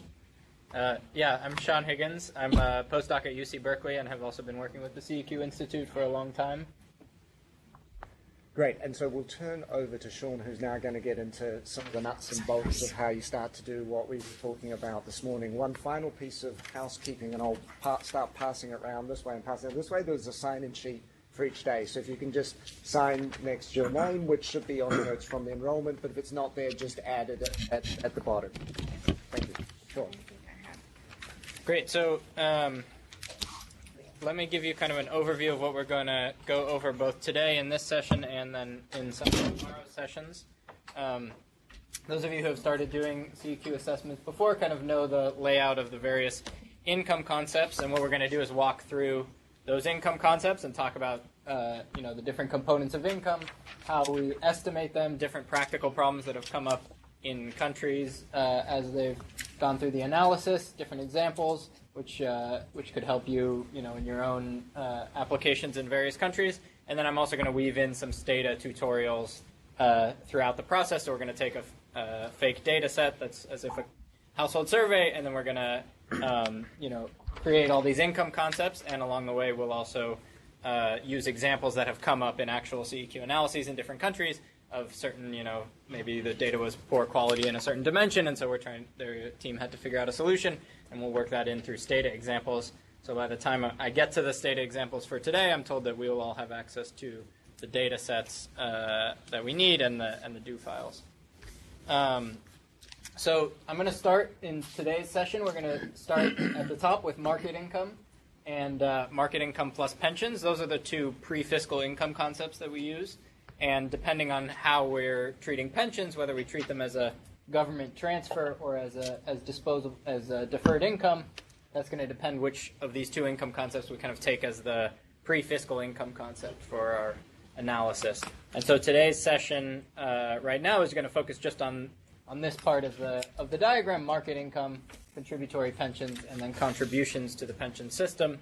Then tomorrow in the morning session, we're going to look at direct transfers and direct taxes, which takes us to gross income and net market income, depending which path you want to take in terms of order, whether you want to add direct transfers first or subtract off direct taxes first. But then either way, once you add back indirect taxes, subtract out direct taxes or add back indirect transfers, we get to disposable income. And then tomorrow in the second session, we'll talk about indirect subsidies and taxes, which will then lead us to consumable income. And then finally, we'll in the afternoon tomorrow, we'll look at in-kind transfers in education and health, as well as subtracting off user fees to those in some cases, which I'll talk about, and then that'll bring us to final income.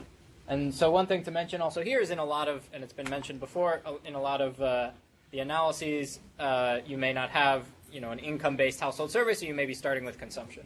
The structure we kind of set it up with today, starting at market income, is a little more like the case you would be doing if you had an income-based survey, but once I get to disposable income, I'll talk about how we would, if you instead had consumption, what you would essentially do is equate that to disposable income, and then you're going to move both up and down the diagram. So the way we structure the order, because you have to pick one way or the other, is kind of the more income-based approach, but this flow chart applies to the consumption-based approach also. You just have to, instead of kind of starting at the top and go down, you have to start in the middle with that disposable income, which is going to be consumption, and then you have to move in both directions. So let me start by talking about the allocation methods, which is kind of how we take a household survey and then, allocate these taxes and transfers to individual households. And we've developed kind of a taxonomy for these different allocation methods, so that then when we look at a country study, it's very easy for us to identify what methods were applied in each country, because for each component in that country, because they can say, for this direct tax, we applied this allocation method. So it makes it easier to compare across countries, and also makes it easier for teams to think about, when you're thinking about how do I allocate this particular transfer or tax, to think about what methods are available. So the first method, we just call it direct identification, and that's when you just have the info directly from the household survey. So for example, a cash transfer program, in the survey it has a question about did you receive this cash transfer program and how much did you receive from the program. If you're just going to use that to decide who received benefits from the program and how much, we just call that direct identification. The second is inference. So inference comes up when you, for example, don't have that specific question, but maybe you know that there's another question asking about other income, and you know from the government that they, or from the manual of the survey, that they tell the interviewers that this social program should be grouped together with other income. And so then you might, for example, know what amounts people are supposed to be receiving from this transfer program, so you may make some assumptions and say, if we see that amount exactly as the response for other income and some other assumptions, some other conditions are met, then we'll assume that it came from that program, and we'll assign, create a new variable saying, okay, this is income from that particular program. The third method is imputation. So imputation is where we actually, still directly in the survey, we identify the beneficiaries or payers of a tax, but then we don't know the amount from the survey. So then we're going to impute the benefit or tax using some sort of other data, which could be administrative accounts, for example.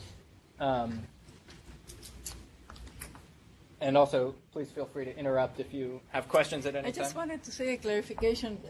The way we use the word imputation here is not the same as it's used in the statistical literature, where they would include simulation, prediction, all those under the imputation umbrella. So you may want to just emphasize it. Why is it that we decided to use a different? Yeah, it is subsumed. It would be subsumed, but not. Right. So, for example, we do this separate simulation and prediction, which are kind of forms of imputation in the statistical way, but we separate them out into kind of separate categories. And the reason is just because I think we needed a word for this one that was separate from the words for the other two. We settled on imputation, and so we emphasize with the country teams. We have this taxonomy, and so the use of it is if everyone follows the same taxonomy, then you can easily look at the other country studies and compare what method did they follow there. But the word itself, the only really important part about the word itself is that we're consistent across different country studies.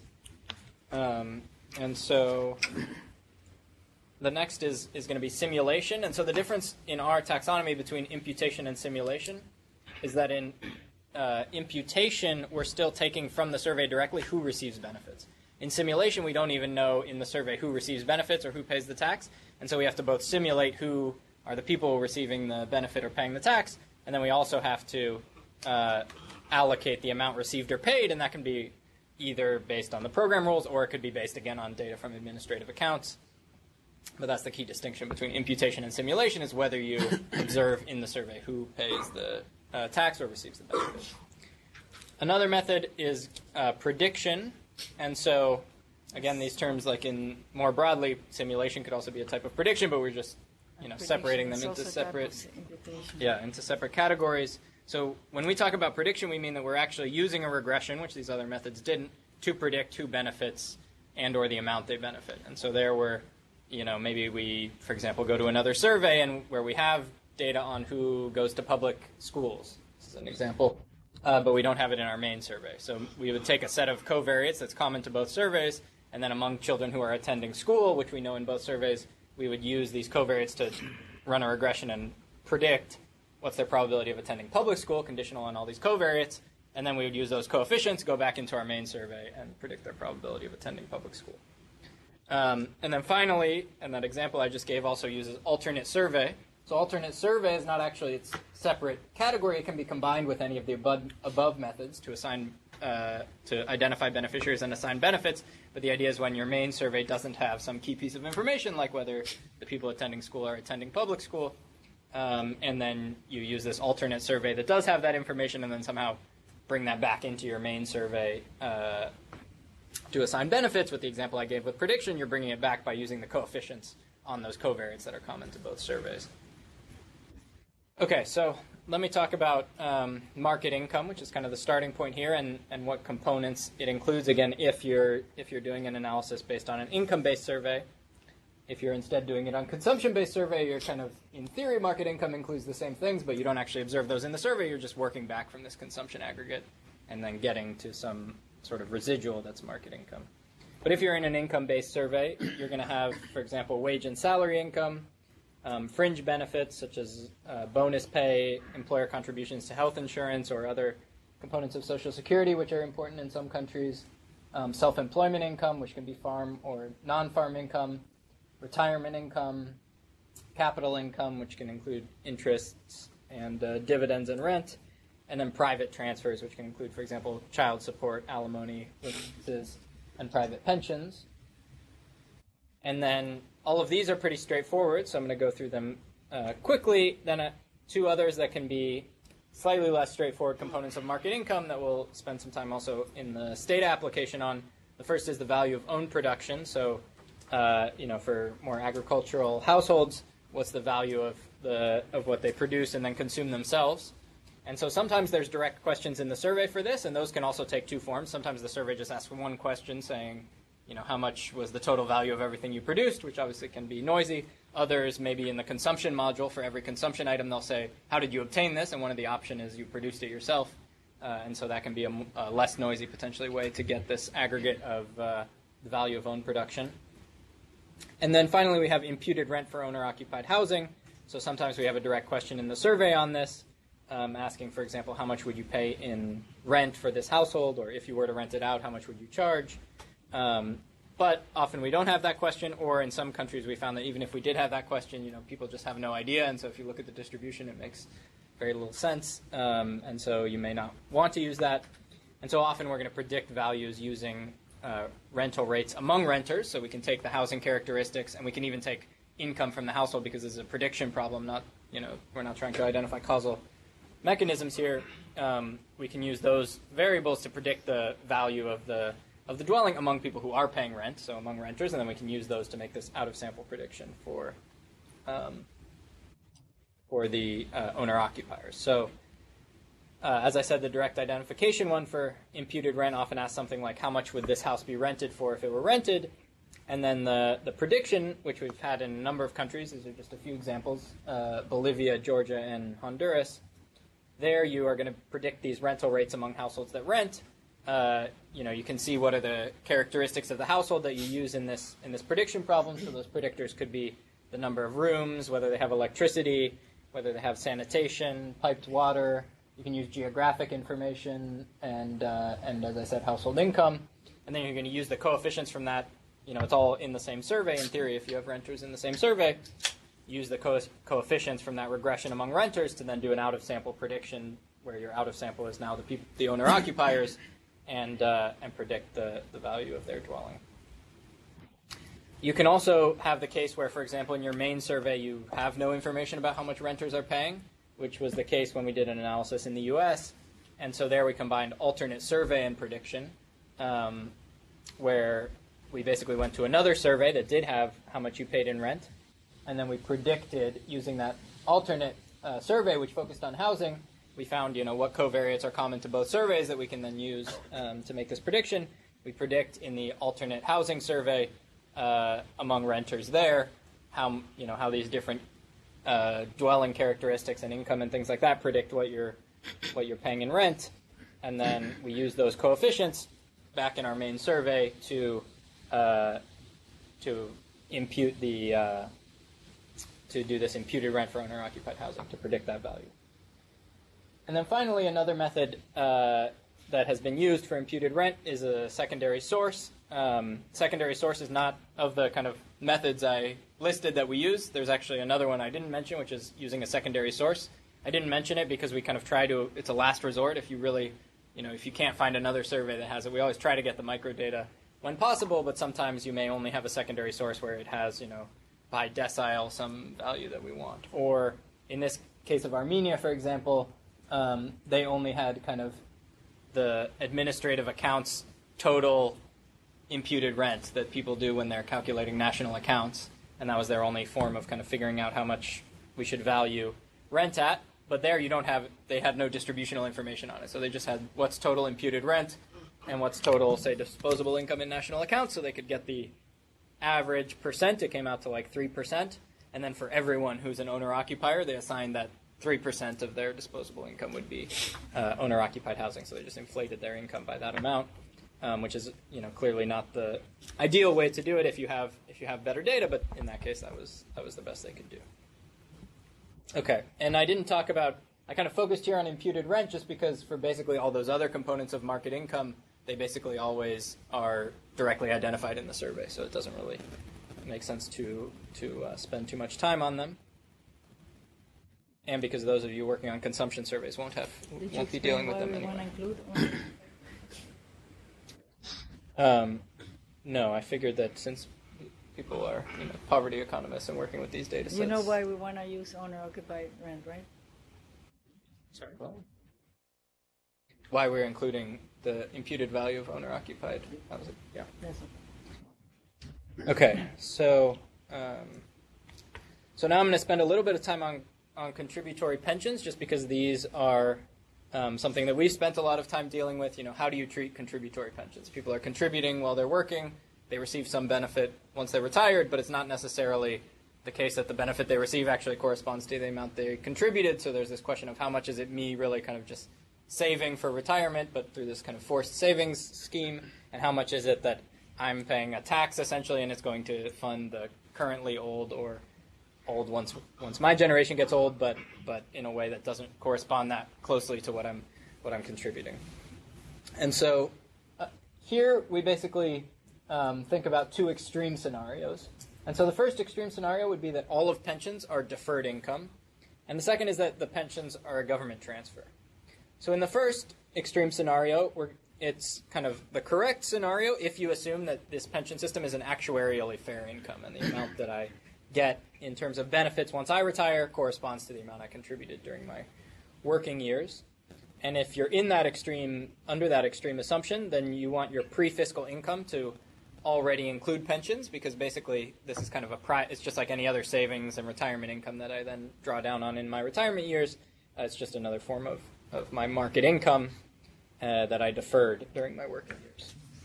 And in that case, you also want to treat contributions as mandatory savings, not as some sort of tax. And our pre-fiscal income is going to be net of contributions, and I'll come back to why it's net of contributions in a couple of slides. The second extreme scenario is going to be considering pensions as a government transfer entirely. So there, your pre-fiscal income does not include pensions, because you're thinking of pensions as something that, maybe they're funded out of general revenues, and so you're receiving kind of this benefit, and maybe pensions, there's some relation to them going more to the poor or something like that. And so you would consider them a transfer. And if you're considering the pensions as a transfer, then you have to consider the contributions to the pension system as a tax. And so in that case, your pre-fiscal income is going to be gross of contributions, because you're then going to subtract off those contributions when you subtract off taxes and move forward through this income concept flowchart. So I want to come back to why I made this point that pre-fiscal income is going to be net of contributions in this first scenario of deferred income. And the reason is that if you don't kind of already subtract out contributions, so when you think about that flowchart, your pre-fiscal income should already have contributions subtracted out. If you don't do that, you're actually going to end up double counting some of income. So I just we set up in the handbook kind of a simple framework to think about that, where you could think about people earning during their working years some income Y. Then in their retirement years, they don't earn any factor income. They're not working anymore, so their factor income is 0. In their working years, they're going to contribute to pensions at a rate S, and so they're contributing kind of SY in. Do we have a pointer? Doesn't work.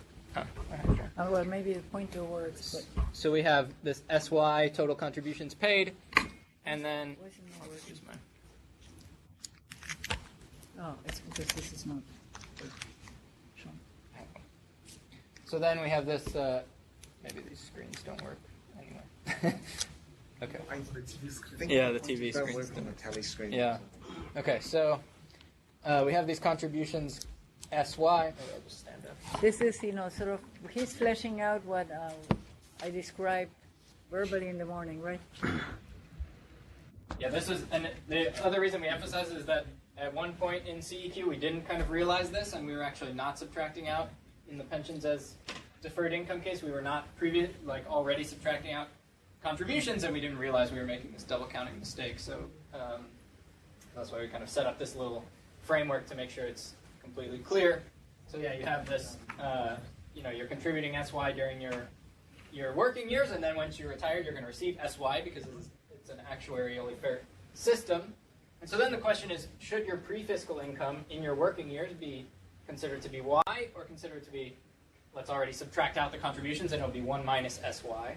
And so here, if you just compare these two, you can see that if we didn't subtract out pensions already from our pre-fiscal income, we'd be double counting this SY proportion, because this would have been including the SY in their working years as part of their income, and we'd still be double counting that SY as their income in the later years. So since they only earned Y total in factor income over the whole time, and we're assuming no interest rate here, then of course we have to make this 1 minus SY, so that when we add the two, their total income over the life cycle.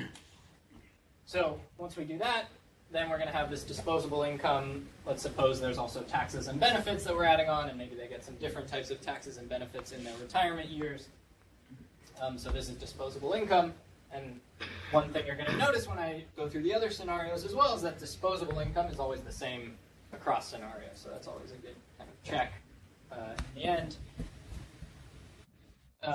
So just again to make these 2 points again, the pre-fiscal income in this scenario is going to be market income plus pension. So you can still think about that flow chart where you have market income, and then you subtracted out contributions to pensions, and you added the pensions, then you got the market income plus pensions.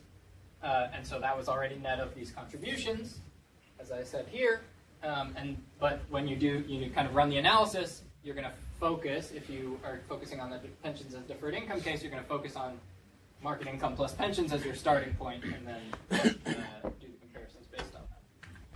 If we're instead considering pensions as a government transfer, in that case, we're not going to subtract out the contributions out of pre-fiscal income, because we're going to subtract them later as like other taxes.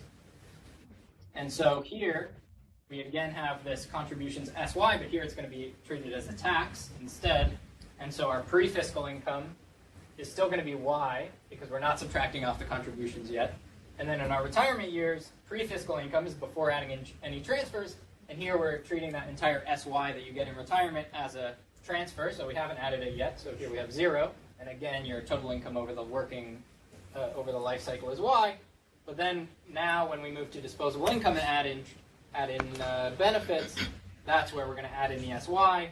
And here where we're going to subtract off, just like other taxes, we're going to subtract off the contribution SY, and so we end up with the same disposable income as we had in the other scenario. The only thing is that we cannot assume that the pension as transfer is going to be the accumulated SY. We don't know. We're just saying. Yeah, but so here I'm assuming an actuarially fair system is the model.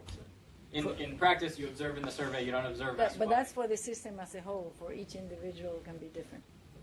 No, here I'm assuming that even for each individual, it's actuarially fair, because that's where. But that's not what we do in the analysis. Right. In the analysis, this is all very simplified. In the analysis, you don't observe what my work. If I'm retired, you don't observe my Y from when I was working. You don't observe my SY. Unless you had the history of people. All you observe is my, let's call it P, your pensions income. And so in the actual analysis, we're not actually ever using this SY. It's just what was your observed pensions income in the survey. This is just to kind of fix ideas and think about the double counting, make sure that we're have all the concepts straight, and to think about one more kind of special case scenario that I'll get to now, which is if we want to do an intermediate scenario where we treat pensions as partially deferred income. So rather than these two extreme scenarios, which we always run in every country as kind of unless there's some reason that one of them is really not applicable in your country, we try to run these two scenarios because they kind of bracket the analysis of these, they're the most extreme assumptions, and they kind of tell us they kind of bracket maybe the true effect of, say, redistribution. We could also think of an intermediate scenario where a proportion of pension benefits are funded by general revenues or deficit spending. And let's call that proportion omega. So omega is, if you took like the total amount of pensions, you take the total amount of pensions paid out in a particular period, subtract off the total amount of contributions to the system, there's some remainder there, and that's funded, say, out of general revenues. So if you take that remainder and divide it by the total amount of pensions paid out that period, that's going to give you this omega term. And so here, the transfer benefit you can consider as omega times your observed pension income. So again, in practice in the survey, you don't actually observe any of this SY for the people who are retired, you just observe their pension income. But here we can calculate omega for the entire economy, and then we can assume that their transfer benefit, we take whatever we observe in the survey as their pension income, we multiply that by omega, and we're going to call that part of their pension income a transfer, and we're going to call the remaining 1 minus omega part of it part of pre-fiscal income. And so now, when we're thinking about pre-fiscal income, we still have, say, people are making these contributions SY during their working years, and then their pre-fiscal income is going to have that subtracted out again, just like in the original scenario of pensions as deferred income. But now they're receiving, when they're retired, they're receiving this omega SY as a benefit, and so what the part that's their pre-fiscal income is 1 minus omega SY, and then we're adding in that omega SY, so we get back once again to the same disposable income. An important point in practice about this kind of intermediate scenario, which we haven't done in every country, kind of depends on how you think the pension system works in the country you're analyzing, is that you have to kind of rerun the stata commands and the master workbook, which I'll explain in a second. So what drives the choice? I mean, between which approach to take? Is it a transfer or a tax? So a lot of it, so like I said, we try in most countries to run it kind of both ways, just so we have the results, and then but yeah, you have to think about which of the two scenarios to kind of emphasize when you're talking, when you're presenting results and talking to the government. So a lot of it depends on the system itself. So for example, if it's an individual account system where people contribute to it's still contributing to this government kind of account, but the government set up individual accounts for people that they save in, and then they receive that income in retirement, so it's closer to this actuarially fair extreme example, then you would probably go with the pensions as deferred income scenario. If it's the case that people contribute, but there's really no, the government's not keeping track of how much people contributed over time, there's maybe a lot of people who benefit way more than they contributed, and a lot of other people who are paying way more than they end up benefiting in the end, then you would think of it possibly more as this, the second extreme scenario of the pensions as a government transfer. Another thing to remember is that if you consider them a government transfer, a lot of the kind of redistributive effect can be driven also by the age structure of the population. So for example, the OECD always produces their results considering pensions as a government transfer. And if you look at what countries they're always saying, are the most redistributive, often it's the countries that have kind of a big chunk of the population at this retirement age. One clarification: the OECD used to do that, but now because of this issue, what they decided is to do the analysis leaving out people that are older than 65. So they only include working age population. But for a long time, that's what they used to do. If you also model some sort of social pension scenario where, say, the first $100 you get is purely government transfers, and everything above that is a contributory pension? Because I think that's what happens in a lot of countries, actually. Yeah, so that would be a different way to do kind of an intermediate scenario. So instead of doing it as a proportion, you could certainly do it as up to some threshold. I don't know if any of the countries so far have done that. I know we talked about it. Mexico tried to implement it, I remember, and then there was some issue that what they thought should be this minimum amount, a lot of people were still receiving less than that, so there was this question of what's happening with theirs. But yeah, that's definitely an option as well to consider. And yeah, we're not trying to, so yeah, we do like people to do the kind of two extreme scenarios because that gives you the comparability across countries, and then for something like an intermediate scenario, you really want to think about what makes sense in the country that you're analyzing. The other thing about the two extreme scenarios is that if you think about the flowchart, so all the stata commands have, a command for market income, a command for market income plus pension. The distinction between the two scenarios is which one of those two are we considering as the pre-fiscal income. But because all the CEQ stata package commands have options for every income concept, you can just run each command once with all these income concepts, and then that'll produce these sheets in the CEQ master workbook that basically encompass both scenarios. So then you have the results for both scenarios, and all you have to do, let's say you want to look at redistribution from your pre-fiscal income up to disposable income, you have both answers there. You just have to say which one do you focus on. Do you focus on starting at market income, in which case you're treating it pensions as a government transfer, or do you focus on starting at market income plus pensions, in which case you're treating it as pensions as deferred income?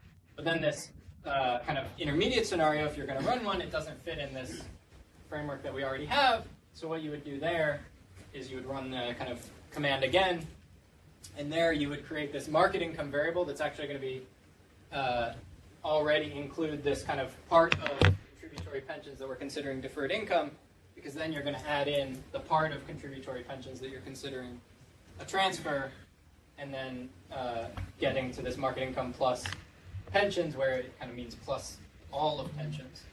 And then the commands, for example, will also always create this kind of direct transfers plus pensions, or direct transfers including pensions, which includes both of these. And so you would know in this case that that includes the part of pensions that you were considering. But you may definitely think, depending on your country, about these intermediate options, particularly if you're in, say, Eastern Europe or so forth, where they're really large. Gabriella and I were reviewing the Belarus CEQ work, and basically, if you took the two extremes, the story that you're going to tell was completely opposite. It was either a very equal country where fiscal policy did nothing additional to distribute, or it was a moderately unequal country where fiscal policy did huge amounts to redistribute. It was all being driven from how you treat this pension either way. And so it's not so satisfying to go to the policymakers by saying it's somewhere between these two complete opposite stories.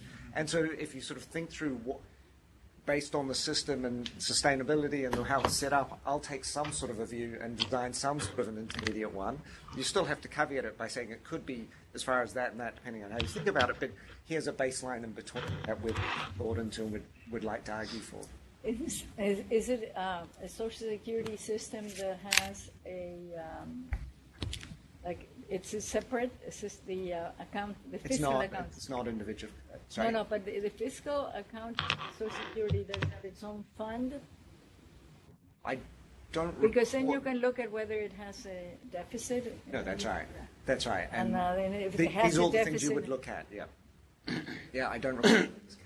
But it does create a problem, and frankly, I think that we don't have a satisfying solution for me yet, because, for example, in some countries, one is Georgia, they did away with all the contributory system and they converted into a transfer. So even though there, you could argue that there is a process through taxes in which you are feeding into the what happens later on in life, it becomes very hard then to disentangle. And I'm not even sure whether you can argue that theoretically. So we do need to think some more. I agree, you can go, this is going to be very, in African countries it's not going to be a problem. Most Latin American, not a problem. Most Asian, not a problem. But in Eastern Europe and Central Asia, it's big, and in the Balkans also. Yes, if I understood it correctly, so there will be variation across countries, right? The way we treat patient, and like if we interpret them, determine. So I think that also can apply across time. The pension system may change, or the economy may change. And for example, in some countries, inflation is like low, and then all of a sudden it increases. So is there also a situation where we treat differently across, like the age of those who retire and already get pension, and for those who contribute? Yeah, so if the pension system changes over time, you could certainly try to incorporate that into the analysis. For example, if a country was switching from kind of a general revenues to an individual accounts approach, you could do that. Then there would be tricky questions, which I think you alluded to, which is, well, then for the currently retired people who were previously getting funded by the current working population, now basically the government has to just kind of deficit spend to pay for those, and so then maybe you consider those people receiving a government transfer, and the others as contributing to a kind of as a deferred income scenario. I'm not sure. I think it would depend on kind of the exact particulars of the country at hand, but yeah, you could definitely, if the pension system changes over time, we're trying to mimic what the pension system is actually doing, so you could definitely see that changing over time within a country also in a CEQ analysis. Okay, so if there are no other questions, we're going to shift to the data part now. So basically, as we go through each of the income concepts to keep it more interesting, we're going to go back and forth between kind of presentation and analysis in data. So John's going to describe for us how to get to the data sets that we're going to use. Sorry, not to pile on as far as pensions go, but the solvency of the system also makes a big difference as to what kind of burden or benefit we might allocate from either contributions or the pension side. So unfortunately, solvent systems that are run by an administrator, which is parastatal in some sense, are even more difficult to kind of calibrate. If there's insolvent systems, if it's solvent this year, there's no longer a deficit that will have an artifact in the budget that needs to be funded. And often for instance, the total amount of contributions that a parastatal pension administrator receives in any given year is difficult information to come by, as well as that sometimes it's equally difficult to get the total, for instance, pension income payout in any given year if it's being run by an administrator, which is not in essence a state organization, not in essence a public organization, but rather a parastatal. So pensions are tricky. Christina indicated that all of the data material is now available on the summer OneDrive link or folder that she sent details about earlier during today's session. So you should have all by now received an email from Christina indicating where in OneDrive all of today's presentation, as well as all the state materials and syllabus are. So if you can check your emails, then you'll know how to get to the data, and you can download the data for the presentation. For this session too? Yeah, we're starting now. Shall we check if that's working? Yeah. We have people see the data? We non-World Bank people have trouble checking OneDrive doesn't work so well for us, but World Bank people can. And maybe because I saw it not work so well for them. In case not World Bank, we want to follow along too, maybe we can pass around the USB with the data. I will do that. You already got it? So are people able to access the one? Yeah, we got it. Yeah. Okay. Minor is able to access the OneDrive site. Okay. And do you see a folder called data? No. Unfortunately, OneDrive you cannot import whole folders in. Okay. This is the content. That's from earlier. It should have now been updated. Should we just download the folder or sync the folder to our OneDrive? Or the folder should already be in. Sorry, not the folder, but the individual files. Because you can't upload entire folders into OneDrive. So there should be a whole list of DTA files. Yeah. Files. I mean, what I mean is, should we get a local copy? Yeah. So if you want to follow along, you're going to need just the DTA files. So however you want to get those from the OneDrive onto your computer. I'll just download it. Fine. Makes life easier. Yeah. I can just save this folder under memory. There should be do files in there as well, but I think at least in my experience, kind of the best way to go about the learning and more hands-on aspect is I'm going to basically have this blank do file up here and kind of add line by line as I go along. I think it's the most useful for learning if you guys kind of follow along and do the same, adding the lines, making sure things are running on your copy of Stata as well, and rather than just having the do file up and looking at it while I go through. But you have it there in case you didn't follow something and then need to go back and check the do file. And it also may have more details if we skim over certain aspects that are not necessary but are there for you to look at later. Sorry. Which are the files that we are going to use? DTA. Yeah, but hold on. You were thinking, right? Yeah, so basically all the DTA. All of them. Yeah. Oh, and actually, there are no folders, unfortunately. No. They had to come in file by file. Okay. Yeah, because I was going to say, so... Yeah, got it. Yeah.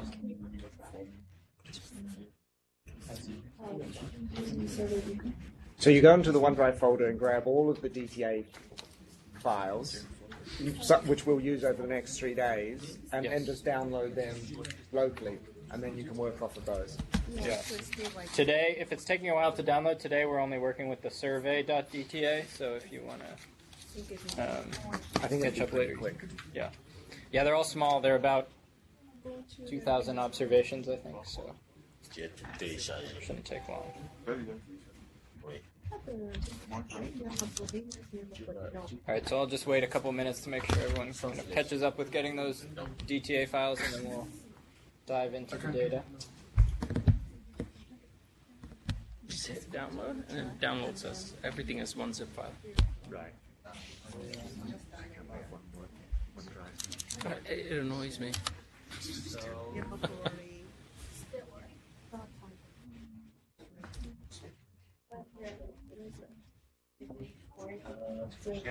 Sorry, the one above. That's not on the business. Okay. Do you have which folder you're thinking? No. Do you have the memory manager? What you need is that data file. Moi, j'ai fait ça et puis je l'ai mis dans. J'ai mis le toit ici.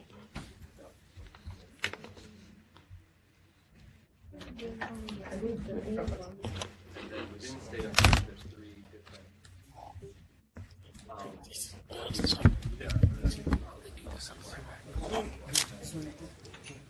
guess so. Can you just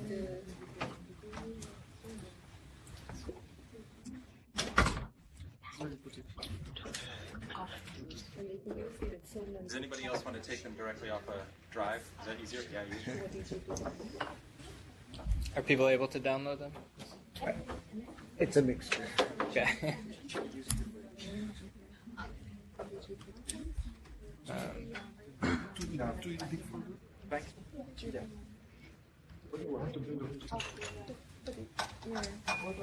It's like a 6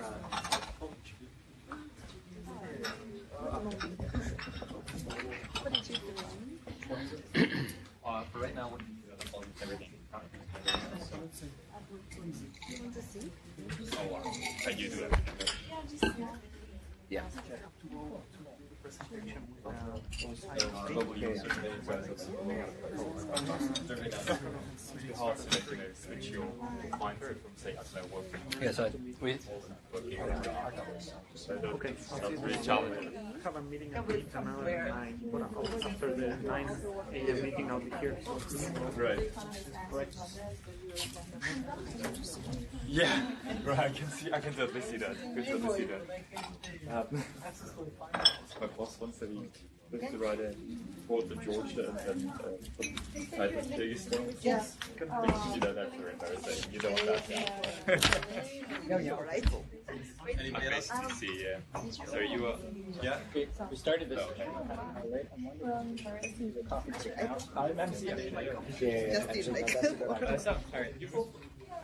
Yeah, okay, guys, so I know it's going to take people a little bit of time to either copy it on stick or download, put it in the folder. So at the same time, we'll move the coffee break to now. Yes. So download and grab coffee, and then we will continue on this once everyone's got their data. So yeah, during the coffee break, I'll also walk around if anyone needs. Yeah, just stick up your hand if you're having. If we have another USB, getting it sorted out. Have one. I think everybody's.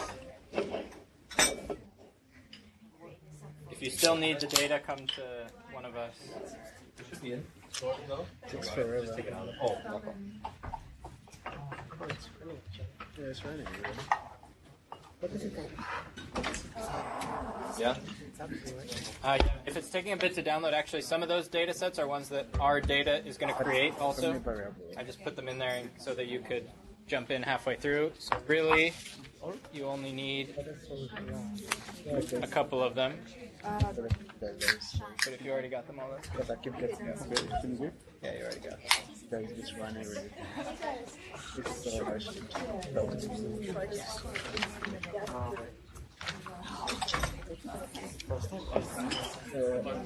And this is this one.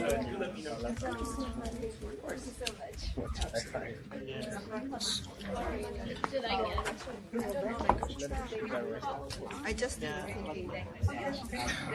This is your data? Download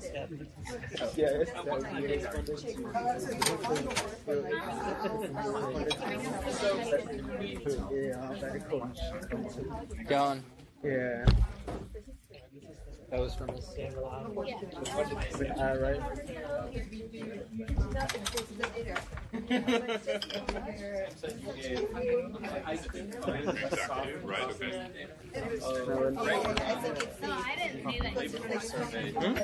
Yeah, well, I said it, but I looked at what you put on. If the right one is on the share drive, then it's should also be on the station. Right. So we're looking for agricultural statistical yearbooks and blah, blah, blah. You said it was called survey and so forth, right? Yeah. Those are the ones. Many years ago. So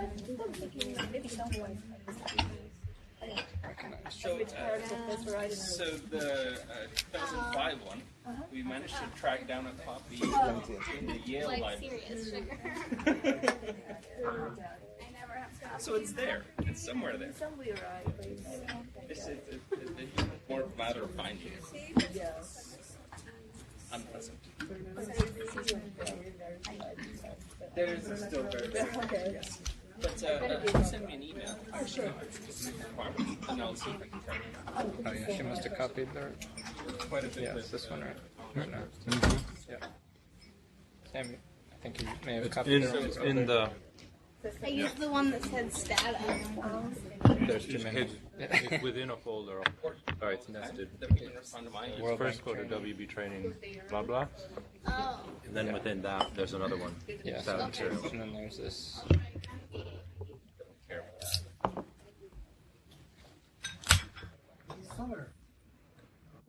I'll see if I can track down a copy. Just send Yes, me. survey is the right one.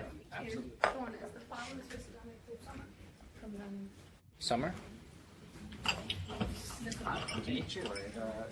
Heard you on the end. I don't know what she sent around. Ah, yeah, exactly. Yes, we just go to the file. The files that you need are at the very bottom. The .eta files. So scroll all the way down. No, it's like From survey.eta survey underscore life.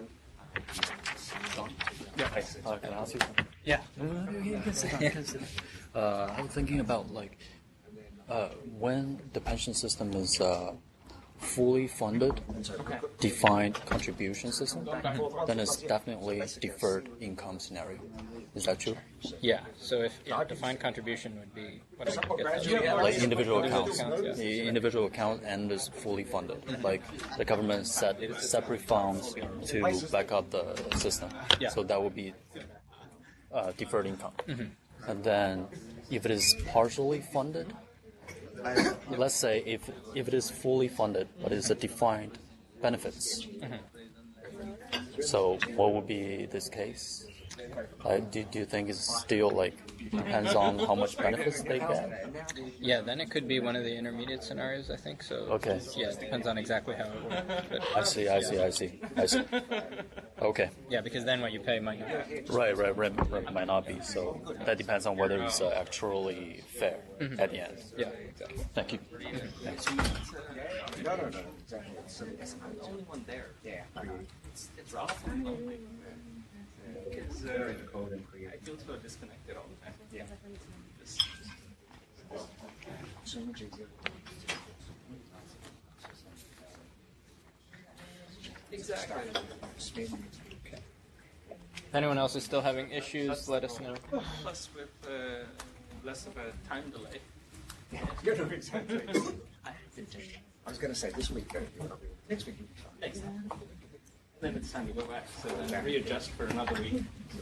No, that was what I found with Jakarta. It's exactly 12 hours different.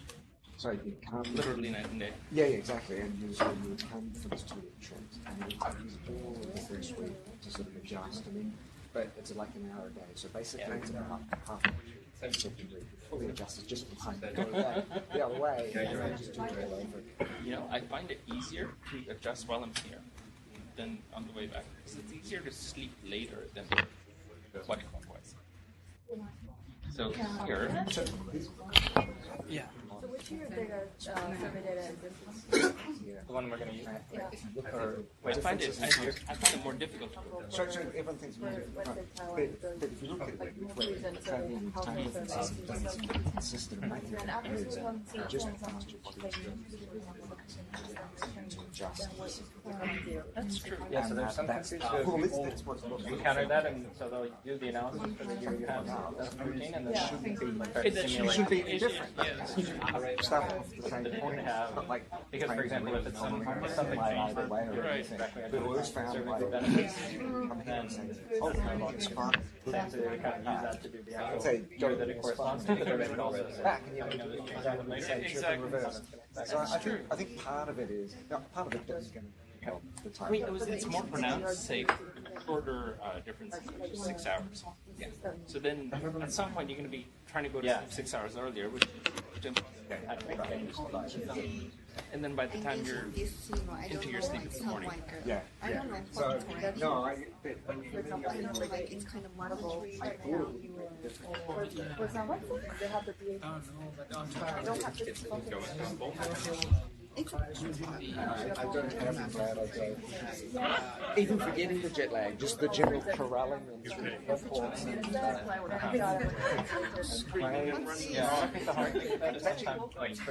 not looking for the data set. After you go to another data set, it's very hard to show and all this. In terms of study, sorry. So I it depends if you want to show the whole study. If you want to look at, say, like one direct tax. No one wants to be traveled, and I feel pretty sorry for you right now. I need extra tolerance.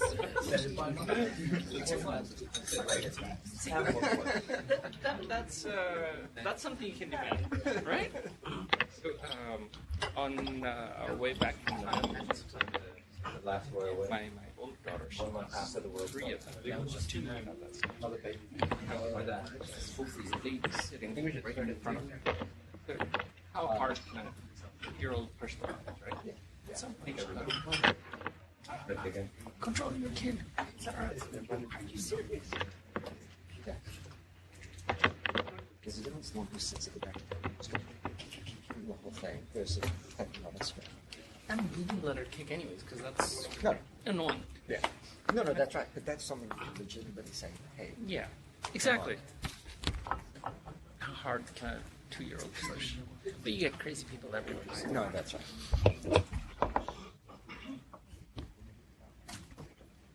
Yeah, so at least you'll be out once a year between summer school. All right, let's go ahead and get started then. Yeah. Build a rapport. Else is outside. Sorry, Yeah, let's go ahead and get started. Do you have a card? And so it's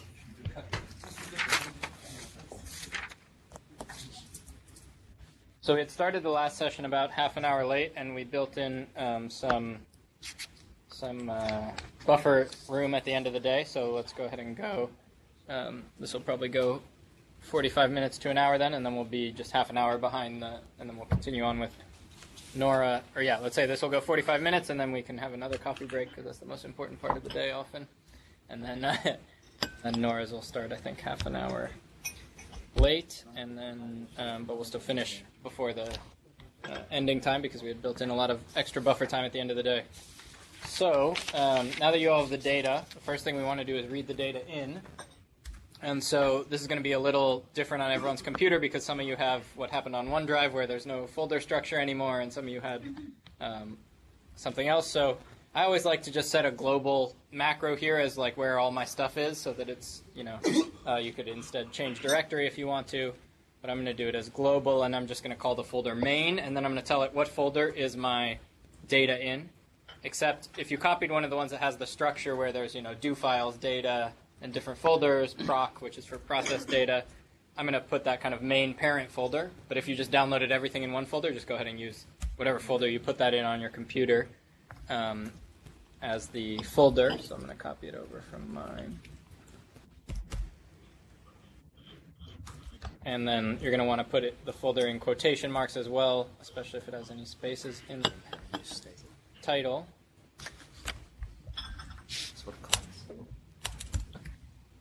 So here, I'm just creating this global macro that's going to be called main, and then anytime I want to kind of call a certain folder, I'm going to call that main folder. And so the first thing I'm going to do is bring in the data set. And so for that, I'm going to use, and then I can just call my global macro with the $sign to get to that parent folder. And again, you may be more used to just changing directory, so go ahead and do that instead if you want to, instead of using a global macro. And then in my case, I have this folder structure. So within that parent folder, there's this proc folder. You may not have that folder structure, so if not, you can leave out proc. And then the data set we're going to use is just called survey.dta. And this is just a fake household survey. So make sure that you can read in the data, because that's an important first step. And I know we have, everyone has different folder structures and everything. So if you could kind of let me know if you can't read in the data, then we'll pause here for a second. And once everyone's read in the data, then I think things will move more smoothly from that point forward.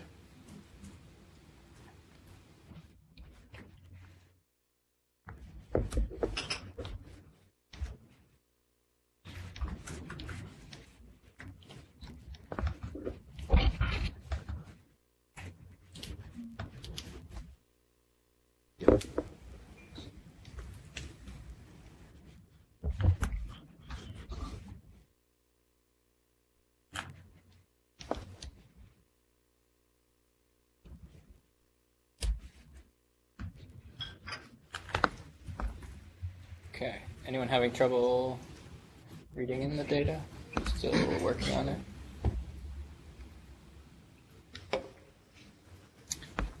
So the first couple of things we're going to do with the data is pretty straightforward, so should be easy. If you're still trying to read in the data, you'll be able to catch up. First, I'm just going to do describe to kind of look at what the different variables in the data set are. And here we can see what different variables we have in the data set. And so this is going to be kind of your typical, this is, I've assumed that you've already done all the minutia of cleaning the data, getting it ready. If you had one data set at the individual level, one data set with household variables at the household level, you've already kind of merged those together. And this is kind of your starting point for the CEQ analysis. So you have kind of your typical household survey variables. You have a household ID code. You have this relation variable, which tells you their status in the household, whether it's the household head, spouse, etc. You have a couple of other variables that we'll use later to get our standard errors right. So you have that have to do with the survey sampling design, the primary sampling unit, and the strata. And then you start to see all these different income components, employer contributions to Social Security, conditional cash transfer income, Social Security income, etc. And some characteristics of the household. So we're going to start by trying to construct this market income variable. First, let's at least figure out kind of how our data set's structured. I'm just going to do a quick count to see how many observations I have. And then the other thing I'm going to do is I'm going to count the number of households. So if you saw here, there was this household ID. I don't know yet, is this data set at the individual level or is it at the household level? So I'm going to check that right now. There's a few, unfortunately, Stata I don't think has a good kind of built-in command to do this. Someone correct me if I'm wrong. So there's some user-written commands that you could use to check it. I'm going to use one that I wrote that's in your folder, but it may not work depending on how much stuff you downloaded from the folder. So it's called unique vals. If this one doesn't work for you and you have an internet connection, you can also there's one called unique that's up on SSC, so you can do SSC install unique. Duplicates report will give you this. Yeah. Yeah. We could do that too.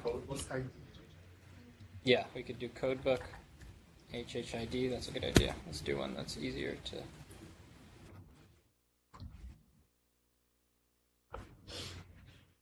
Unique values, there we go, 873. Yeah. Sorry? So that's telling us, these other user-written ones, once you start to deal with big data sets and some things like codebook and actually duplicates are very inefficient in Stata, and so that's why there's other commands out there as well. But yes, let's do what's built in right now.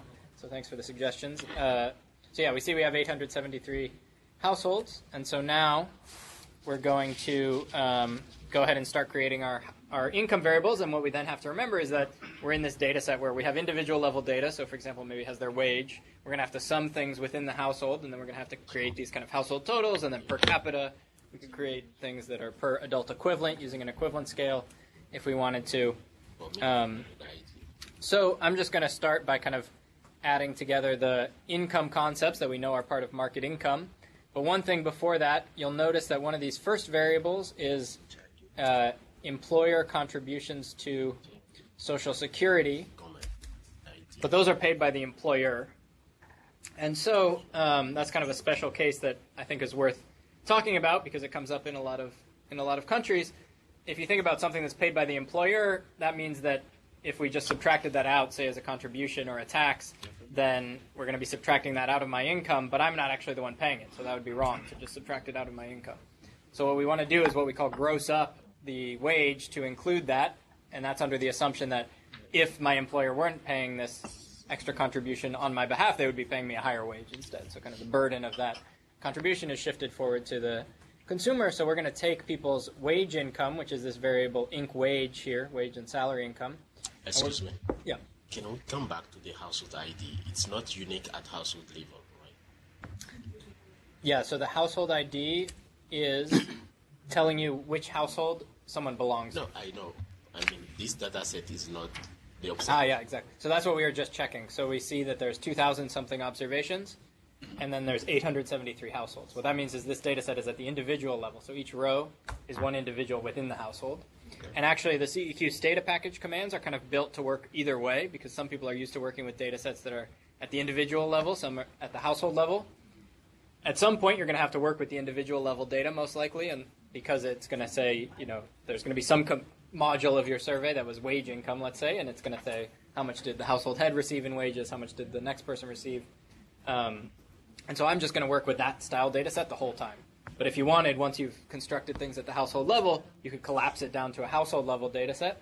And then once I get to the CEQ Stata package, which will be on Wednesday, we'll talk about how you would use those two different types of data set. The commands are built to be flexible and be able to work with either type, whichever you're most comfortable with. But yeah, so here we have, there was a zoom. We have, here's the first household. It's got two members, household head and spouse. And so this is an individual level data set. Okay, so back to what we have to do with wages. We have to gross up the wage to include this employer contribution. And so we're just going to create a new variable. I'm going to call it inc wage grossed. That's going to be grossed. That's going to be the inc wage plus this employer contribution, and use that instead of the original inc wage variable when I construct the market income aggregate.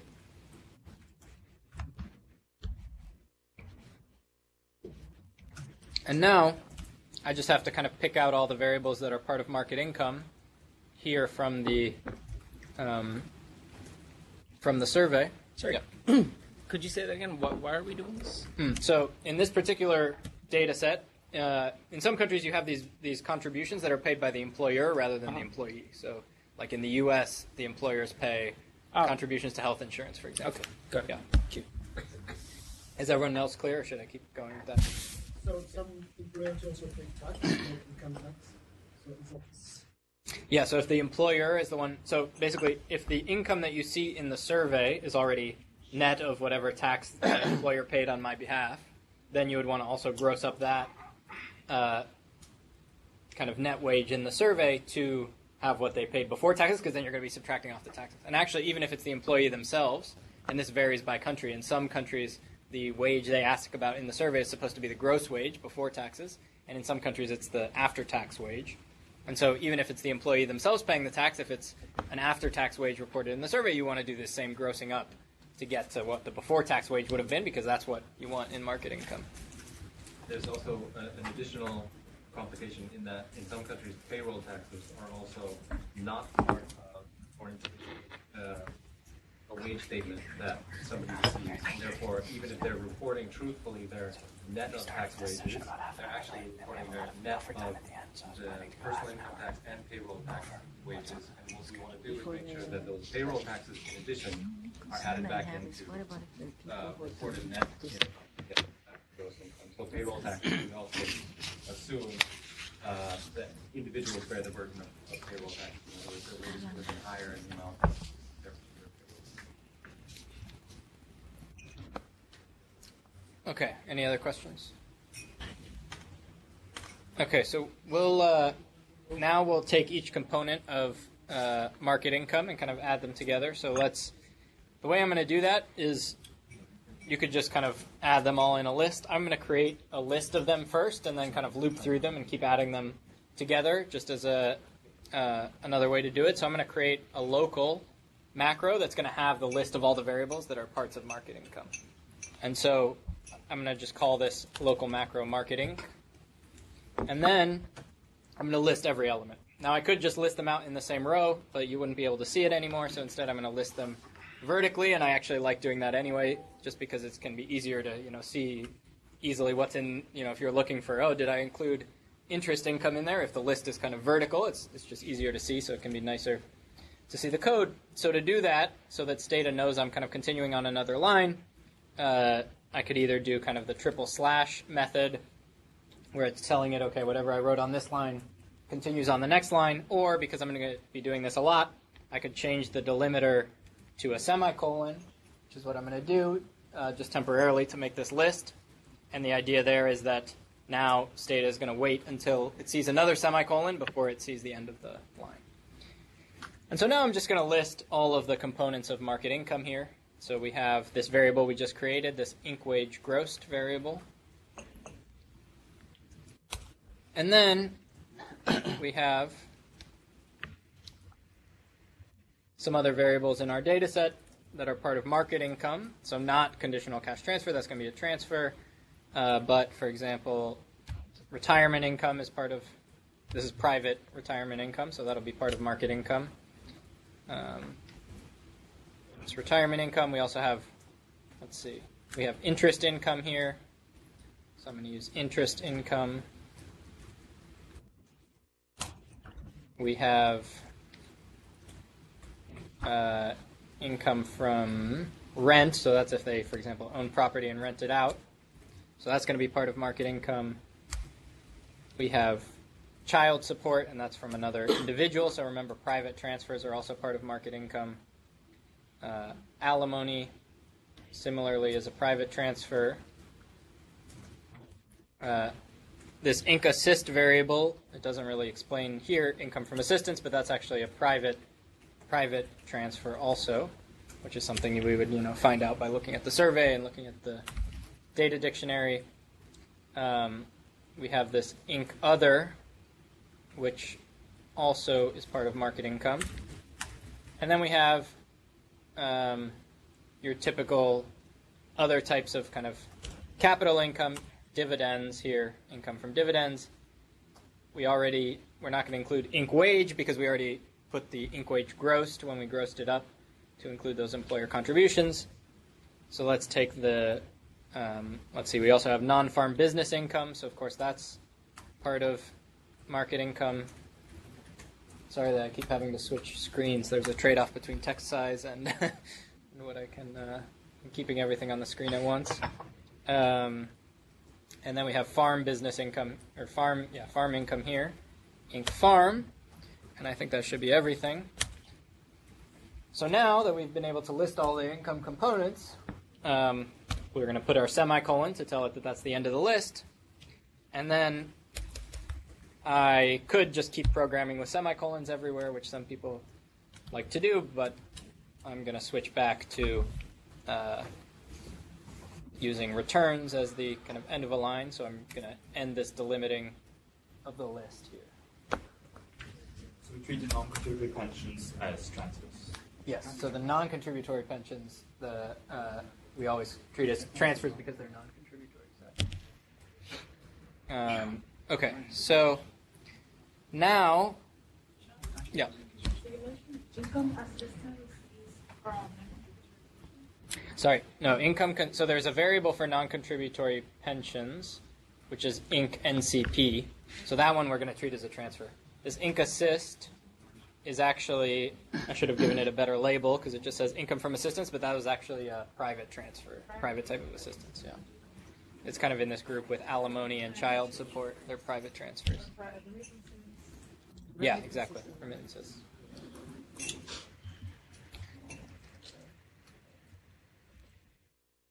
Okay, so now we're going to need a variable that tells us how big. So now basically our plan of attack is going to be create a variable that sums across.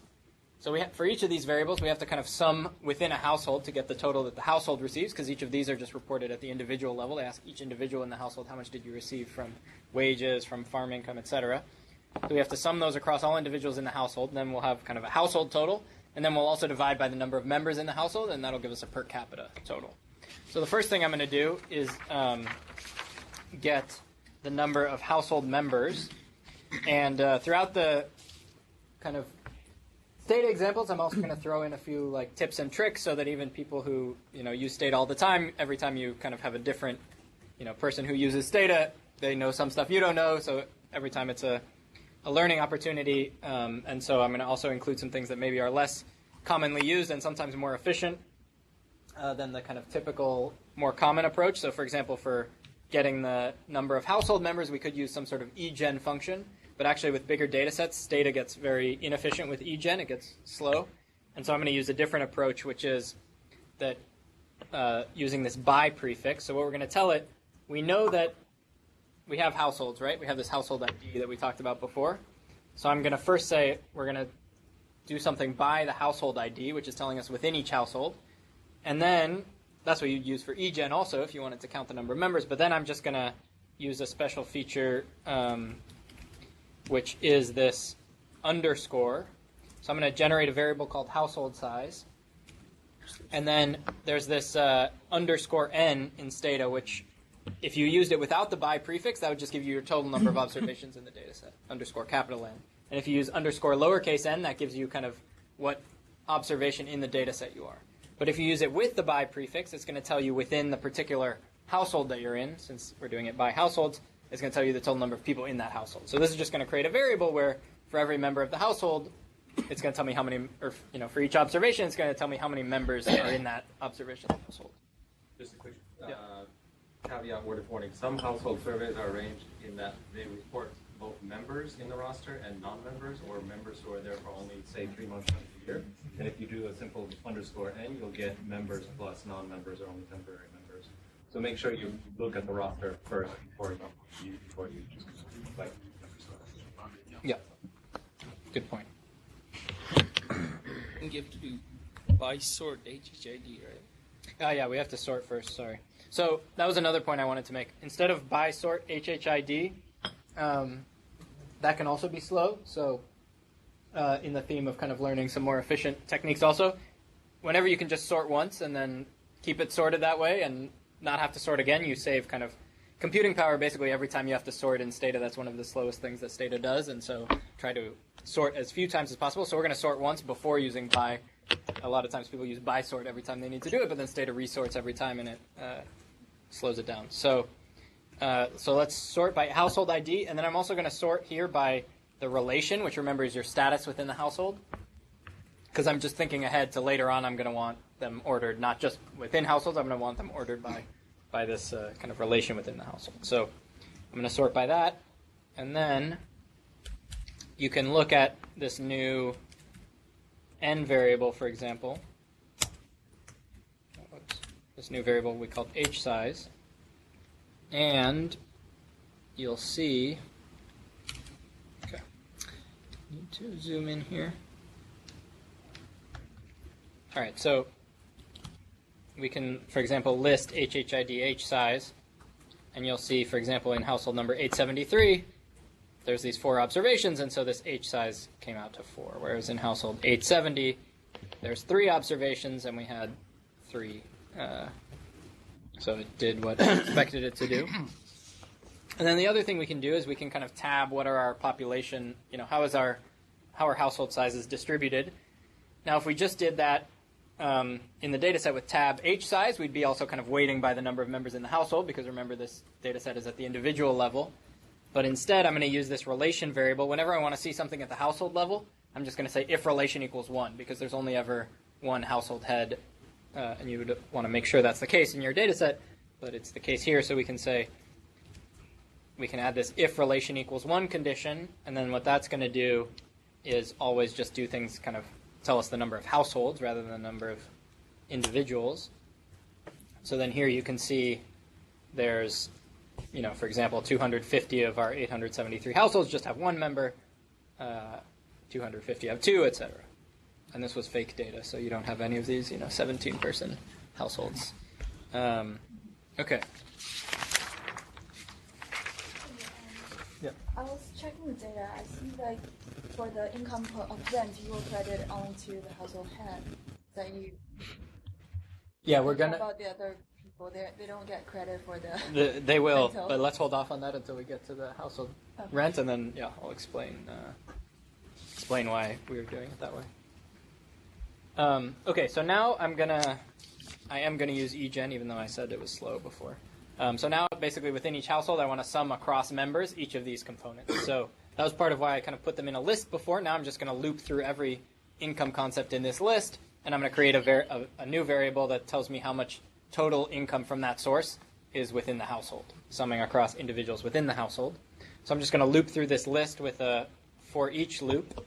So I'm going to say for each variable, and here you can call the variable whatever you want. I'm just going to call it var. And then I'm going to loop through this list. So there are a few ways to do that. One is to write of local, since it's a local macro, and then the name of it.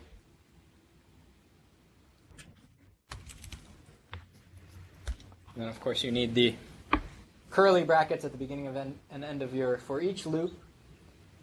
And then here we're going to create this kind of household level variable. So I'm going to say, again, by household ID, because it's within each household that I'm summing the variable. I'm going to generate the variable, a new variable that sums across the household. So let's call it var HH. So it's going to have the same variable name, but then with this added suffix at the end, underscore HH. And actually, an important point here when you're doing CEQ assessments is often we're summing things across, like, we're using the expansion factors and we're summing across the whole population of the country, which is hundreds of millions of individuals. So rounding error can actually become an important issue. So you always want to use this double precision whenever you're creating a new variable, especially income concept variables, you want to use this double precision variable to avoid that rounding error. So I'm going to eGen double. That just tells it which type of variable to create, and this is a double precision variable. And then I'm just going to sum.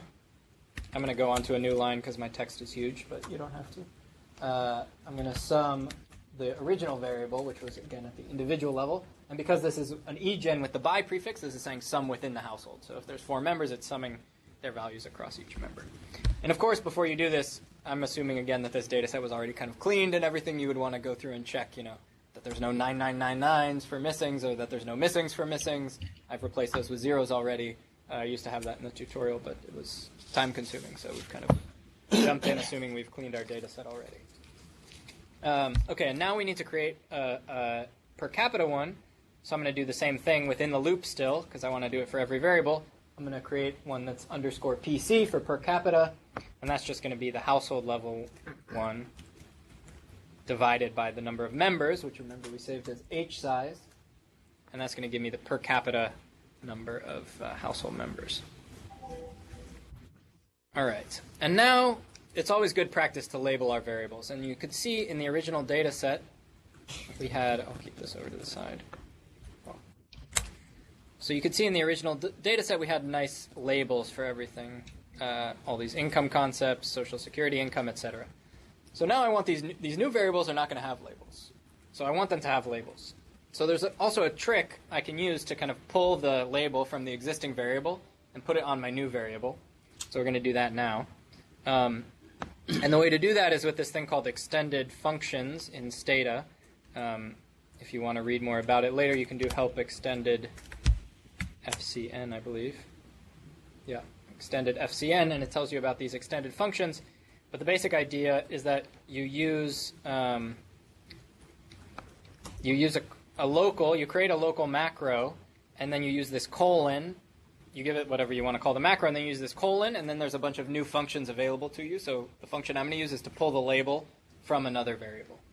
So how that's going to look is I'm going to say, just create this local, I can call it whatever I want. I'm just going to call it my label. And then I'm going to use the colon, which is allowing me to access these kind of other functions. And the function I'm going to use is it's called var label. So it's the same as if you, well, kind of the same as when you're labeling the variable in the first place. You say label var something.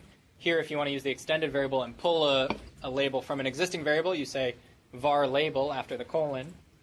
And then you just have to give it what the original variable was, which we called var here.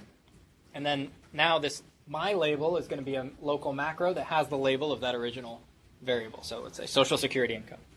And so now we can create this new label. We could just keep the same one, but I'm going to create separate ones for household and per capita. And so now I can label var to label the new variables that I've created. And the first one is this var underscore HH. So I'm going to take the original variable's label, which again I just called my label, and it has to be inside these tick marks since it's a local macro. And then I'm just going to add additional text to the end that says household. So that's telling me it's, say, Social Security income or whatever it is for the household. And then I can do the same thing for the per capita one, where I take my label, which was the original one, and then I just say per capita. And so this is kind of a neat trick to automate the process of pulling labels from existing variables when you create new variables based off of them. And now I'll just prove that it worked. So we can do a describe, and you can see, for example, Inc. Farm PC now has this nice label, farm income per capita. And I kind of used for countries doing working directly with the CEQ Institute, we have kind of a list of, we're trying to also create these data sets that in countries where it's possible to make them publicly available, these harmonized data sets that have the same variable names and things like that. So I'm trying whenever I can to kind of follow the same syntax that the Institute has developed, Minor has worked on to kind of make them the same across studies. Okay, so now we need to sum the variables within, so we've summed them within the household. Now we need to sum all of those variables to make our market income variable. Now there's a few ways I could do this. Again, every time there's something to do, there's many different ways. I could just manually say plus, gen market income equals farm income plus other income plus blah, blah, blah, but that's more error prone because maybe I leave something out. I already have this list up here. So another way to do it is I could just create a variable starting at 0. I'll say generate market income is 0, and I'll just loop through that list and one by one add them onto market income. Then by the time I get to the end of that loop, I'll have all of them added together. So let's say I could actually add it into the loop I already have because it's here. So let's do that. So before I start the loop, I have to create this variable that's 0. So let me call it, I'm going to call it YMHH, again, keeping the kind of syntax that CEQ Institute has developed for these harmonized data sets. So that's going to be market income at the household level. It's going to be equal to 0. And then at the end, once I've created the particular variable at the household level, I'm just going to replace YMHH. I'm going to take what it was before. So the first time through the loop, it'll be 0, and I'll be adding on the first component. Second time through, it'll be equal to the first component. I'll be adding on the second component, and so on. I'm going to take whatever it was before and then add on this particular variable that we just created, again at the household level. And so now by the end of this loop, we have market income. And then whenever I create a variable like this, you always want to kind of make sure you didn't do anything crazy, and so it's a good idea to summarize the variable. And I'm going to go ahead and use weights. In my data set, the weight is just called weight somewhere. So we're going to say weight. And then we should also label it because it's a new variable. So let me label var, again, this YMHH variable. I'll just call it market income household.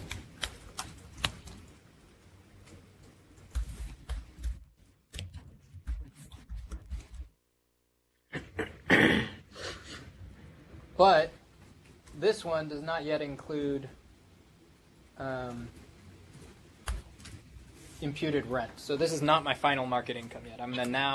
I needed to kind of create a market income variable first because, actually I'm not going to use it in this example, but often you want to use the income also as a predictor because that can be, a good predictor of rents. And so I kind of created this variable first, and then typically I would use that in my prediction for imputed rent. In this example, I think I actually maybe didn't use it in the end just to keep it simple, but that's the idea. We created it first, and then we're going to use it in the prediction. So this is kind of market income without imputed rent, and then at the end we're going to create a new market income that adds in the imputed rent.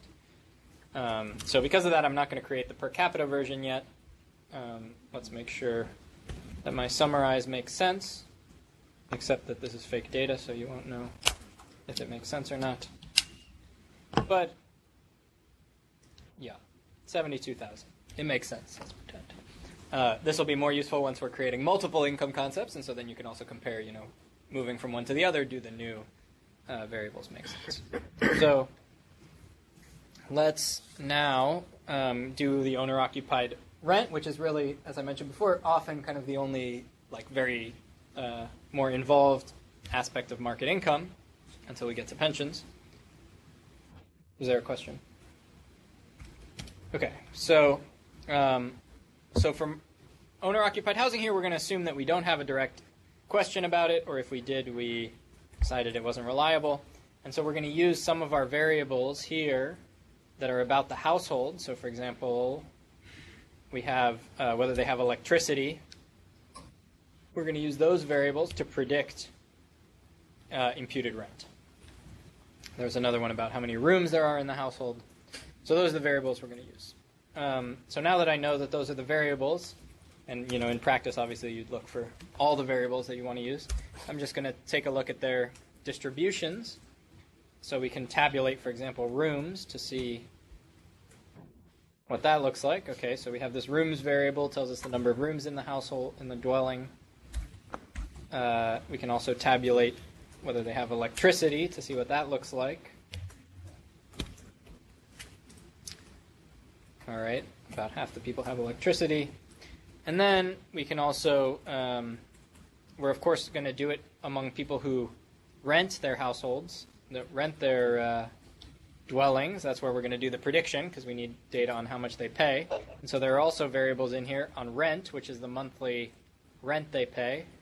And then also we need to know whether they're renting or not. And so there's a variable somewhere here called renting.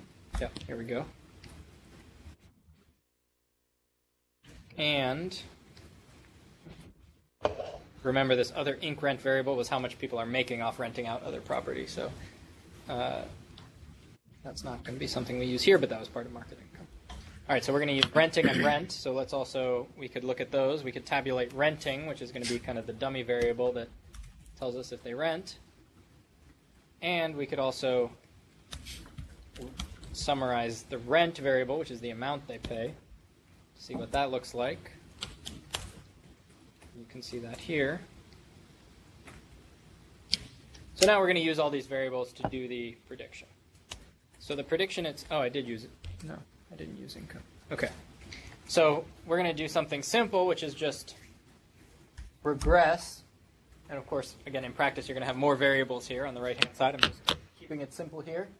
We're just going to regress the amount they pay in rent. So I'm going to do regress rent. And I'm going to regress that against these characteristics, which we're just taking as the number of rooms and whether they have electricity or not. And I'm only going to do that among people who are renting. So I could probably leave off this condition because rent is probably missing for people who aren't renting, but in case it's 0 or something, I'm going to include if renting equals 1. And then also here, this is kind of a household level analysis, right? Because everyone in the same household lives in one household, so it doesn't make sense to weight by the number of people in the household. So I'm also going to just want to restrict this so that each observation in the regression is just a household. So remember, before I mentioned that I can do that by saying, adding this condition if relation equals 1, because that's just going to pick up the household head. And so then each observation is, each household is kind of weighted as 1 in the and. Oh yes, there's an and. Thank you. Okay. So we have our regression results. I'm going to make this data one smaller.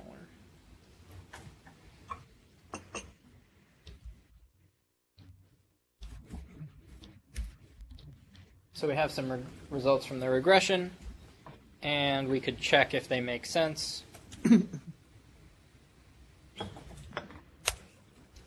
So, for example, okay, do they make sense? Well, every additional room increases the rent.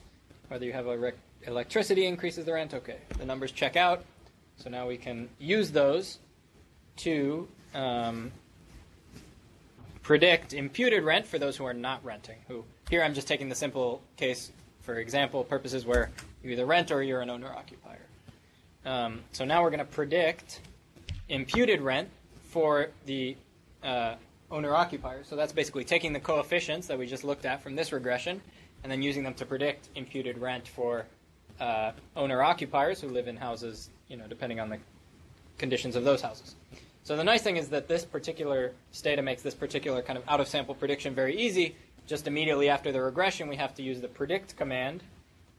And then after predict, we tell it what new variable we want to predict. So here I'm just going to call it imputed rent. And then you tell it who you want to predict for. So here I'm predicting it for the people who don't rent, i.e. the owner-occupiers. And then again, I'm going to do it for people who have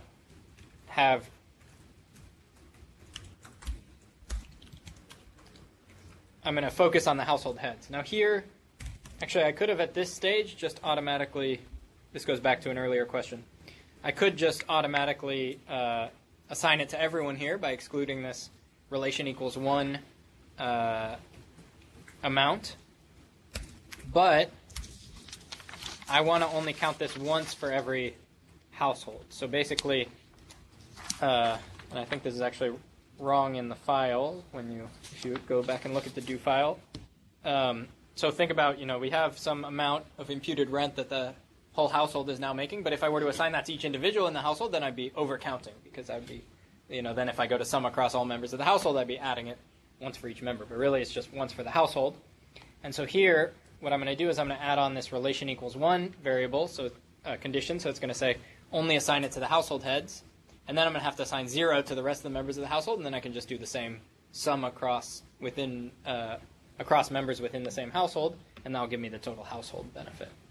And because we do everything at the household later, it doesn't matter that I arbitrarily assigned it here, this initial variable, just to the household head. It just matters that I assigned it to one person in particular. So now anytime we do kind of a prediction like this, you're going to want to check and make sure the amounts look, the results look reasonable. So to do that, I'm going to just graph the distributions of the two and see if they look reasonable. You're going to have some negative rents. Yeah, so there's a worry that I'm going to have some negative rents, and we'll see that when I graph the two. Yeah, so let's graph. Do more of that. Negative rents. So I'm just going to graph kind of the distribution of the two. So let's use K density here. So if I just wanted to do it for one, let's say I just wanted to graph the density of rents, I would just say graph two-way K density rent. But since I want to graph them both on the same image, I can kind of put each graph I want to do within parentheses. So I'm going to have one line showing the density of rent, and then another on the same graph showing the density of imputed rent, so I can easily compare them.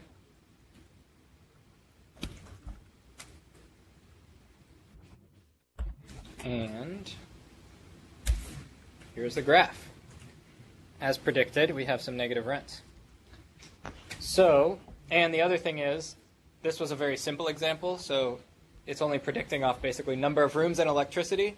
So it doesn't do a very good job of predicting this kind of long right tail that you always have in the true distribution of, very rich people.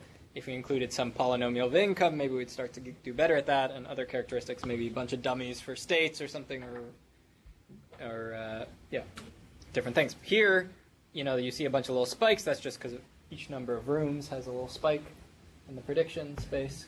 And we have these negatives, so we got to do something about the negatives. We have negative, so here I'm just going to truncate them at 0. It's like a reasonable thing to do. So we we could, but that may have other. I don't know if I would do. Regress on the log. What? Regress. Yeah.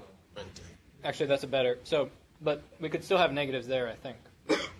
So in practice, you should do a log rent probably here, since it's so right skewed, since it's so skewed rather than rents. Let's actually try that.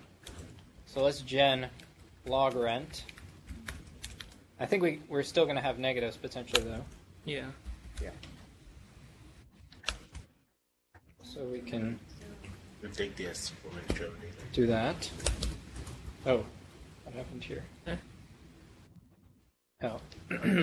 Ellen. Graphic.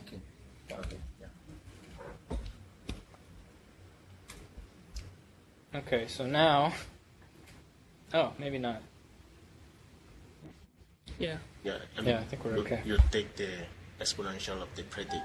Yeah, so then we can, we can say predict imputed rent.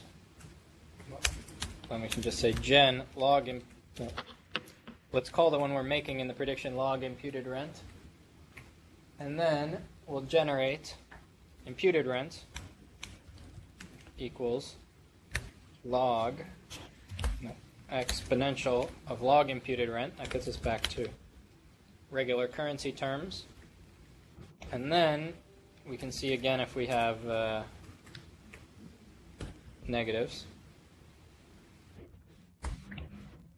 And probably a summarize will be a better way to do this. So let's summarize imputed rent. And we are successful. So good suggestion. We have no negatives. I think in theory we could still have negatives even if we did the prediction on logs. So if you did, you would want to truncate them. But in any case, yeah, since we have this kind of long tail in the distribution, regressing on logs is much better. Okay, so now that we have imputed rent, remember this variable was called monthly rent, so let's create everything else in the survey as annual. So let's replace it with an annual one. So I'm just going to multiply it by 12.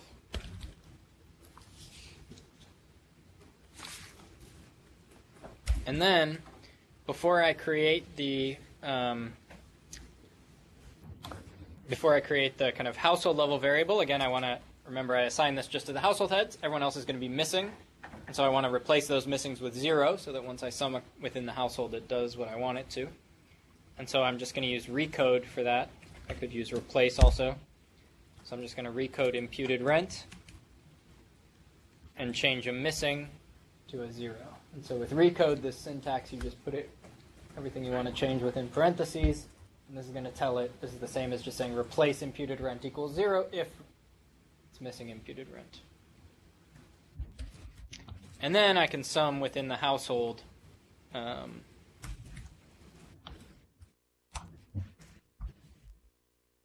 So I can do the same thing we did before, where I say, I useegen to get the household level variable. So I can say by household ID,egen imputed rent household equals sum imputed rent.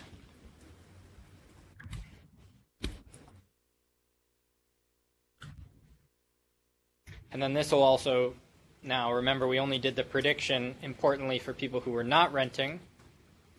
And so now the people who are renting would have also been missings there, and so now there'll be zeros. So this will kind of capture the case that we want imputed rent to equal 0 for all the non-renters, also for all the non-owner occupiers, I mean. And so now, again, it's always good to kind of do a little check whenever you're creating these variables. So I'm just going to do summarize, and I'm going to summarize my imputed rent variable, and then I'm also going to summarize my household income variable. But remember, a lot of people have imputed rent equals 0 if they're not owner-occupiers, so I'm going to restrict it to those who are, I'm going to restrict this check to those who are owner-occupiers, and that'll be able to allow me to just do a quick comparison and make sure, the numbers make sense. Here, for these quick summarized checks, I could use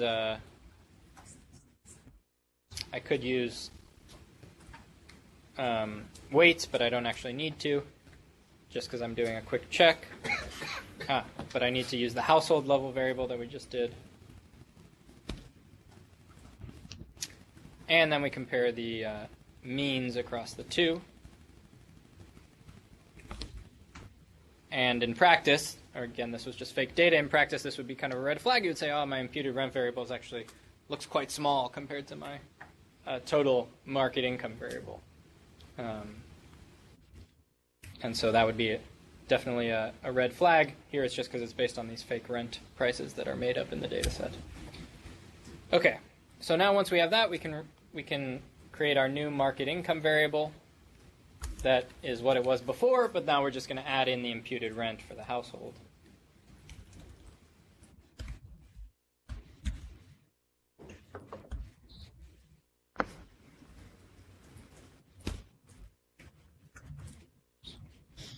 Imputed rent. Now we have our market income, and we're ready to make our kind of per capita version of market income. So here I'm going to say gen market income per capita is going to be the household level one again divided by the number of members. And I've already labeled the household level variable, but let me label the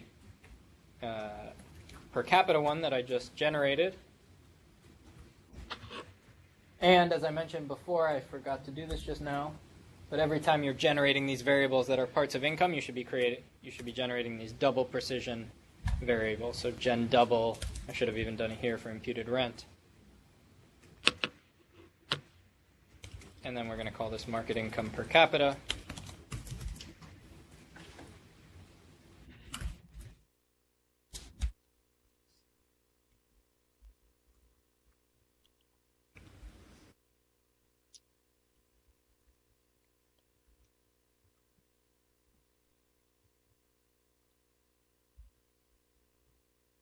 And now we finished our market income variable. So we still haven't done market income plus pensions yet. And remember, regardless of whether, basically this framework is designed to kind of take those two extreme scenarios. So market income is always this market income didn't include pensions yet. Now I'm going to add in pensions, have market income plus pensions. And then when you're looking at results, depending on which of the two extreme scenarios you're thinking about, determines which of those two you're kind of using as the starting point. Or if you're doing an intermediate scenario, then you'd want to create a separate variable for what's your starting income. So now, here I'm just going to add in pensions. So in my original data set, there were a few. So there was one variable for pensions, which is called INC-SS. That's called Social Security income here, which is pensions. And then I have another variable, which is the contributions to pensions. So let's look for contributions. So we have these two contribution variables. One is contrib, which is the contributions to Social Security paid by the employee. And then we still have this employer contribution, which we already, remember, grossed up our income variables by. And so we need to add those in as well. So we're going to basically do the same thing to add these to income. And what I'm going to do in, I think, the next 5 to 10 minutes to get this market income variable before we go on to the next session is we could do it very simply, which is, say, okay, do the exact same thing we did before where we sum these within the household, we divide it by the number of members of the household, and then we have those variables. But you may be getting the sense that we're starting to kind of copy and paste that process over and over. And so whenever you are programming and you encounter a process that you're copying and pasting over and over, it means that this could be an opportunity to write a function that does it for you, and then just use your function over and over, which will save you time, make your code less error prone, etc. So, He came for the topic. do you want to? I don't know how much longer. Did you come for the top income session? Yeah. Yeah. That because we. Yes. So what shall we do? We could skip as I was saying. It's kind of an added. It's just a added bonus learning how to make this a function. So we could do that in tomorrow's session. Okay. Yeah, because I think we need to respect the... Yeah, that's fine. That's okay. I mean, no, what happened is that I think because of the lunch that was longer, we started later. It wasn't my fault in the morning. I don't know. It's fine. Yeah. We're at a good stopping point. We finished market income, and so... No, because if somebody planned to come for I didn't make that.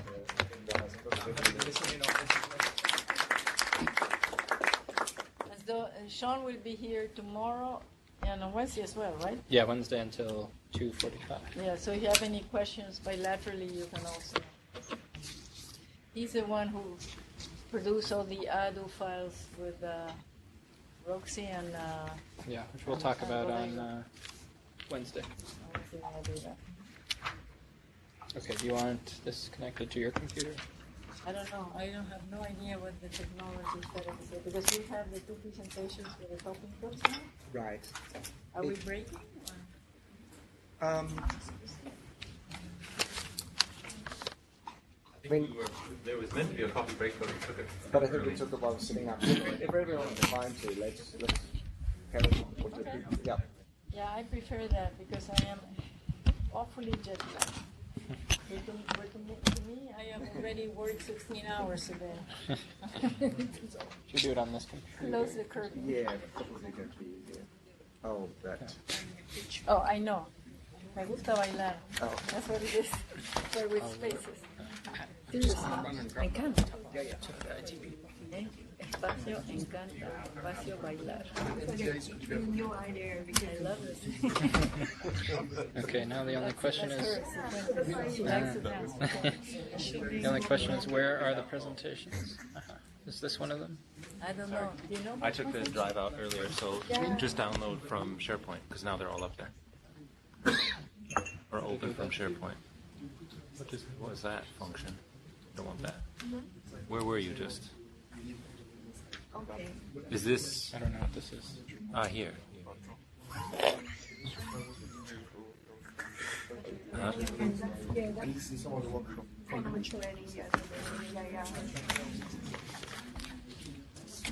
That's fine. That's fine. Really good. Thanks. Yeah, if you have any questions as we go. Go gradually to building up. Instead of giving it, I will read, but without paying attention, you ask them to write by themselves. At the end, master something. Yes, sure. Because I write it myself, so at the end, I keep something in mind. That's a good use. Okay. Yeah, I'm glad. Thanks for the feedback. They are kind of like exactly the person who should be able to give this.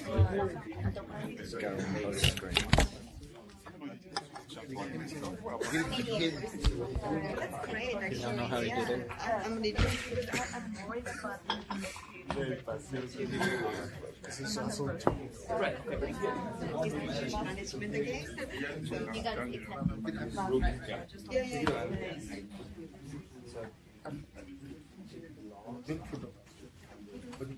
Yeah. Just for some consultation, just for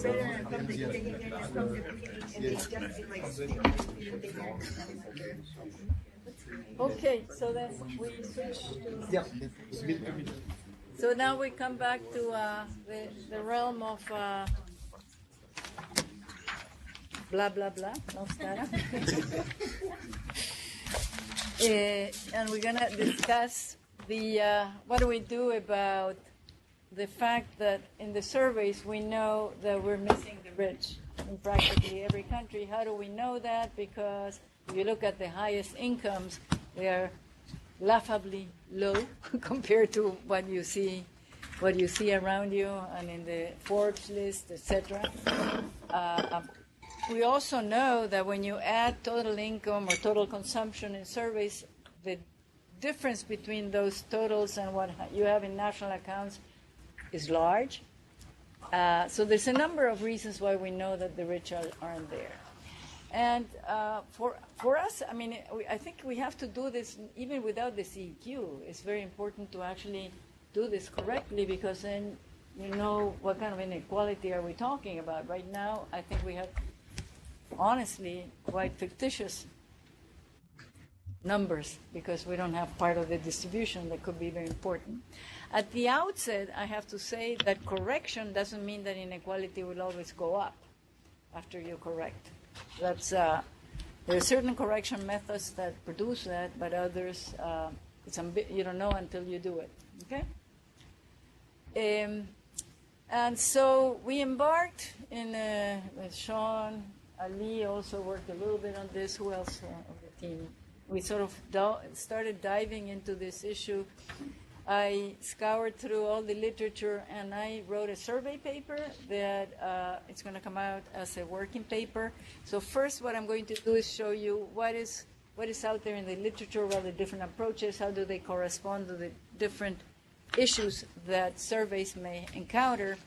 And then Sean will present a paper that we're writing with data from Uruguay that has a fantastic peculiarity because it's linked. People are linked in the survey with, you can identify them in the tax data as well. So you can see who didn't say how much income they earned by comparing those, no? Assuming that maybe the taxes are also below what they should be, but that's as far as we could go, and there's some interesting stories from that. So that's what this is work in progress right now. Okay, so, and bear with me because I am really tired. I hope I don't fall asleep while I'm talking. Okay, so this is, the paper, and let me give you a little bit of motivation, although I don't need to motivate you guys. Let me go. Let's skip that. By the way, the correction approaches, there's two big exercises are ongoing in the world. One is because you want to measure inequality correctly. The other one is because you want to generate distributional national accounts, which is what the Piketty's group now is trying to do. And they've done it for some countries. And also the OECD has the Piketty is called DINA, D-I-N-A. I think the one in OECD is called DNA. But it's essentially distributional national accounts in which you want to take the aggregates and map them usually into quintiles so that you go from the aggregates into some stories about distribution. Right now, we're focusing on the first issue, is to try to measure inequality with the rich in it. So once I started working on this, I realized how much I didn't know, and I learned a lot in the process. And let me see if I can convey this to this group.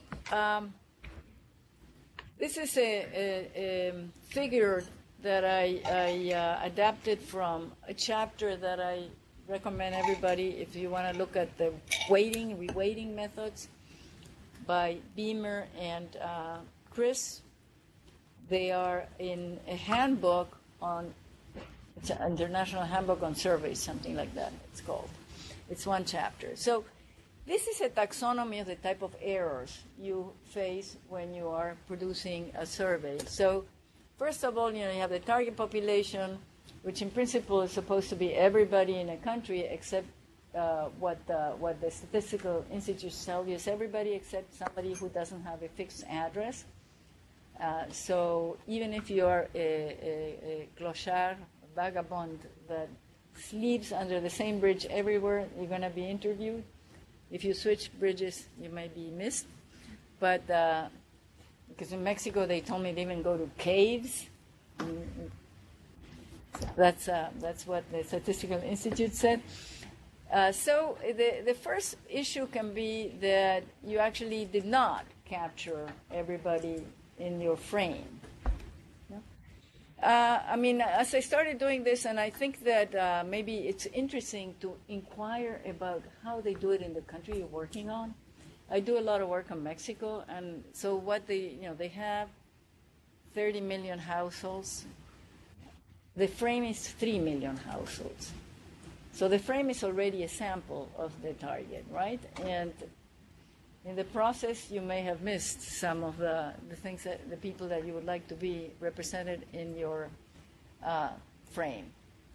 But the first one is one error that's very complicated. It's the non-coverage error. It means that the probability of anybody who was in the error group of ever appearing in the sample is 0, 0, 0, because they're not there.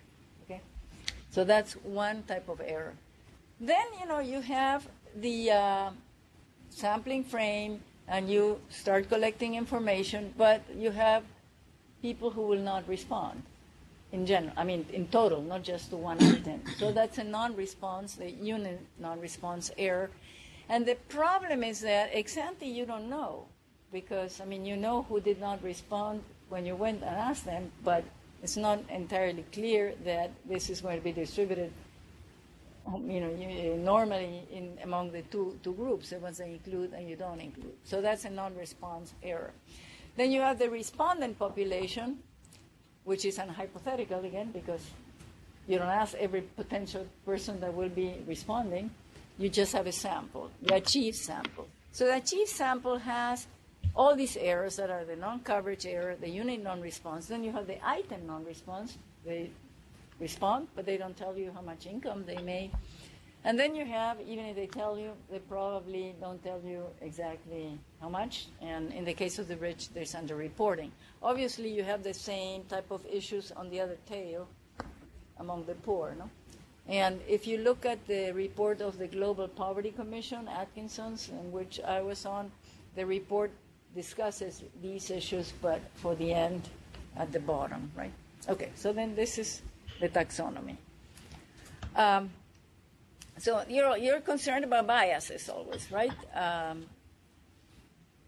But then you have also the data preparation issues, right? Because the first ones are sampling design issues, is an error, a non-coverage error. Data collection issues, the non-response. But then you have also data preparation, which is an entire different kind that leads to truncation, trimming, and top coding. And, there's... I mean, I just found that the literature to deal with these problems, which to me are the minimal in the entire range of problems of the missing rich, is extremely sophisticated. That's Cowell, Flasher, and many others before that. The literature to deal with the problems that are more dramatic and that probably are driving a lot of the issues is very ad hoc-ish. There's no, the analytical tools are still not as well developed as the literature to deal with these. So in terms of approaches, I ended up with a 2x2. The approaches, first of all, is what kind of data are you going to use? Is it survey only, or is it survey plus something else, where the something else can be tax data, or national accounts, or a combination, right? And then within each one, you can have the replacing or the reweighting approach. And we're having discussions with several people, why is it that I chose to use this approach? Because I think in the replacing case, you say, I'm going to be worried about the top 5% population weight. Population weight is my top 5%. And I am going to do something to the incomes that I have in the survey. Either I toss them out and put in something else, or I replace them by a parametric distribution. But I fix the one. In the reweighting, the top and the bottom shares can change. But we get into a lot of discussions because it doesn't, when I say replacing, it could happen that you have reweighting within the top, okay? That's separate. The point is, I distinguish the two methods by whether the top and bottom shares, population shares, are fixed or not. Let me stop for a moment because, is this clear? Am I okay. All right. All right, so then you have and then I decided that the best way to show what the methods do is to use pictures. And so within survey, replacement versus reweighting. Okay. So in the survey, you have maybe the top incomes are the medical doctor, the computer software programmer, the manager, and the lawyer. That's those are the people that are your top income. So what you do within survey replacing, what you usually do is with the parametric distributions, you take those and fit a curve.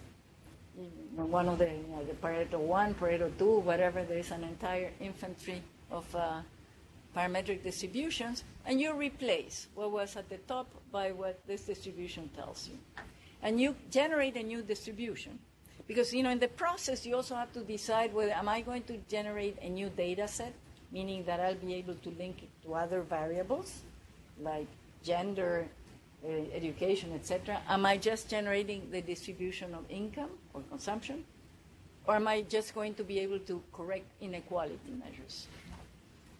Ideally, you would like to regenerate the entire data set. But when you do this, you don't know who is at the top. For the ones that are replaced with a Pareto distribution, I don't know how you cannot allocate particular characteristics of the population because you would have to invent them. No?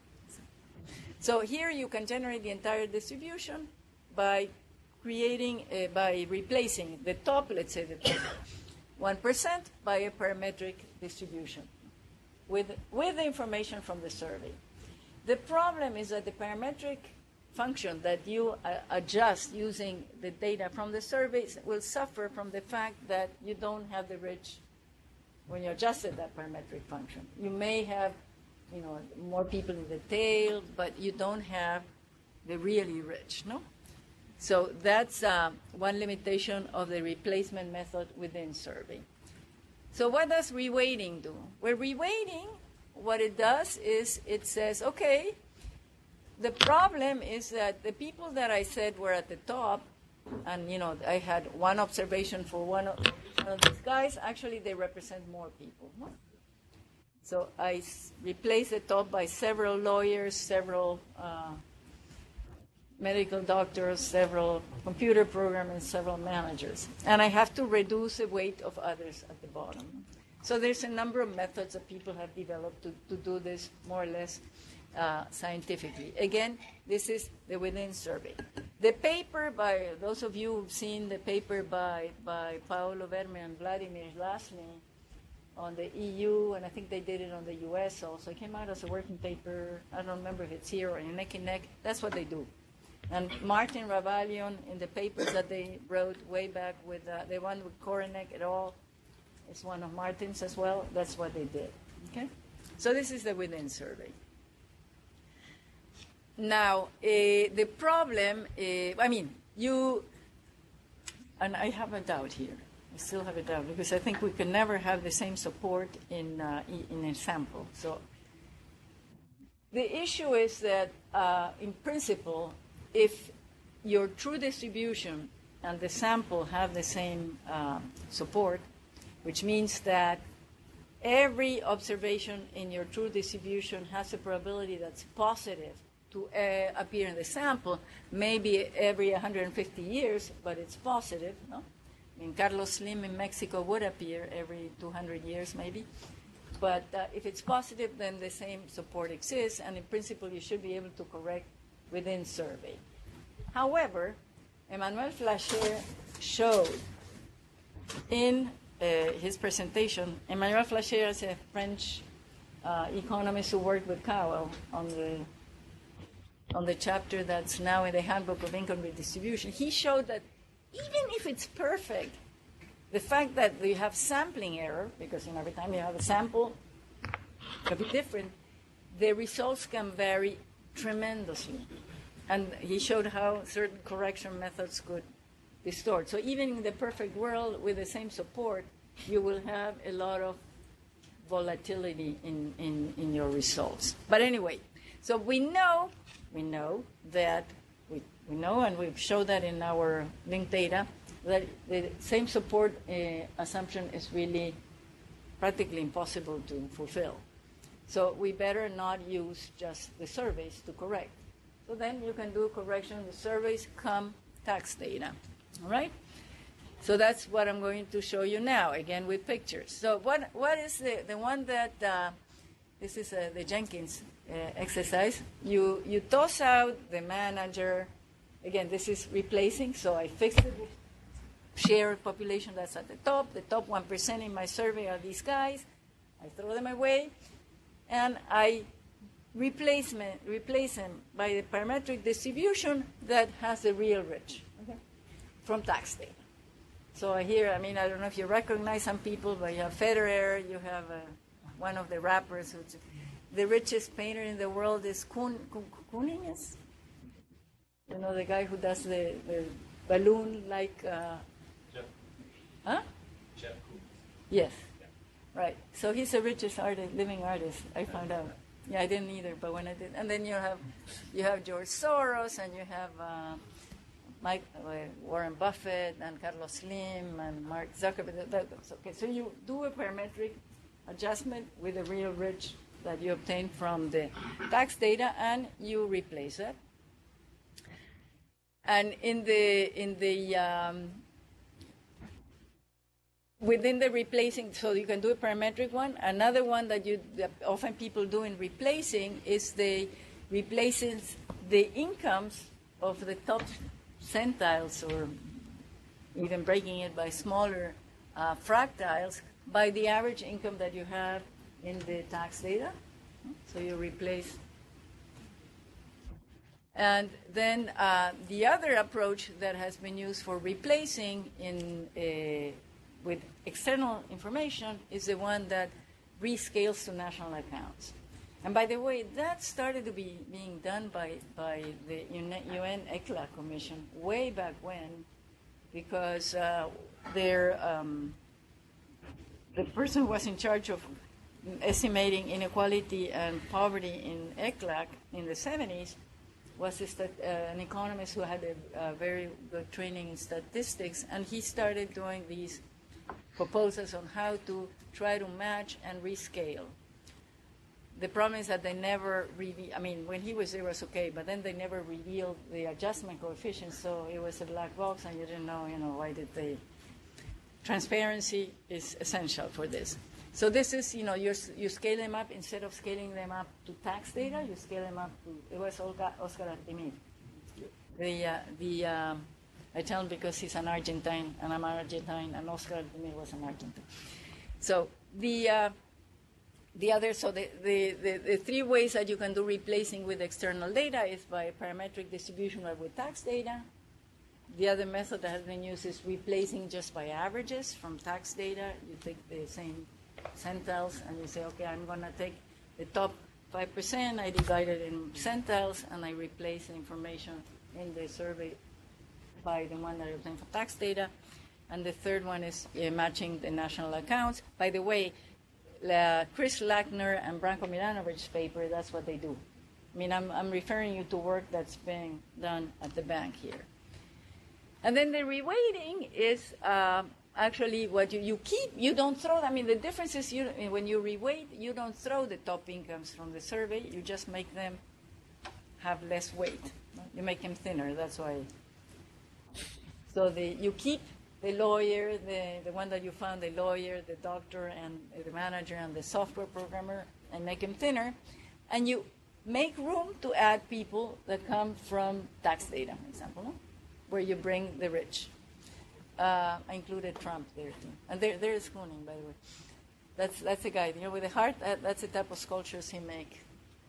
So anyway, you add them, And one approach that has been used to do this, I don't know how many of you have read Anna and Segal's paper. What they do is essentially they say, okay, my survey, the entire survey, I'm going to call it, instead of being the 100% of the population, is 99% of the population.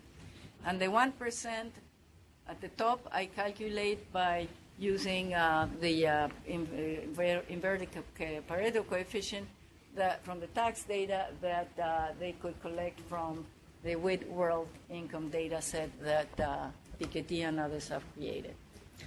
Okay, so those are the, in a nutshell, those are the methods. Let me just stop for a moment. Is there any questions? No? Okay. So can we assign methods to issues? If you're in the world of truncation, censoring, trimming, it means that the support is the same. So you can use the typical methods like the ones I've said are really very well developed, carefully with theorems and everything. So it's, a lot of work has gone there. And people have applied them, but that's not our problem. Our problem is the brutal case, which is we don't have the same support and we need to do something about it.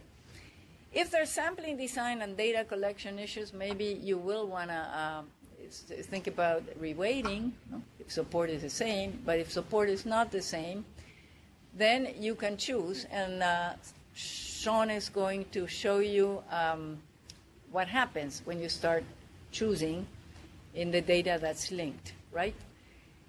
But at this point, since we don't have the true distribution, right? Because unless you have linked data, you don't know who you're replacing by whom. So the only thing you can do is maybe try them and see how sensitive your results are to the different approaches, no? The final thing, and this, I was doing with Ali, I said, can we sign the change depending on the method that you use, right?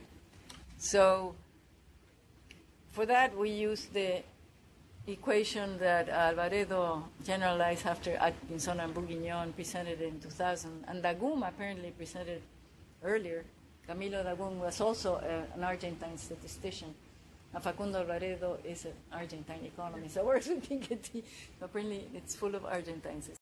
So you can decompose a Gini in a Gini of the top, which is a Gini double star, the share, income share of the top, which is S, and P, which is population share of the top, plus the other, which is the income share, the inequality of the bottom, the income share of the bottom, the population share of the bottom, plus that which is the residual. So with this, if you take the total derivative, you can actually begin to play around on what will be the impact of a correction.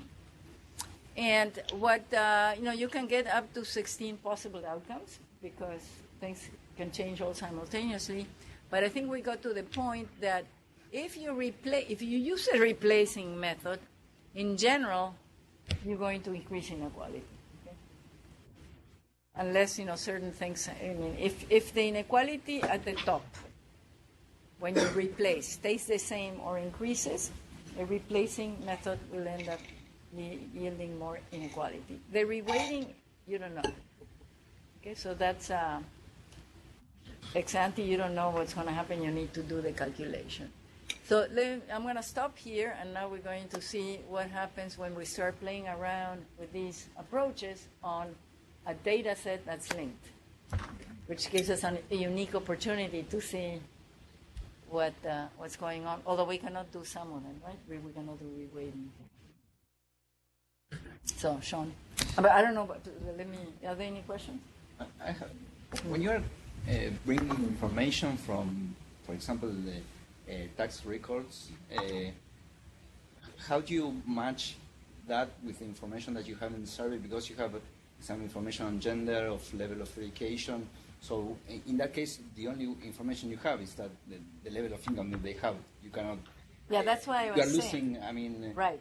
So that's why I was saying that if you need to reproduce the entire data set, then you can only do it if you do work within survey. Okay. When you add from, I don't know. I mean, maybe there are ways in which you can start thinking about matching, but I haven't seen anybody attempting that. So what you will be able to do is reproduce the entire distribution of income or consumption, but not the characteristics. Okay. So some of the work that we usually do when we analyze inequality cannot be done, no? Because we don't have the variables that we want to. I mean, this is sort of one of the things we're exploring in Indonesia. So we're using consumer credit data to do top incomes, but then we want to take it to the CEQ, which means you've got to start to impute those demographic characteristics and so forth that allow you to allocate out taxes and benefits. And so that's sort of a very frontier area to explore. But for example, you can look at you often have some of these characteristics. So in tax records, you'll probably have gender. You may have education or occupational sector. In the consumer credit data, we have some of that basic stuff. And so you might start matching that at a geographical level into the census and seeing who appears to be missing and who isn't, and maybe you can pull back out some of them. But if you need that stuff, so CEQ or other type of analysis based on those demographics, you're going to have to develop some form of imputation or assumptions to go that way. Yeah, but otherwise, you have the distribution of income, and that's it. It's Gini and top share. Yeah, the general level. Yeah, you have just the distribution. You're able. It's not that because there are some methods that only allow you to change the Gini, like the Annan and Segal. You can only change the inequality measure. Okay, so that's what I said. Do you want to reproduce a data set? Do you want to reproduce distribution, or you're happy with just seeing what happens to your inequality measure, usually the Gini? And ideally, one would like to correct for the rich and have the entire data set. That's what the most challenging, on top of all the other challenges. Right? Any other question? Okay. I don't know if I should do it on here. Do you want me to move?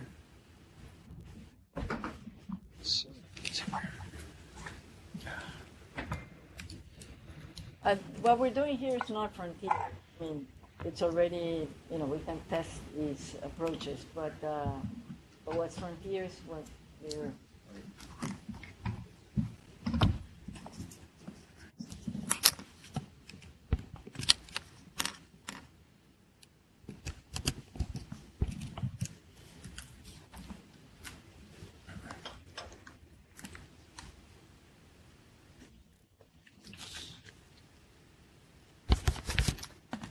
Okay, so as Nora said, now we're going to be looking at top incomes and issues with survey data and the effects of these on inequality, and we're going to be using evidence from a novel linked data set where we have survey data linked with tax returns for those same individuals. This is joint work with Nora and with Andrea Vigorito at Universidad de la República in Uruguay, which is the data we have. My titles are going to get a little cut off. So the motivation for this talk is basically everything that Nora just presented, so that's why this slide is blank. And I'm going to jump straight into the paper. So in this paper, we're going to be using a novel data set on linked household survey data and tax returns from Uruguay. So for the same individuals, we're going to observe their labor income both in the tax returns and in the survey. And our goal here is not going to be to measure income inequality in Uruguay or to kind of look at something that's representative of Uruguay, because we have a particular kind of restricted data set that's not going to allow us to do either of those things. But instead, we're going to take advantage of this novel and linked data to first document the extent and distribution of income underreporting, and then assess the impact of various correction methods on inequality when there is underreporting. So these correction methods are being applied in a lot of papers, as Nora just went through, and they rely on a lot of assumptions, and until now we haven't really been able to test those assumptions because you haven't had a data set that has, where you have incomes reported in a survey and incomes from tax returns for the same individuals. And so we're also going to look at whether these correction methods sometimes lead to even an overcorrection and overestimation of inequality relative to what we would get from the tax return data. So first I'm just going to show you what the linked data looks like.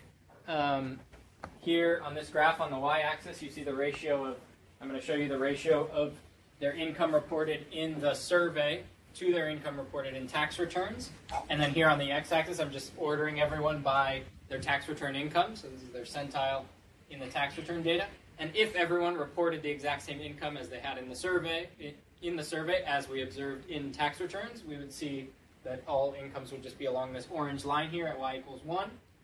So this is what we actually see. Each of these points is an individual in the linked data, and then this blue line is going to be a local polynomial regression on those points. And so you can see that at the lower end of the distribution, we tend to get higher incomes in the survey than in tax returns. Their tax returns may be particularly poor measures of actual income for various reasons. And then once you cross about the middle of the income threshold, you see that we start to see underreporting relative to tax returns. And among the very top, I'm now adding on the kind of centile average for each of the 100 centiles. And so, for example, at the very top, in the top 1% of the tax return data, you see people are reporting about 60% of their income in tax returns. And I should also mention some of the details about that. I just wanted to show you guys what it looked like before boring you with the details.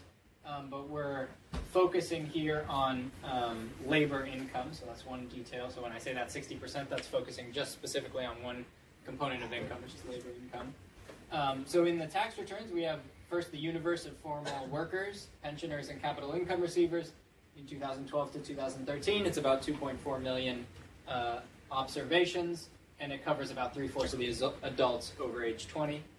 And about 1.4 million of those have positive labor income. And in that data, we have their pre- and post-tax annual income by source, the monthly labor earnings, taxes, deductions, and some characteristics that you could start to think about using for some of these methods we just talked about. And of course, there's plenty of limitations also with income reported in tax returns. There could be evasion, avoidance, there could be non-taxable rents. And so we're going to focus on kind of an income definition that we can make as comparable as possible across the two sources. So in the household survey, we're using this household survey, the typical one that the Statistical Institute conducts. It's going to be a nationally representative sample, but our analysis is somewhat limited because actually we only can use data from this kind of follow-up nutrition survey that they did after the main survey, and the reason was that they only asked the ID numbers in this follow-up survey. So the main survey, the reason we normally don't have these linked data sets is that that the Statistical Institute doesn't ask people's ID numbers when they do the survey. They did ask them in this follow-up survey, so it's only a subset of the original survey. And this is particularly limited because we only have families with children aged 0 to 3.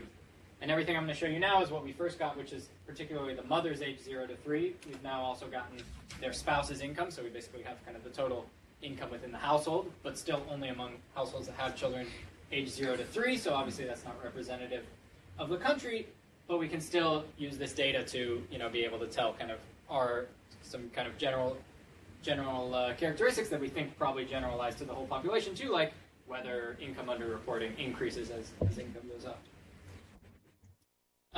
And so of these kind of 2,700 we have in the follow-up survey, not everyone is working. So again, to kind of compare incomes across the two sources, we need them to be working. So about 1,400 of them declare being employed in the survey. 1,000 of those then merged with the tax data when we did the merge, and then 800 of those have positive labor earnings in tax data in the month preceding the interview. So we're going to take basically these surveys happened over a 1-year period. Whatever time you were surveyed, we're going to go to the tax data, which is monthly, and we're going to take your income in the month before the survey to try to get it as close as possible to the income definition we're using from the survey. And because we're also trying to get income definitions as close as possible, we're going to focus on post-tax labor income and only formal taxable income, or income that would be reported in the tax returns also. So we create this comparable definition of income in survey and tax data, and then we're kind of abstracting away from capital income because this particular population had, as I said, they're mothers of children aged 0 to 3. There is not that much capital income in the tax return data for this subpopulation, and so for now we've kind of just focused on labor income. So kind of returning back to what the data look like, we can also look at just the anonymous distributions from the two data sources. Here the orange is going to be the distribution of income in the survey, and the blue is the income distribution in tax returns. You see a couple of things. First, in the survey, and this is only for the linked observations. So those 800 observations that we have in both data sources. So one thing you'll notice is that, ignoring these zeros for a second, the tax returns income distribution is a little more dispersed, and this, well, in the survey it's a little more compressed, but then you have these zeros in the survey, and so those are people who, in the tax returns, we're seeing having positive income, but in the survey they're reporting having zero income. So I'm going to look a little more closely at what's happening with them as well. So this graph is showing you, in blue is that same distribution you saw here of tax return, of income according to tax returns, and then of orange I'm only taking the individuals who had zero income in the survey, and now I'm looking at what's their income according to tax returns. Because you might expect, oh, they were actually, still fairly poor individuals that just happened to report zero instead of some small amount. But actually what we see is that there are some pretty rich individuals who are actually in the 95th percentile of the income distribution, but who are reporting zero income in the survey. And so this is a problem when we think about working with household surveys. This kind of throws up a red flag. Oh, some of these people reporting zero may actually be pretty rich. We can also zoom into kind of the upper end of the distribution to see what's going on at the upper tail. Nora talked a little bit about some difficulties of these different methods. If you have a different support, meaning like the extent of incomes in the tails, and one distribution extends beyond that of another distribution. So we have that happening here, where I'm cutting both data sets at basically whatever income corresponds to the 90th percentile from the survey, and then looking at the distribution of incomes above that point. And here you see, once you start to get to higher incomes, you start to see that you don't see those kind of high incomes anymore in the survey data. You only see them in the tax return data. So we don't have the same support here. We can zoom even further into the top 1%, and again, you see the same thing. So the top income, these are in logs. The top income in the survey data is about twice, or in the tax return data is about twice as large as the top income in the survey data, which is of course much smaller than the differences we see if we compare the entire survey to the entire tax return distribution. But that's because those differences capture a number of problems, not just underreporting, but also that we're not capturing Bill Gates in the survey, and that richer people might be more likely to refuse to respond to the survey. They don't get surveyed just because it's a sample, so your probability of actually getting the rich person is very low in any particular year, but they are in the tax return. But here we're abstracting away from those other issues, and we're only looking at the underreporting issue, and we still see this kind of, that the income of the highest person in the survey is half as large as their income according to tax returns. So now we can also look at whether, I was just telling you, for example, that the income, richest person in the survey is half as large as richest person in the tax returns. There's also a question, are those the same people? Because if you have this kind of noisy underreporting, it could be that actually in this linked data set, the people you see at the top of one distribution are not even at the top of another. And when we were in Paris a couple months ago for kind of a whole workshop organized around the theme of top incomes, one of the people, Francois Bourguignon, said, we don't even know if the top people in our tax returns data, if the top 1% is the same as our top 1% in the survey data. We have no idea. And so we're trying to look at that here, asking whether we have the same people at the top. So basically what I'm showing here is kind of the bivariate distribution across the two sources. So it's going to be, you're going to have the proportion. I'm doing it in proportion so that both of them are uniform, and it's a little easier to see. You could also think of this as a copula if you're familiar with the use of the copula in the income inequality literature. But basically, here you're going to see where people are from 0 to 1 in the survey, with 1 being the richest, and then where they are 0 to 1 according to tax return income. So if everyone was in the exact same place, say everyone underreported by the same amount, you'd see everything along this 45-degree line. And then the kind of colored squares here are showing you the density. So the darker kind of blue-purple you get is a higher density. And so what you actually see is that at the top, we do see people kind of in the same bin, basically, if we compare across the household survey and the tax return. So for the most part, it's not that you just have this super noisy underreporting. You have kind of a lot of people underreporting by some amount, but you still, if you look at the top 1% in each data set, it's mostly the same individuals. But then actually, once you get kind of further down the distribution, you see less of that. So you see less density around the 45-degree line. You start to see it kind of bounce a little more around, and you see kind of at the very bottom, there's kind of a tendency for people to appear in higher percentiles in the tax return income than they appear in the household survey income, which you can also see by this blue line, which is just doing a regression fit to the densities. So now that we've seen kind of a descriptive analysis of what the data look like, what this linked data look like, we can test how well each of these correction methods that Nora just talked about do at getting us, at correcting income inequality. And so the first set of methods I'm going to look at are to combine survey data with a fit above some percentile using the formula that Nora showed, so basically you could take, say, the bottom 99%, if that's where you're cutting the threshold, and then you figure out the Gini in there and the share of the income that they have using the formula that Nora showed. And then among the top 1%, let's say you fit a Pareto distribution, and then you use that formula to calculate out what the final Gini combining those two is, combining the survey for the bottom 99% and the Pareto fit for the top 1%. So you can do that with a Pareto type 1, fitting only using your survey data, as Nora mentioned, or you can do it with a Pareto type 2. There's a paper by Stephen Jenkins kind of trying to argue that the Pareto type 2 fit is a better fit, and people have been using Pareto type 1. And then you can also fit them using tax data instead, which should give you, a better kind of correction if you think that we're just missing a lot of rich in the survey.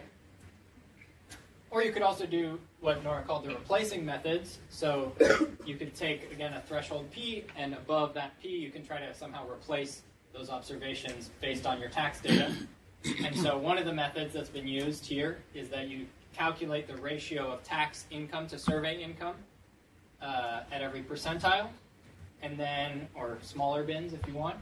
And then above this threshold P, you're going to scale up by everyone's income by that threshold. So that's essentially, let's say you do it down to the individual level, that's just replacing people's incomes with what someone at the same position in the tax data had as their income.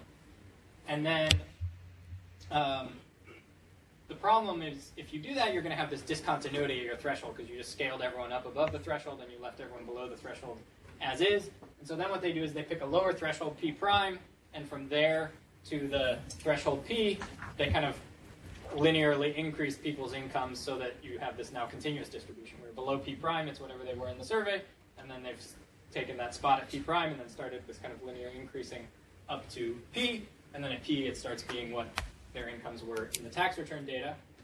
So this was done in a paper by Piketty, Young, and Zuckman.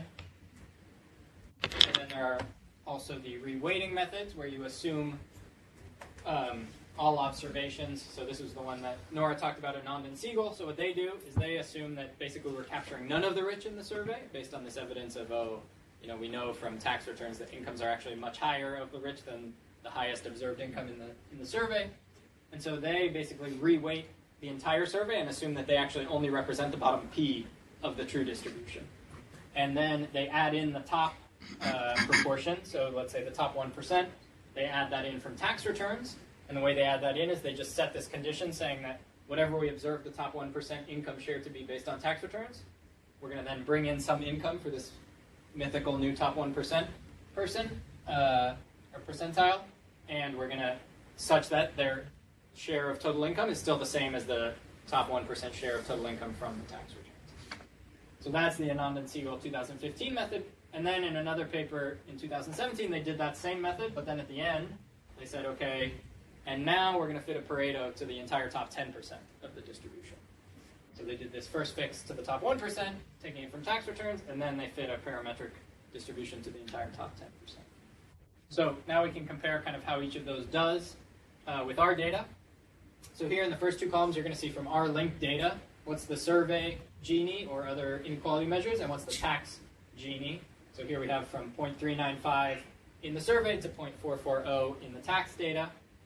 And then we can apply each of these correction methods and see how well they do. So for example, doing the within survey Pareto 1, well, you can see that that doesn't change it very much. It's 0.398, increases our measure of inequality a little bit. Same with the Pareto 2 distribution. And that is for the reason that Nora mentioned, that when you're fitting these parametric distributions, if you're only using your survey data, you're still fitting something to your underreported data points from the survey. Then we can use tax data instead, and then we see we actually are getting something, sort of closer to the tax Gini, but again, kind of not all the way there, 0.42 or 0.415 as the new Gini estimate. And if you look at the top income shares, you get kind of the same story about within survey Pareto not doing much, sometimes actually leading to a decrease in inequality, which is another point Nora made, that these correction methods don't necessarily always increase your measure of inequality, and sometimes not changing it at all. Now we can look at the other methods that are not doing a parametric fit at the top. And so if we look, for example, at Piketty, Young, and Zuckman, they're occasionally overestimating the Gini, or overestimating the inequality measure, not by a whole lot, but it's still kind of an important thing to keep in mind, because I think a lot of times the people applying these measures are thinking, they have in their heads, oh, there's some true Gini, there's what we observe in the survey, and we're just like applying these correction methods that are getting us some of the way there to the true Gini. So it's important to keep in mind, well, actually, I can then get a Gini that's higher than both what I had in my tax returns and what I had in my survey data. And then if we go to the Anand and Siegel method, which is again compressing the survey data to be the bottom 99%, and then adding in incomes basically from the tax return data to make up the top 1%, then we actually get to these huge overestimates of inequality. So about 0.59 for the Anand and Siegel 2015, 0.51 for the Anand and Siegel 2017, when our tax data Gini was 0.44. The interesting thing is that the shares fall. They're lower. I mean, they're lower than the tax data, not fall. We're always comparing things to the tax data column, right? That's what we're doing, because that's supposed to be the true distribution. So the Gini goes up by a lot, but the shares are below the tax shares. I think that's kind of just by chance. So this one's higher, this one's lower, and we see in the first column it's always low, or the same at the bottom. Which column? This one. Yeah, but then this one is higher. Yeah. Is the column tax data like only the Gini within the administrative data? Yeah. So why then is this the benchmark if the bottom is not? Yeah, so that's a really good point, that the tax data may not be the true distribution either. So actually what I'm going to do next is simulate. Suppose we knew the true distribution, and then I'm going to simulate these underreporting, as we know underreporting to look like in here. And then I'm going to say, okay, now how close do these corrections get us to the true distribution? Here we don't know what's the true distribution. So I think the point I wanted to make was, it's not that we necessarily want to only be comparing to the tax data column, but we should be worried if, for example, we're getting an inequality estimate that's higher than both our survey data estimates. But I think you're worried about the bottom, right? Because the bottom, according to the initial graph, people in the survey reported more than the tax data. Yeah. So are we dealing with that also in the... Yeah, in the simulations we are. So, so now, before I get to the simulations, let me make one more point, which is, so we had these overestimates with a couple of methods, which... Sorry. Yeah. We can't really say that it's an overestimate, because we don't know the lower distribution in the tax data, right? Yeah, yeah. So mechanically, with this method, the inequality measure will be higher, because they are adding people who are rich. But not necessarily. No, I thought that it doesn't necessarily always increase it mathematically. In the Anand Siegel method? No. I thought so too, but apparently no. There's certain, but in any event, you're right. I mean, it's the same point that she was making. The bottom isn't there, so this is a sort of like a little bit contrived, right? I mean, it's not the right comparison. Yeah, so that's why we bring in the simulations, and why I was saying in our paper we should just go straight to the simulations. We have this issue with this particular one. So the kind of logics to think about for the simulations is, suppose you did know the true distribution, then we can say, okay, we know something about what income underreporting looks like, and we can focus on, say, the top half, where we abstract away from these issues of what's going on at the bottom. And so suppose we focus on the top half of the income distribution, we take what we observe income underreporting to look like, both kind of the means across the income distribution as well as the standard deviation around that, how much are individual observations bouncing around in terms of underreporting. So then we can simulate all these fake surveys based on whatever we took to be the true distribution. And then those fake surveys will tell us how much we're kind of underestimating inequality because of underreporting. And then we can apply the correction methods to that, and then in that case, we did know the true distribution, because we're taking it as, that's our starting assumption. Suppose we have this hypothetical true distribution. So that's the idea of the simulations. But even in this one here, Sean, because you've only done the correction at the right tail, even within the matched distribution, you know that the bottom end, it goes the other way. So you could actually correct at the bottom end, right? The reported incomes in the tax data are higher than the survey incomes for the poorer households. So you could correct within the matched data and see how much closer, because one of the reasons we're overestimating here is we're using this hybrid survey data plus only tax at the top end. And then we're comparing against the tax Gini, right, which the survey data is going to, once we're using the survey on the bottom and the tax on the top, we're going to get greater inequality because of the underreporting on the bottom end within the matched sample. Let's see if I follow you. I mean, the tax data has the problem that the bottom part is below what the survey says, right? Is that your concern? The survey incomes are below the tax incomes at the bottom end. But only the people reporting zero. No. The survey, overall they're higher. Overall, they're higher in the... Remember the S-shaped? Sorry, yes. So they're higher in general. In the tax, exactly. No.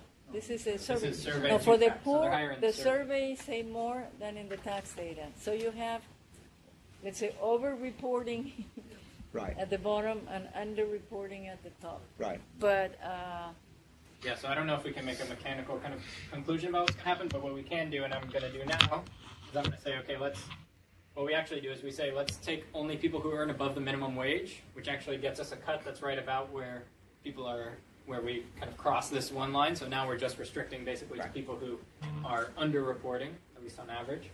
And then we're going to then go to the entire tax distribution above that cutoff to give us kind of our hypothetical true distribution.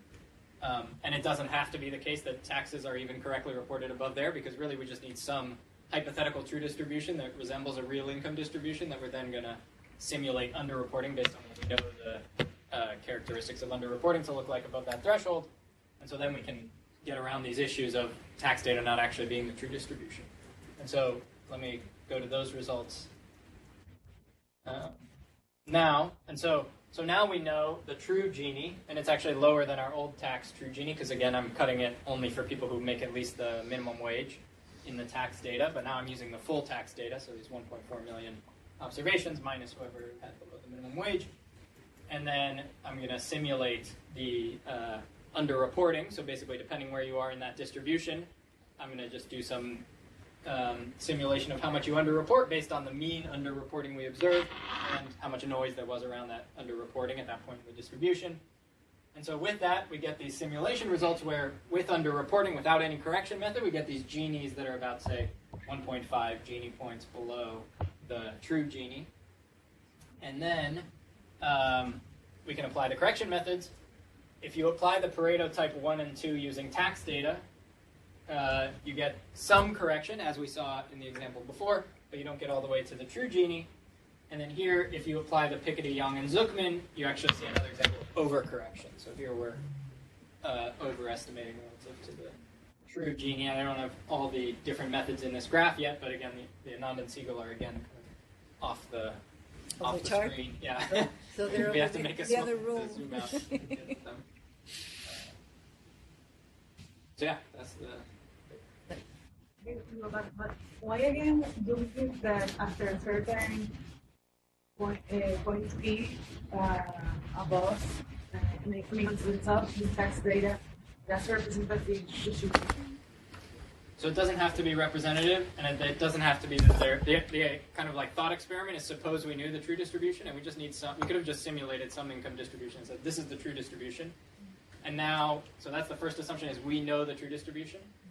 We could take it from anywhere. We decided to take it from the tax data because that was our best kind of estimate at what it is, but it doesn't have to be, like for this simulation to be doing what we want, it doesn't have to be the case that tax data is the true distribution. We need to assume we have some hypothetical true distribution and then assume that underreporting in that distribution, that we can base it off of underreporting that we observed in the linked data. So basically, again, we're taking kind of wherever this minimum wage reports, and then we're saying, okay, for everyone above here, let's suppose you're in the 99th percentile, we're going to assume that underreporting looks like it did here in the 99th percentile. Do you think it's work better for countries that have like low informality? That have low formality or low informality. But we don't have the informal here. Yeah, so we restricted this to formal workers because our idea was like we want to make it as comparable as possible. By definition, informal are the ones who do not report. So even these people down here are, we're comparing your your labor income we basically took, so actually in Uruguay in the tax data they do have other income sources, even if it's not part of taxable income, you report these other income sources. So we basically defined an income definition as close as possible in the survey to that definition from tax data. But as informality gets bigger, here we didn't want to say, like we're coming up with a new method to correct. We're just saying we want to know what underreporting looks like, even in this very specific scenario of where we've kind of created the cleanest environment we could, where we said we're focusing only on labor income because that's measured better. We're focusing only on the income concept that's the same across the two. If you focus also on capital income, you'll probably see much more underreporting at the top if you had a good measure of capital income. So I mean, even in the case that should be relatively clean, because formal workers in principle should be reporting more or less what they you get. Can you show us the graph, the final one, the new one? I hadn't seen the one with the red and the No, I don't have it. No. This one. Yeah. Right. So this is okay. We can't really get to the true Gini, but the difference is 1 or 2 Gini points. So that's yeah, but again, in this very clean environment, so I think 1 or 2 Gini points. Because also the other thing is, like I think some people, when they saw this, also thought that's really bad because, again, the people who are applying these correction methods often kind of their mindset is there's some true Gini, we're just correcting and we're getting closer to that, but not really thinking about how could the methods we're doing actually be, could they be actually leading us to overestimate inequality? Yeah, so that's, we're illustrating how difficult this is because, in the cleanest environment, you still have this variation, and if you add other things, then probably they're going to be all over the place. But I guess we can't conclude for now because if you move your threshold instead of using the minimum wage, right? You move it and maybe change it several times. Maybe the red is not really bad. You may fall somewhere very close to it if you take an average or something. After you move the threshold as much as you can. The reason we wanted to change the threshold, so we wanted to take a threshold where we're like pretty sure that tax data is, a decent measure, because if we, set no threshold at all, then we'd be assigning some people, we'd be saying, oh, actually, they're not underreporting their wage, over-reporting their incomes in the survey, which is not a claim to make, which is why we set the threshold. But yeah, if you change the threshold, obviously this could be, where this goes could be sensitive to that. It could come back over here. It could go way over here. But the point that we want to make is not precisely the magnitude of how far off it is, but that it can lead to these overestimates. But in the corrections, you kept the bottom always a survey, right? They're not in the simulation. In the simulations, we just in the previous one. Yeah. The previous one.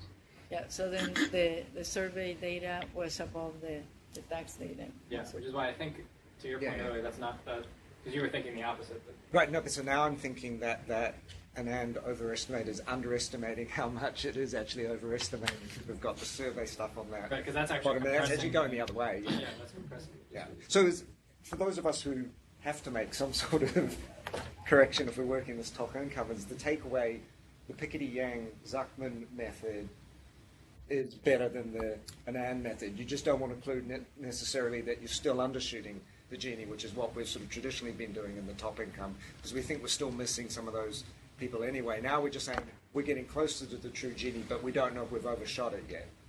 Yeah, and the other point about the Anand method that I skipped over was that so kind of our deck was a little bit stacked against their method because we're taking only the linked observations, and they're basically assuming that there's this whole other top 1% from the tax data that's not in our survey at all. But we can actually make a very kind of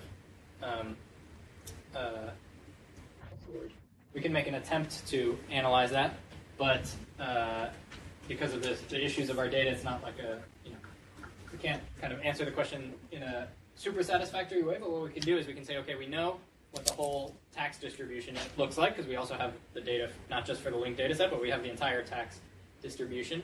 And so we can see basically, now we're limited to mothers 0 to 3, but we could say, for example, in each percentile, so we can take the entire tax distribution, split it up by percentiles, and say, are we picking up anyone in the top 1%?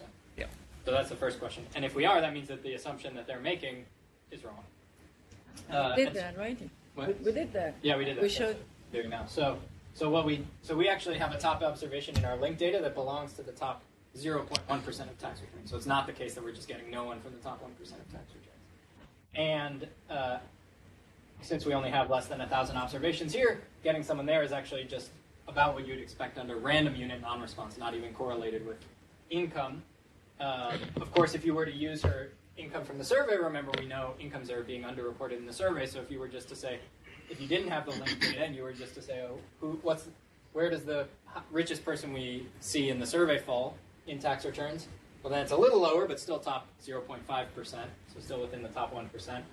And so that part I think is all kind of answers this question of do we observe anyone in the top 1%. The part that's a little more speculative, because we're restricted to mothers 0 to 3, is we can then even try to get at this non-response issue and say how many people within each percentile of the tax data do we observe.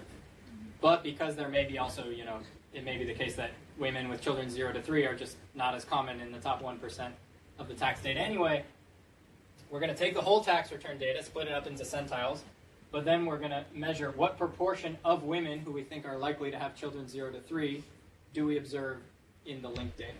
And so here we're taking women who have the age range that we observe of women with children 0 to 3 from the survey, which is 18 to 49.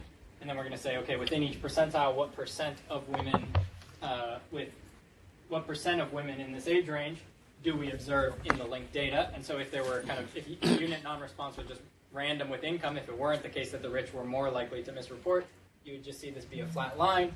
What you actually see is not a flat line, but also not kind of what I went in expecting, which was this more kind of constant declining scenario. And then focusing on the top 1%, which is the key part for the Anand and Siegel assumption, you can see that, okay, here's the kind of just overall average across the entire distribution. And you can see that within the top 1%, we're a little bit below that average, but actually we're still about 85% of the average. So we're not just getting this hugely larger probability of not responding to the survey if you're in the top 1%. So we can kind of, I think, also conclusively say that the assumption underlying their method is probably not the right assumption to be making. Without linked data, it was kind of hard to say, but with the linked data, we can say that that's there may be some, a little bit more non-response among richer people. It's related to income, but it's certainly not the case that we're just getting no one from the top 1%.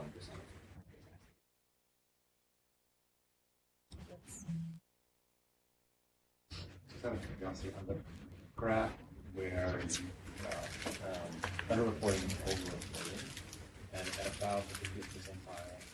We cannot hear you. Go back to the quote, please. Yeah, that one. Do you have any sense of where at what threshold percentiles income tax actually bites? In other words, everybody's got to report, but not everybody has to pay. They're all reporting. Yes. Right? Yes. Do you have any sense where I do. So, yes. We have a sense in the paper, but I can't remember. It's either at 1/3 or 2/3, which are two very different answers. But it's at one of those two.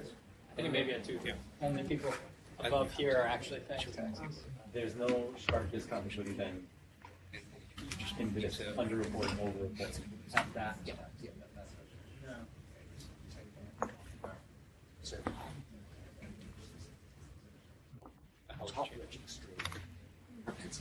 Yeah, you'd expect people to underreport their tax.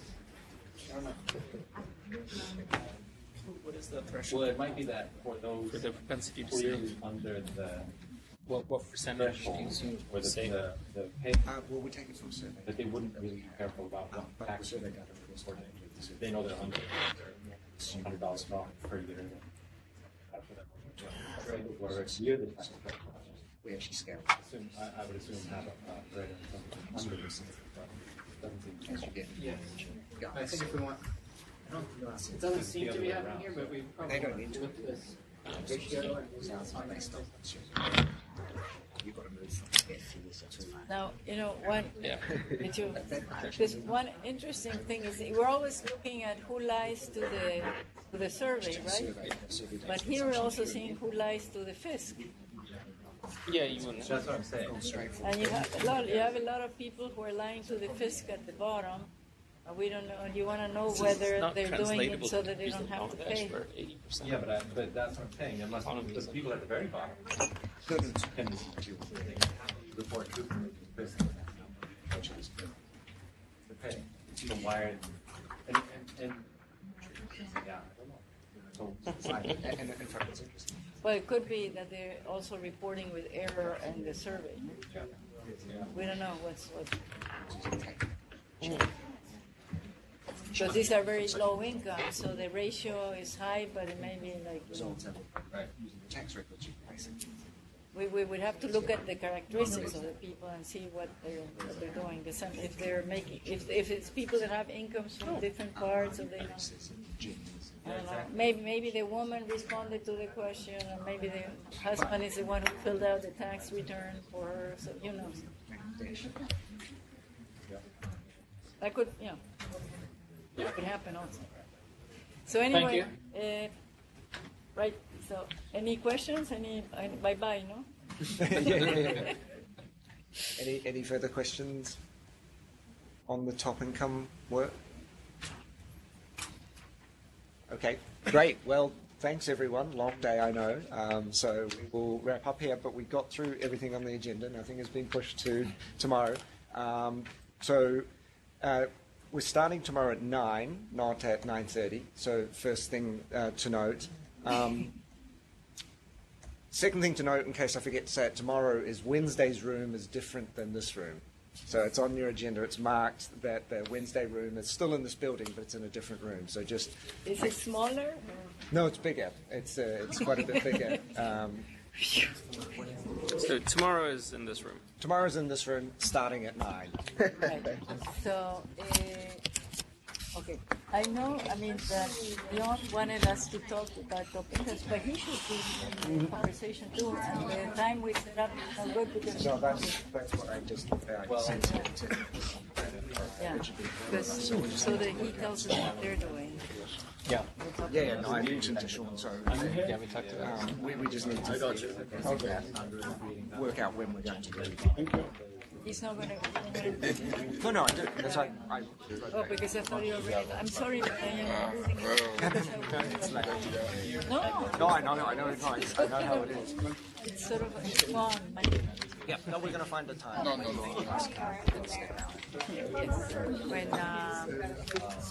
When Ali is doing effectiveness. That's what I was thinking. So when I was doing it. If we do that, let's do it at the music. I'm actually going to leave, skip out a little early on all these because I have a lunch. Yeah. Okay, well, if we can do it at 11, which is right when he starts. It could be as long conversations we need. 30 minutes is probably... I don't know. So if we want to do it at 11, that would work. Or we can do it during Stephen's earlier. Hang on. No, I want to hear Stephen. I also want to hear Stephen. I haven't heard him. That's right. I think if we do it at 11, or even start at the coffee break, Let's right? start at the coffee break. Yeah. Okay. Well, how do you think it went? Good.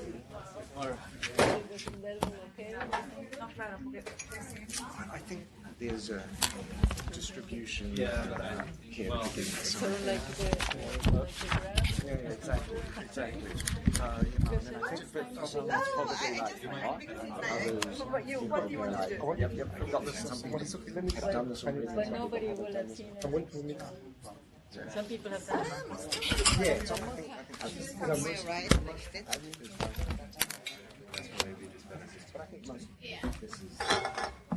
Tomorrow, once I'm picking. Yes, for sure. We're just discussing about this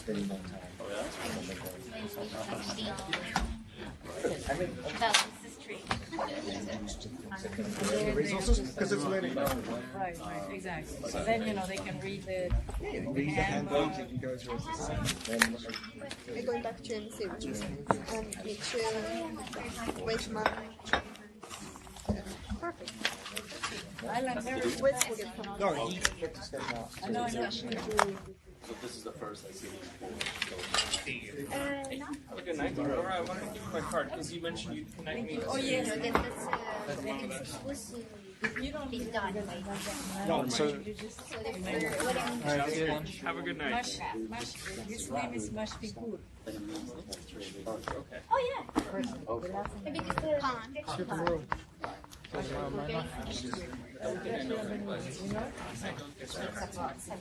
But there are not many Bangladeshis. I mean, no, because I know Vaseline Jahan. Because they're going to turn. Well, yeah. I'm sure she can. Yeah. It's a growing. Yeah. Yeah, exactly. Represent a bigger So there I'm just ranking everyone and there on the table. Oh, yeah, I took it. So you can think about it like just 100 people. Yeah, Then I it like would it be too. like So I what decided to rank take are you in the I'm number one if I'm the poorest, number two if I'm the second poorest. Not going to take something that. Then you divide by the total number. Thank you. More important to me than you can have my cell phone. No, just in the, so take it. basically, let's assume that cloud is actually a density, but let's assume it's one person. Then that would tell us that that person is towards the top tax return distribution, because they're only at the 0.5, they're halfway in the household. So it's actually like centers, like, I mean, these are like centers, right? Yeah, you can see it. Okay, because when I saw the person, I thought it was like a ratio or something. No. Okay. Yeah. I didn't call it centiles because then sometimes people think like, I guess I did in the other graph, but like, centile 50, but it's actually, it could be like 49.9, 49.8, 49.7, depending where you are.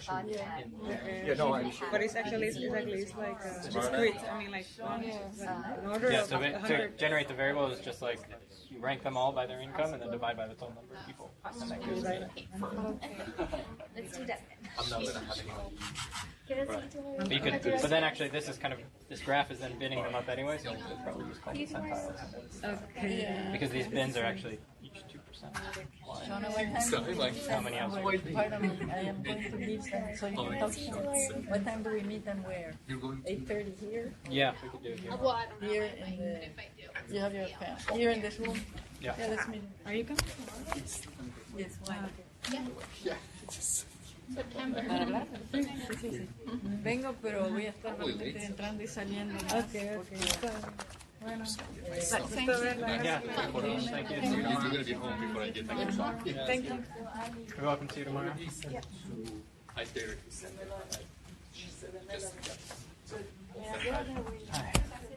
That's Sí, exacto. why it's not. So hang on. It's not just because of the rank. In the linked data, it's arguably stacked against Anand and Seagal. Lorenz goes.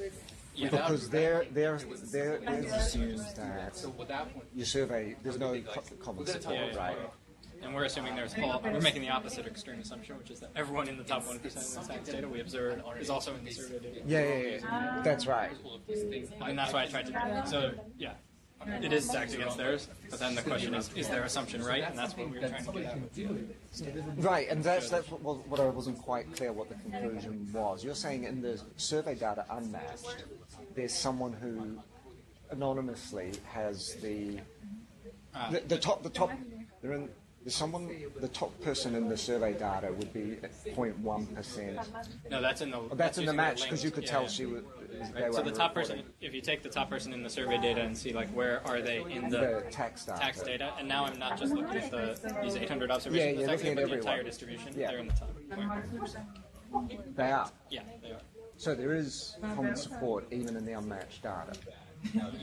Yeah, except if it were unmatched, you wouldn't know. So I'm saying... Yeah, you don't have where to is say their the same person or not. Yeah, but I'm saying where is their tax return? Because, okay, this person that's the richest in the survey, but I also know what her income is according to the tax return.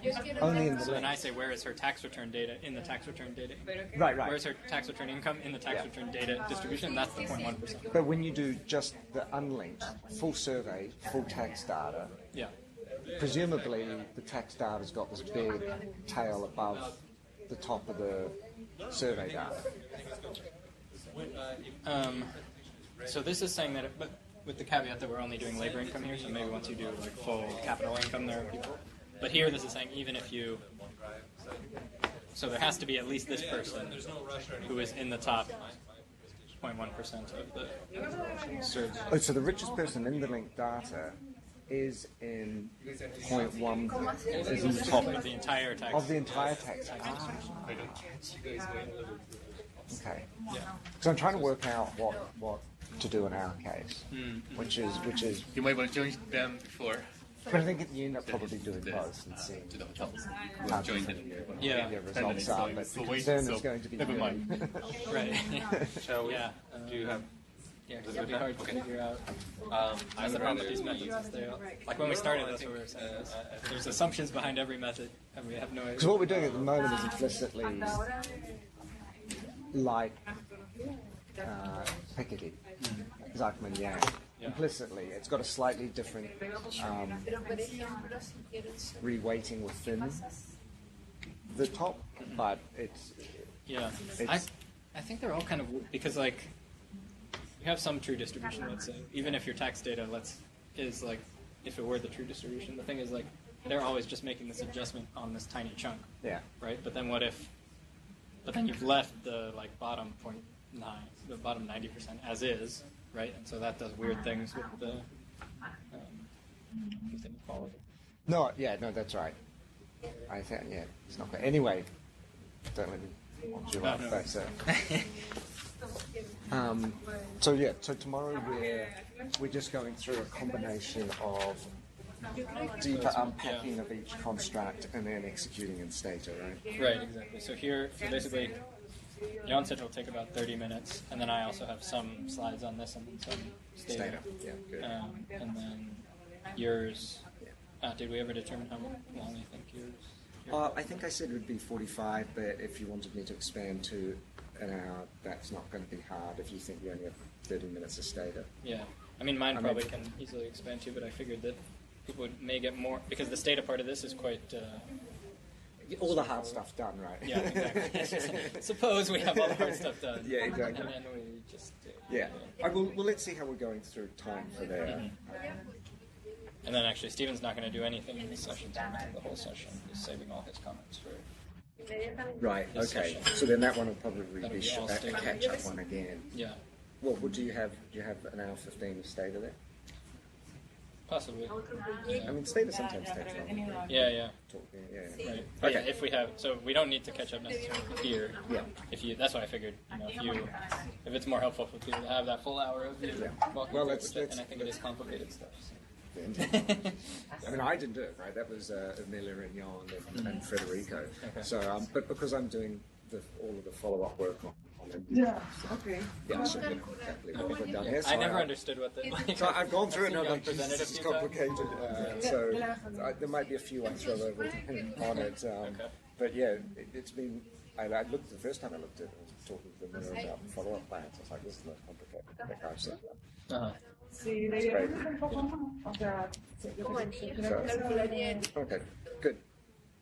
And then this, I don't know. I guess we'll see if people have general questions.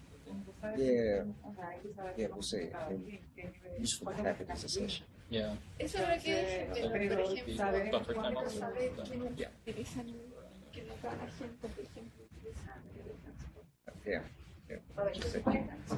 And then what time do you do? Pero en el costo de hablar también. I think it's at 7. Do you know when the dinner is tomorrow? I can look for it. But I know it's tomorrow. I know as far as I know. So the CEQ Institute people are meeting between. Yeah, I know. Yeah. I can look it up. Tight schedule. Maybe 7. Yeah, no, it probably is something. ¿Quién va a ser afectado? ¿Cuánto usa versus? Entonces, sí, o sea, no sé qué subsidio entonces como decía, primero tienes que darle base. ¿Quién está usando? I've done that before too. I'll give you one. There you go. Thank you. Pero no entendía bien, por ejemplo, cómo... Seven.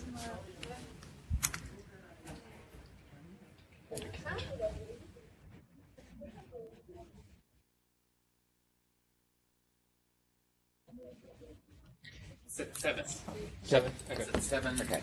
I have to look at the case sheet. No, it's.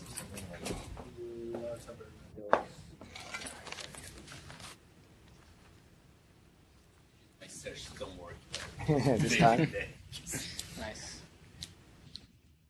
Sean, are you heading to the hotel or? I need to figure that out because I'm meeting them for dinner. Say when.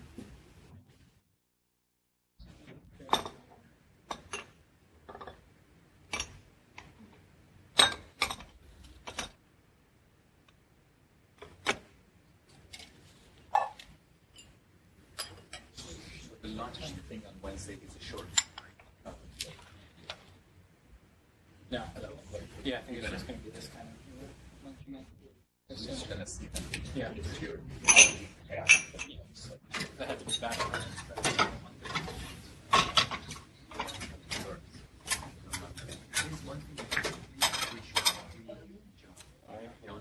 Fine, thank you.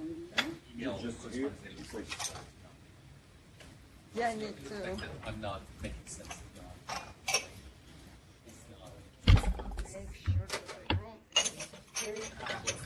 That's for now.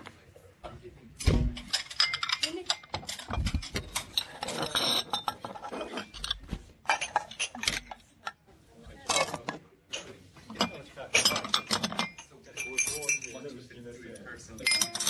My example basically how I put it.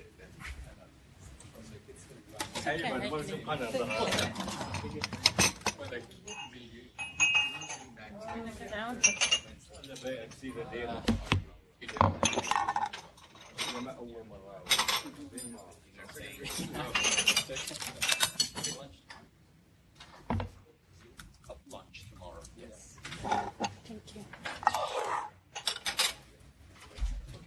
Thanks, Matt. See you tomorrow. See you tomorrow.